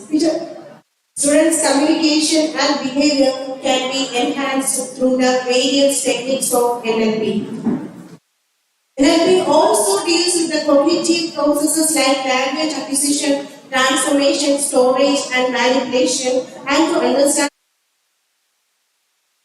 second language learning and helps to make the teaching interesting and interactive. Advantages of neuro-linguistic programming includes creates a positive environment, advocates in reducing stress and develops creative thinking. Practical knowledge is given more importance than theoretical knowledge, makes the teaching process interesting and effective, and can develop the students' motivation and makes them feel more interested in the learning activity. Neuro-linguistic program in ELT classrooms, a lot of students not to meet their desired outcome. Some of the NLP techniques that can be implemented in English classes are anchoring, switch, modeling, reframing to develop a positive attitude towards learning and to overcome their psychological problems like anxiety, fear, lack of motivation by using second language, that is English language. And building a rapport is a kind of NLP techniques helps to accelerate the teaching learning process because establishing a good rapport between the learners and between the teachers and a favorable environment for the learning process. And anchoring is another NLP technique. It's to create a positive mental image with the help of anchors or triggers. Anchoring helps in motivating the learners in building positive attitude towards learning. Images, positive emotions are installed in learners with the help of certain gestures and various expressions. And NLP switch is another technique and it boosts the positive part of the mind and the thoughts that hinders the learning process. And visualization is another technique and it also helps that we are actually visualizing before what we are doing, we are visualizing that we have already achieved our goal and makes the student motivated for moving in the further learning process. And modeling is another NLP method and it is the students taking a role model or great personalities they are choosing and they are trying to imitate to become the winners or great persons like them. It also helps in their way of learning process. And reframing is another approach of NLP which can help and to recognize, explain and react to a particular situation. And they are visualizing in something in a different perspective. And when it is a negative feeling they are getting from a situation, they can take it in another way and make motivated, they will self-motivated and move successfully in the learning process. And it could be concluded that neuro-linguistic programming will definitely make English language teaching learning process interesting and interactive. And NLP performs as an outstanding method in second language teaching, provides a very nice environment for learning, free from anxieties and psychological stress. This method surely satisfies all the demands of teachers concerning teaching and also pleases learners to achieve their goal to face the competitive world with confidence and determination. Thank you.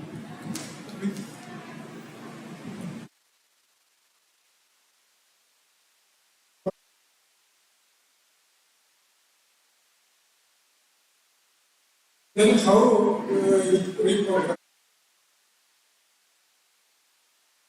Can you give an example? Mind consists of neuromind, linguistic and programming, language and mind. And with the sense organs, we are perceiving everything from our environment. And through the we feel the to learn the English language for speaking skill. And the teacher can develop first a good rapport. And if the teacher finds he is not performing or not having a tendency for speaking something in the class, she can understand what is the problem behind. Is this problem, what is their shyness or fear or anxiety for using the language. She can give maximum exposure to that student by speaking tricks like reading newspaper headlines, debates, discussions, dialogue making, that kinds of role plays can be included in the teaching process. Thank you, sir. Thank you so much. Thank you. Next paper presenter, Sajina, Ayyappa College for Women. So Sajina is absent. The next paper presenter, Chrisma S. Paul, St. Jerome's College, Avannagar.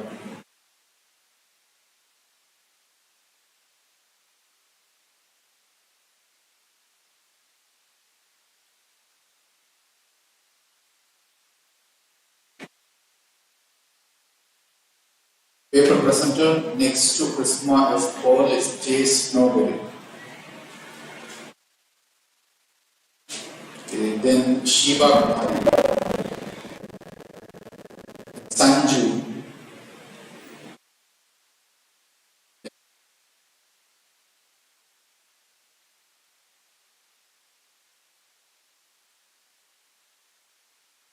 Concept of place and displacement in Gitanjali 63 and Psalm 84. 1 minute, please make it very short. You are already running out of time. It's up to 4. The concept of place and displacement in Gitanjali 63 and Psalm 84, a comparative study.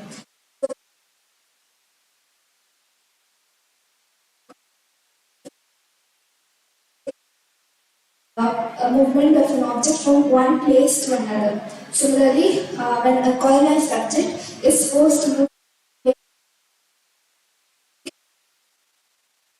it causes displacement of the subject. So we already listened to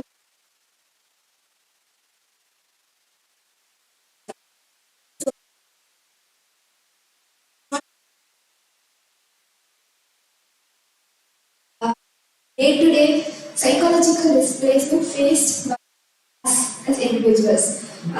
So I've taken 2 poems to compare.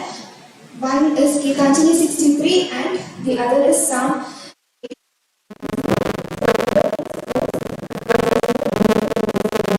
But they shed light on the key concepts of displacement. So my objective is to find the key problems of displacement from these points and then to so displacement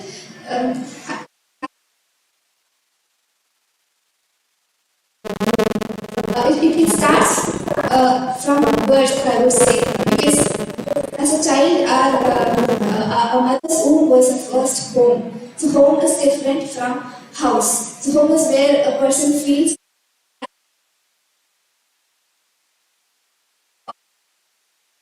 person, right? So we are displaced individuals since our birth. The first problem that a displaced person faces is dissociation or detachment. So that is why that is what Tagore says here. Thou hast made, he is referring to God, and thou hast made me known to friends who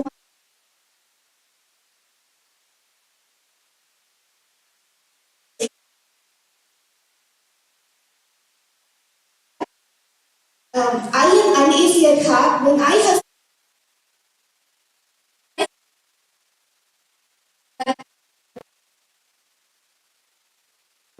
that brings uneasiness to me because I'm already attached to them, and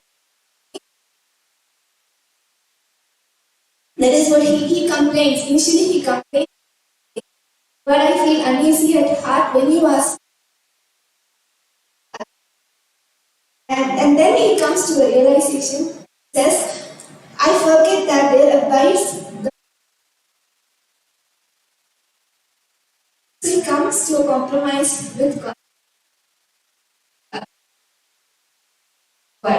So he realizes that it is God who has been taking him to place.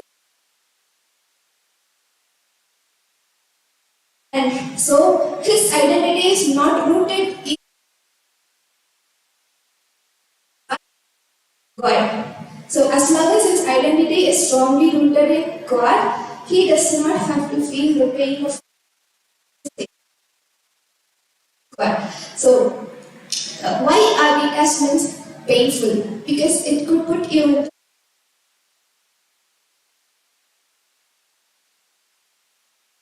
Tagore says,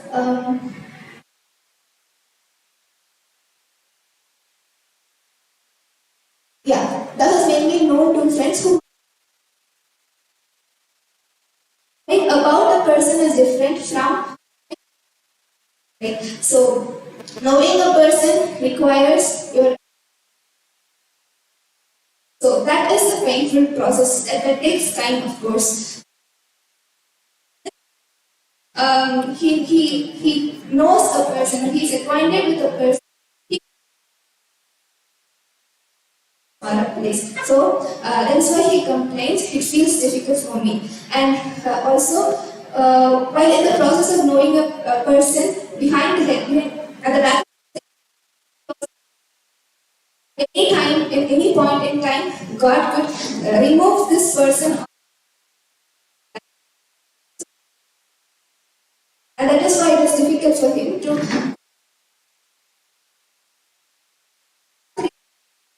There are many problems, key problems in this case. One are alienation, detachment, and sense of identity loss. So what the psalmist does is that he also faces the same problem of displacement, but he is precautious enough to in the Almighty. So he says in verse 5, "Blessed is the man whose strength is in you, heart is set on pilgrimage." So he considers himself. So this world is not his tent. He is just a passerby. So his destination is God, is heaven. So of course he gains experiences from the places that he goes and the persons that God. So as his heart is already, he does not need to fear alienated from a person or yeah. So his main goal, the psalmist goal,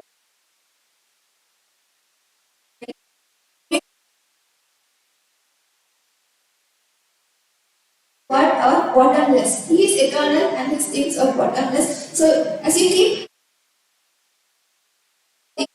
word that you can learn. So it keeps going on, and so the process could be interesting. It is a never ending.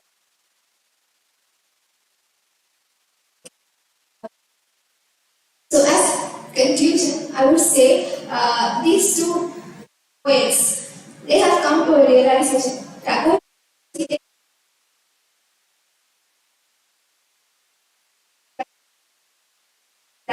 if a person makes God his home, he can never be displaced, feel displaced in this world.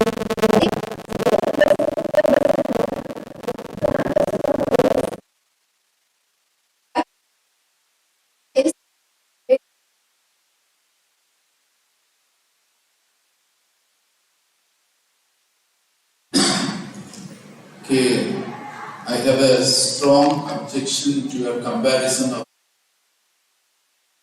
I find very little of this theme, that is concept of place and displacement in Psalm 84. And you cannot compare it with, there are better songs that could be compared with this Gitanjali. That could be, but for now I have chosen particularly the verse 7. They go from strength to strength. I'm sorry. You have understood the song in the wrong way. There is song number 69 that has similar theme. This song has nothing to do with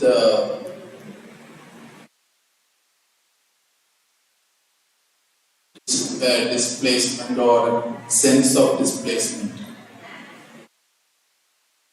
I see the psalm as. See, blessed are those who dwell in your house. Yes. Blessed is the man whose strength is in you. They go from strength to strength. That does not mean that they move from one place to another. No, I don't mean that. That means that they are gaining spiritual strength. When it says, for a day in your courts is better than 1,000. Okay, in that song, the king or the singer sings about his relationship with God and his attachment to his God. Yes. Okay, so there is no displacement or displacement of place or concept like that. Better analyze this Gitanjali, this poem, that's Gitanjali 63 with Song 69. Okay, thank you. Thanks. Next, Sanju. Sanju, St. John's College.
I want to teach to you another.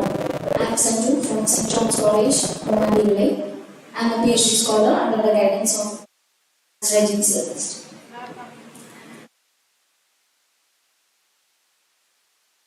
So today I am going to present my acquaintance with Gothic by Jewish American in Sylvia Osik's works. So she's my lady, excellent Sylvia Osik. So she is a well-known fiction writer and essayist, critic and translator from Yiddish. As a challenging and unique Jewish writer, she shows her interest on Jewish American life. So her work explores the different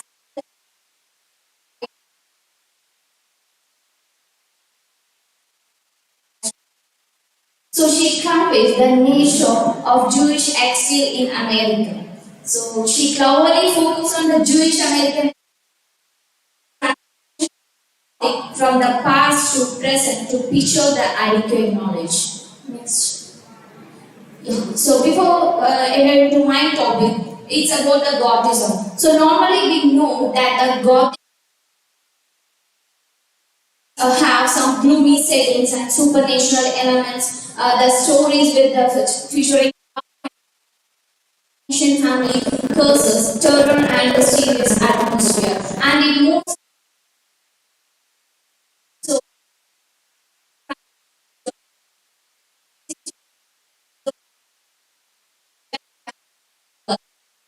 So here, my writer Cynthia Osi move on to few Gothic figures Lilith and Kabbalah, Golem, and Gothism. The Osi connect some of the Gothic creatures like this, and moreover, Osi explains us the path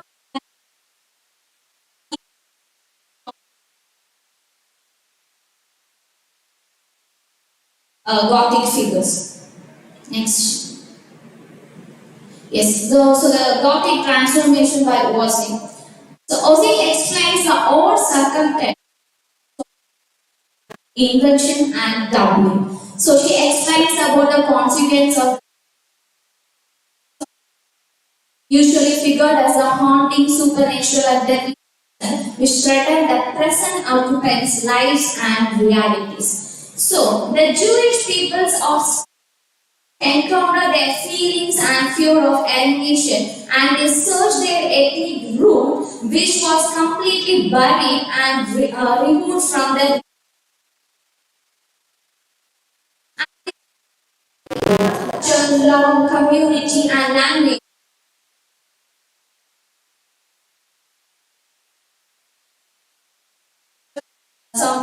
celestial foundation, and they thought they are represented themselves. So, to explore this my narration, I just move on with a few Gothic characters, which was explained by portrayed by Rossi in her works. Next. Yes. So the first one is the vampiric narration in NPR edition, America, in Pula Meso paper, and James in the Pagan Rally. Next. Yes, the longing for language. In the our edition America, she explained that the language is only because of the young generation people, they don't have that about their own tradition and their family background and all. So they are completely more traditions which were followed in America. So she explained that the Jewish immigrants witnessed many of the children born in America moving away from the ethnic culture and they inherited from their parents. Their later generation began choice instead of following their own familial and the cultural identities. So here the NPR edition America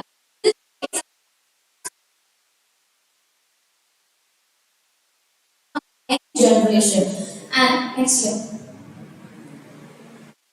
Yes, here some quotes are here encoded in that area edition America. Here the conversation between the Edelston to Hannah. Edelston and Hannah, they are the characters in NPR edition America. Edelston, he is one of the old widower. He doesn't like to translate his works in other language. He is an Yiddish writer. So because of that, he is cornered in between those writers at that. So he is searching for a translator, Hannah. So here he said, mourning in English, the death of Yiddish. So he mentioned that Yiddish, the language is dead. And then he mentioned that language is murdered. So the language is not at all people. And the half of Jewish mouth already he explains about the German people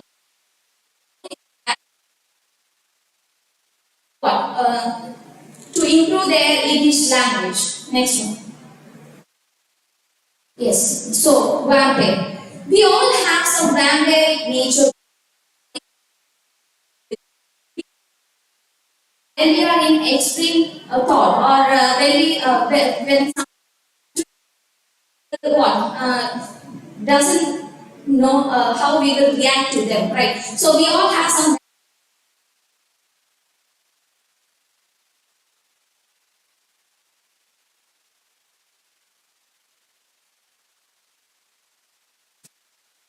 Yes, because Edelston is continuously triggering that Hannah to know about the importance of that Yiddish language. So the young generation girl, she doesn't like that. So she is telling. Yes. So Hannah compares Edelston with that candle. He is disguised old age writer, eats ahead of people, and she. So this is the description given by Rossi about the old writer. And Edelston found the vampirism in the language of project that she has some vampiric nature. And next.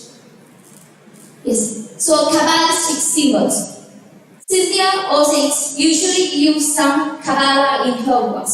So here Kabbalistic symbol tradition. So Kabbalistic symbol is about the strong belief in God of their thought as a scapegoat under non-Jewish.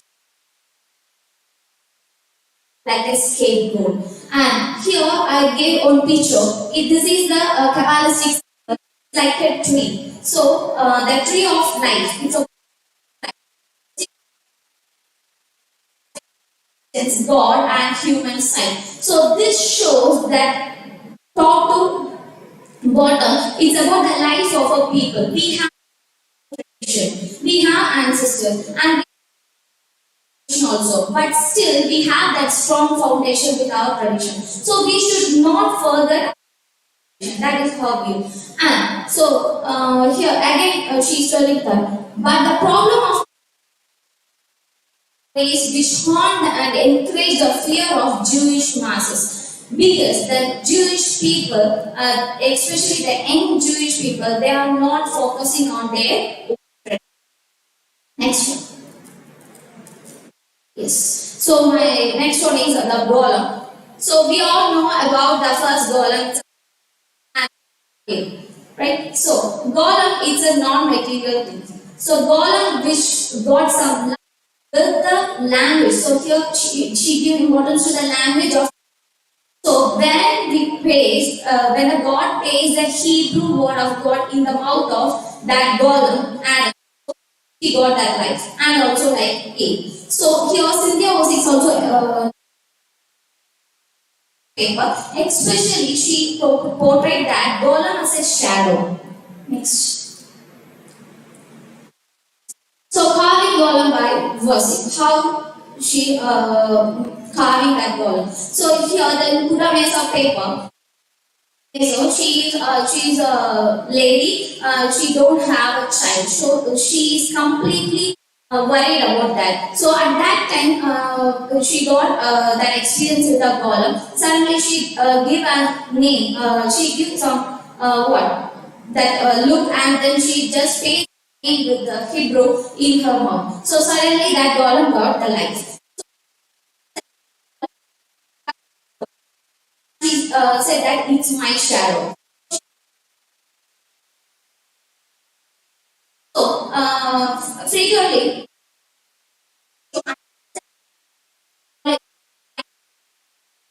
our owner put a mesa. So, because she is completely annoyed with her past experience.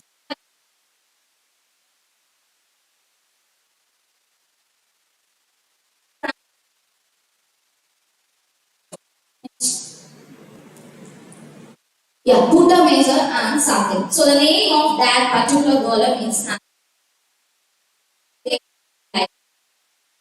I don't want this name. I want to color my own grave. So normally the golem have to obey all the order of the master. But here it's completely turned off the past horror memories of this. Yeah, so she created the golem to clean the white,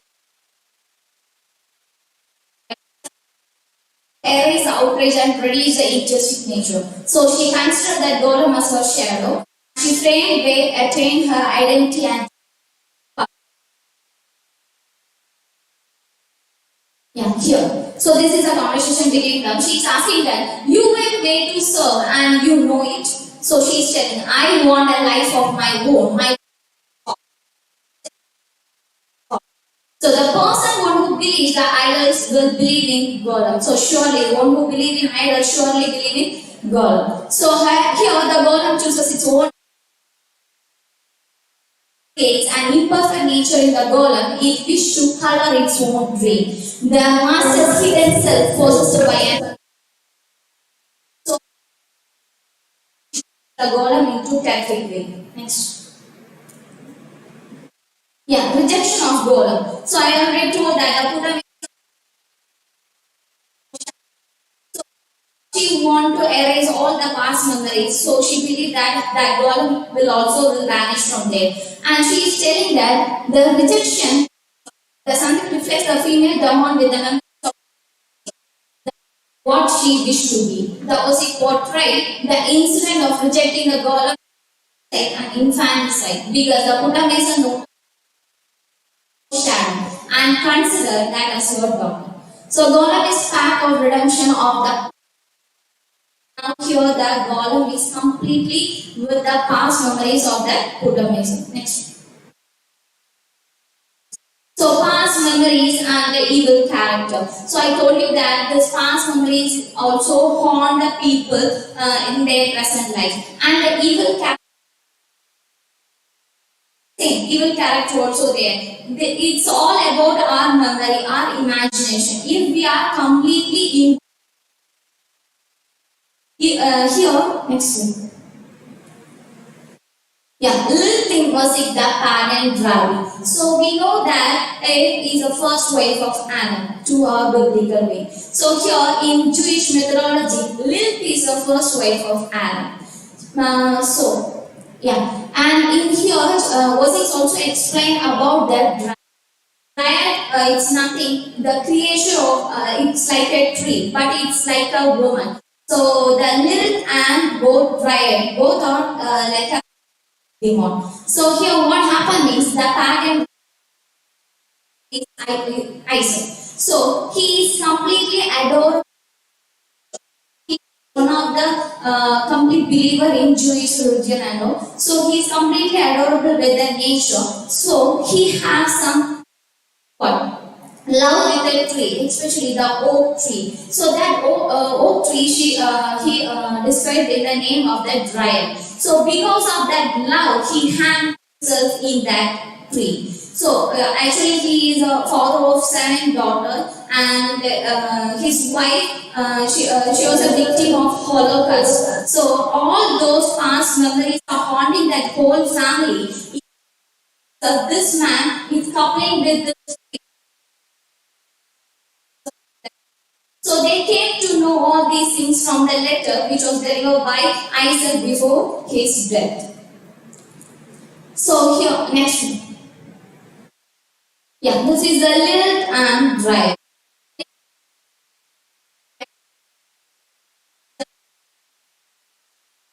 And the Lilith. Both the Lilith and Dryad with the sexuality and their beautiness. Next one. So Isaac restored his religion with his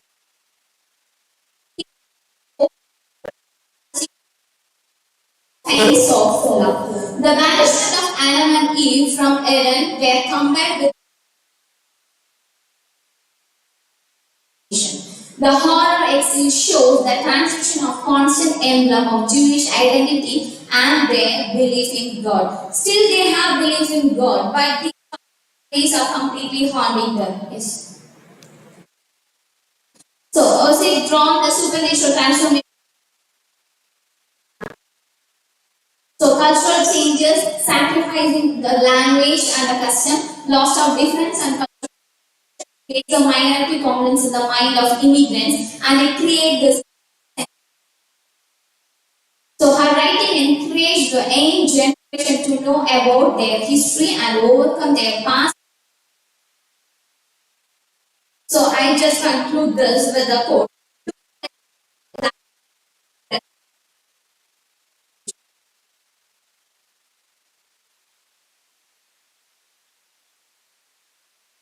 It is the vampire American already cannibalized the English language. So it is a cultural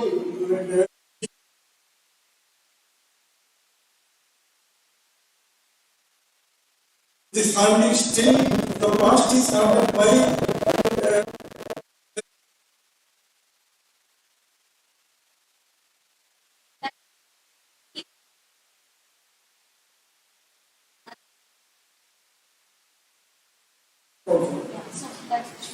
it was a G who man is by birth a potential criminal.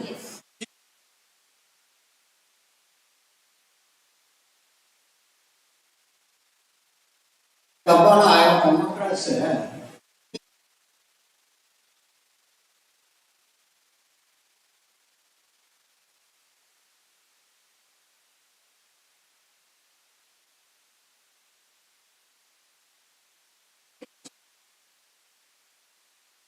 sorry to say this also. They say communism came from Kapala. And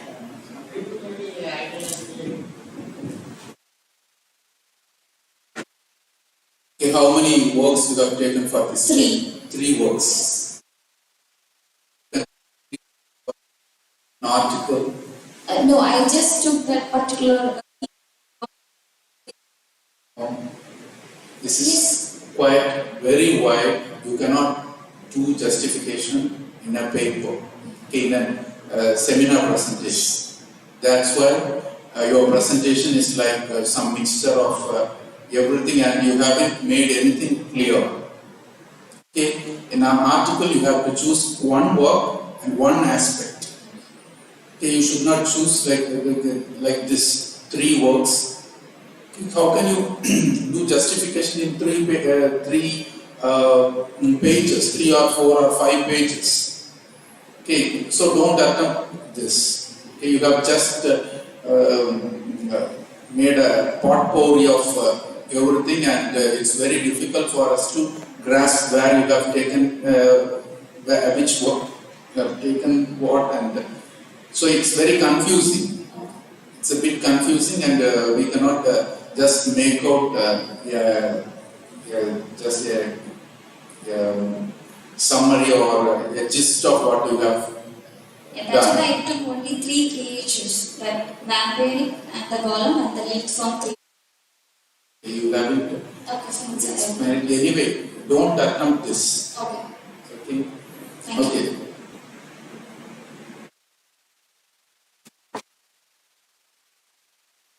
Next, Babisha, St. John's College of Arts and Science.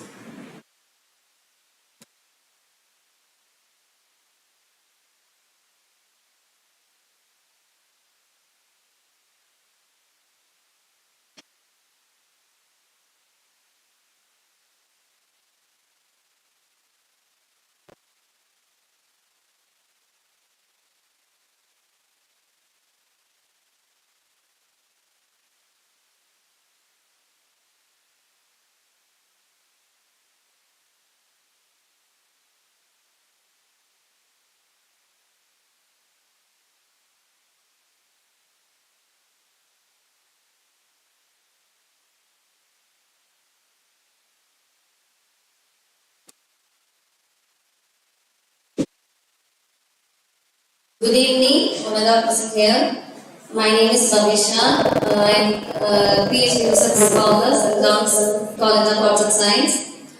The title of my presentation is Dehumanizing Nature of War in Richard Flanagan's The Narrow Road to the Deep North.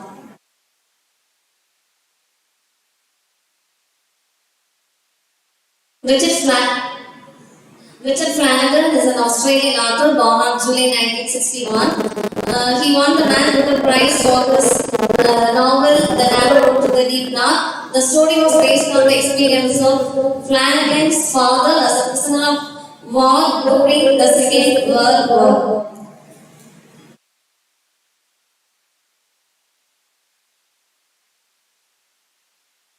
As we all know, World War II happened 1939 to 1945, fought between the Axis powers, Japan, Germany, and Italy, and the Allies powers, France, Britain, US, Russia, and extent part of China. As we all know, war is nothing but armed conflict between different countries and different groups within a nation. War never benefits a nation or a particular group. War destroys the very base of humanity. Moving to the title dehumanization. From the words of Merriam-Webster, dehumanization is defined as to deprive of human qualities, personality, or spirit. Also, dehumanization is the psychological process of demonizing the enemy, making them seem less than human and hence not worthy of humane treatment. Dehumanization is nothing but the enemy has a common strategy. Dehumanization is a common strategy used by the opponent, enemy countries.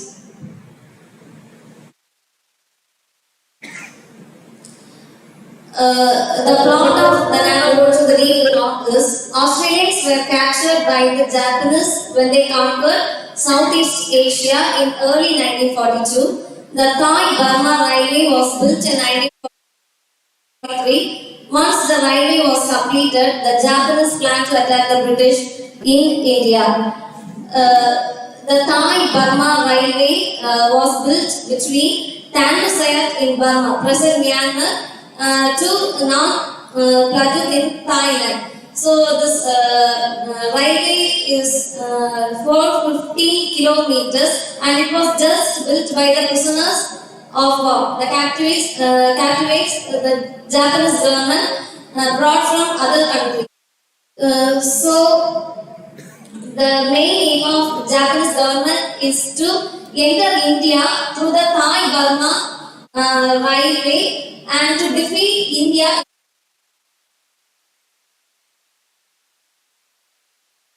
Richard Flanagan got this inspiration from his father's experience as a prisoner of war.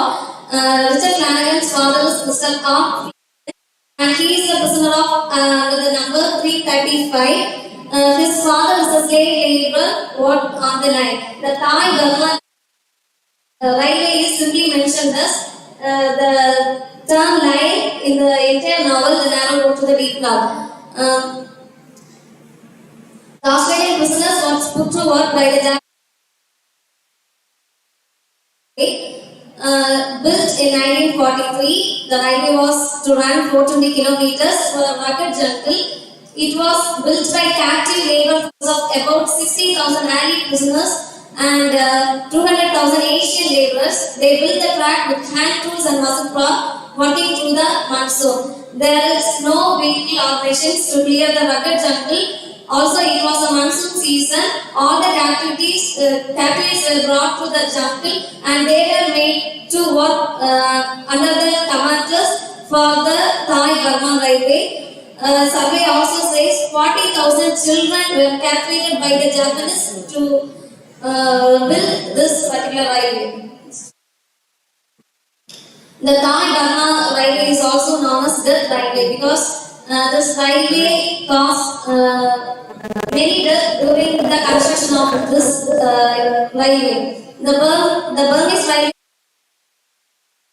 Japan came to power in 1943 and announced the need of railway in Burma, but there is no mission. Just with human forces, the railway has been built. Numerous deaths were caused in the railway. This is why it is known as the Death Railway. Because the captives were taken to the particular jungle, the travel was almost 5 days. Hundreds of prisoners were stuck in a single truck and they were taken to the destination and almost as it was a monsoon season, the truck was filled with human shit, vomit, stain, and it was drenched with mud, and the situation is pathetic when they reach the destination. And when they reached the destination, they found many persons died inside the truck. Dorigo Evans, he is the central character of the novel. Dorigo Evans is a colonel who worked in the prisoner of war camp. This term is simply mentioned as POW in this novel. He is the commander of the Australian soldiers. In real, Dorigo is a doctor. This is a fictional character made by Richard Flanagan as a representation of his father. Dorigo Evans is the commander of Australian prisoners. And in real, he is a doctor. He witnessed all inhumane activities in the war, but he couldn't help even a single soul in that war camp because as a commander-in-chief, he has to obey his supervisors, but as a doctor, he failed his duty in the war camp. So this was the quote I have taken from the novel to show the pathetic situation of the prisoners. They had to take turns sitting and they slept each with his legs draped over the next man, enveloped in a fuming state of a stale vomit of rancid bodies, shit and... Excuse me, we can read those things, please.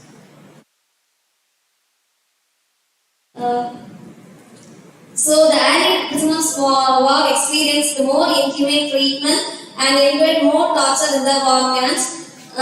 During the construction, the prisoners suffered cruel forms of punishment, torture, inflicted by the Japanese. The prisoners were affected by dysentery, diarrhea, cholera, malaria, responsible for more than this particular railway construction was responsible for more than one third of deaths in the railway. Also, the prisoner of war were affected by malnutrition, unsanitary conditions, mosquito-infested jungle, and poor monsoon condition. The findings of this paper is war is futile.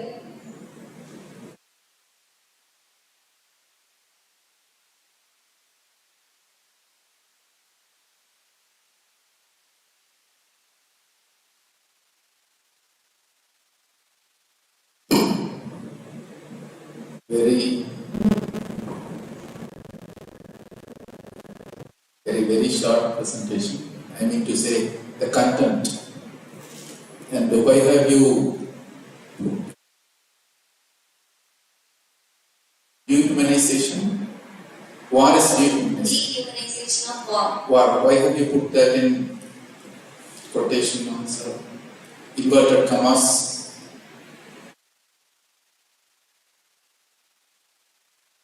First, is dehumanizing nature of war. Why have you put with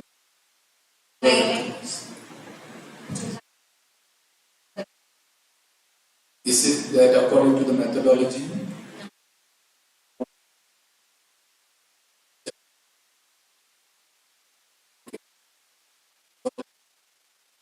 Thank you, sir. Okay, let's move on to the next paper presenter.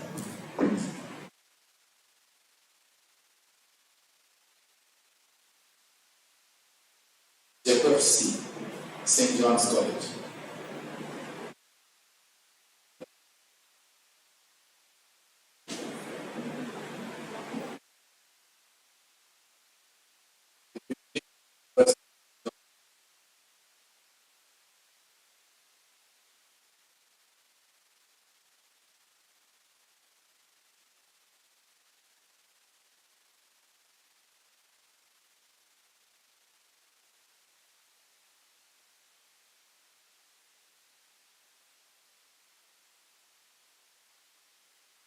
Being Manada present here and William Chapasi bring material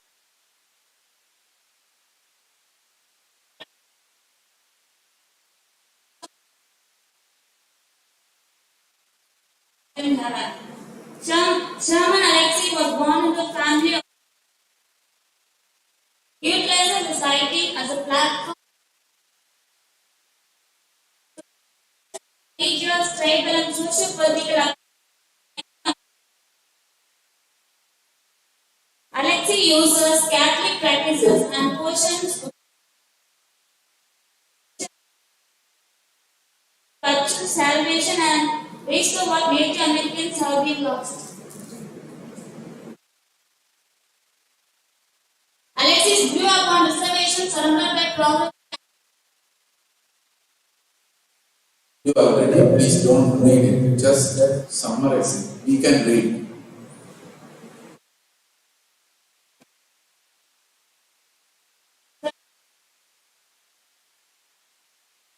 It's a work I am selected.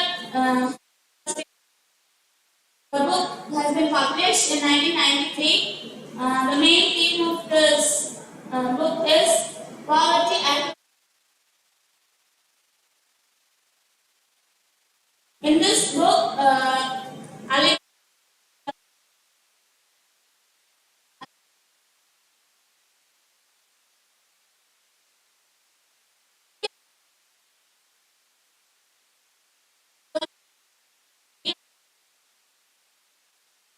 to reframe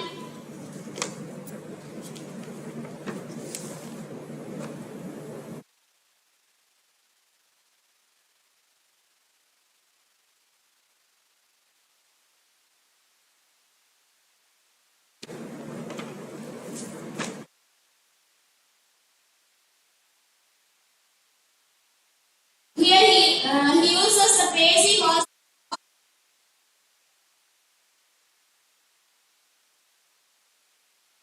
with the wounded legs. These are the historical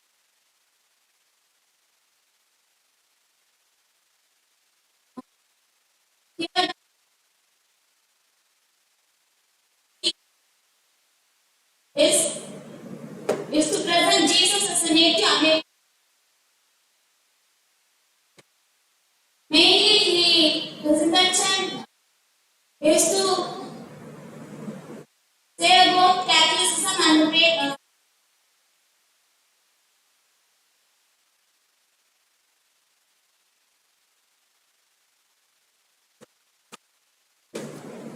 in the story the Jesus tries of to fully embrace Catholicism while venerating the person of Jesus.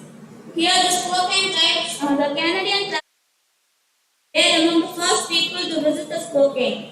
The games the Spokane used to play are the Spokane under gate beer and leaf from Spokane River.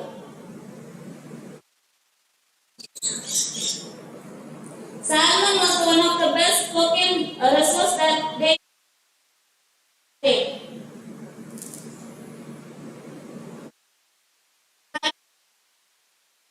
The Jesuit arrived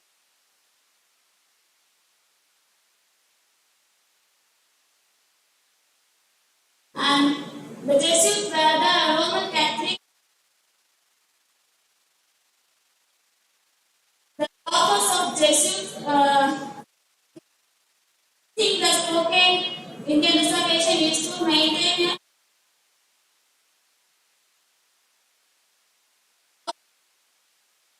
when clash between the colonizers Spokane in 1847.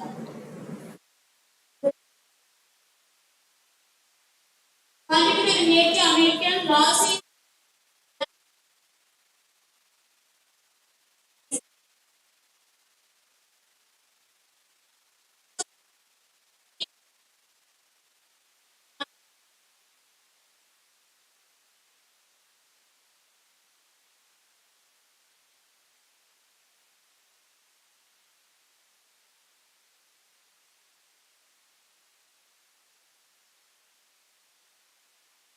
Jesus Christ's half-brother replicates Alexis' personal struggle to fully embrace Catholicism while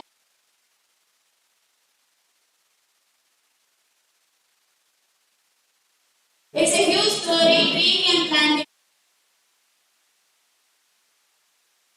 In this, Jesus Christ's half-brother is uh, James as Jesus. The story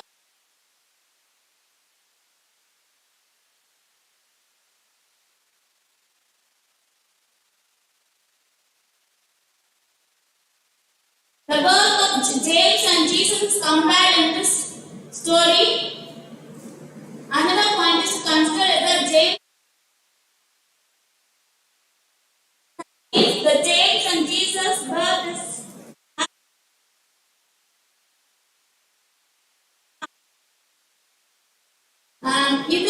in this story, Alexei uses repeated typos.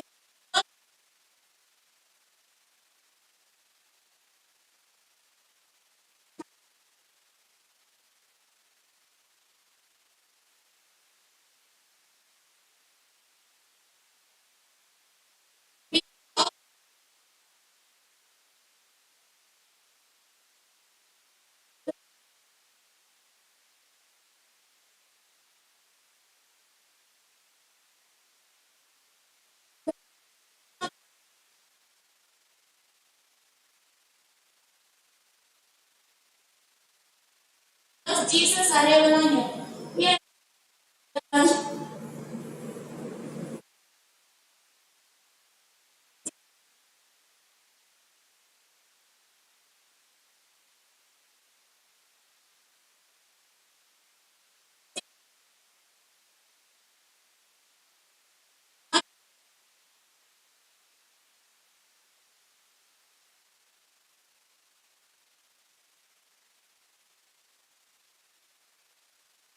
Jesus compares James as Jesus. So here, Jesus helps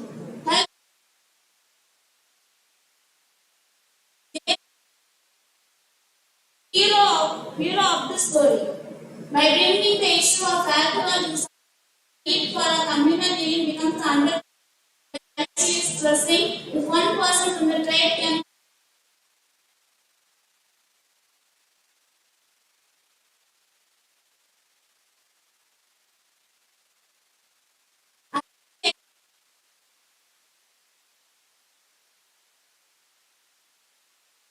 Jesus has been also rejected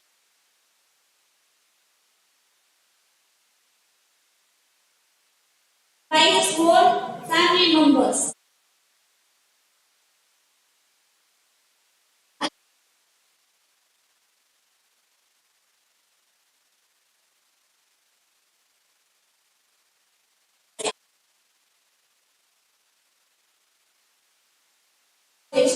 James' purpose was great.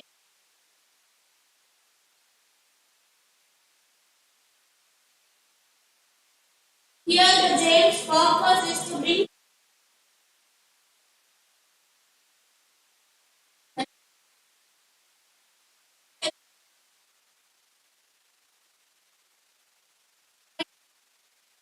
and this story is to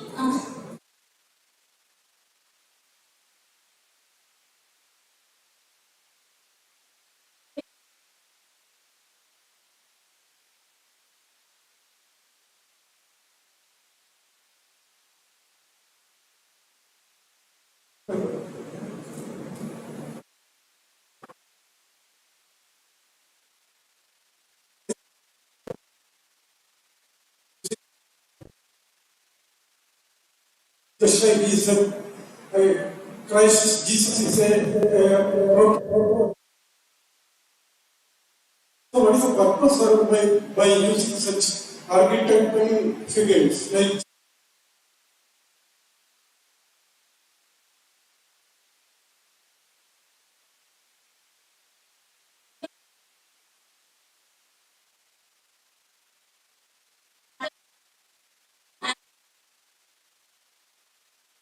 that's why he uses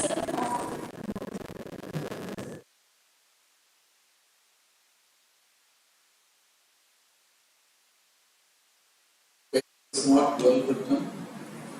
This is not the right way to present paper. Okay, you should not read it well. But use PowerPoint just as a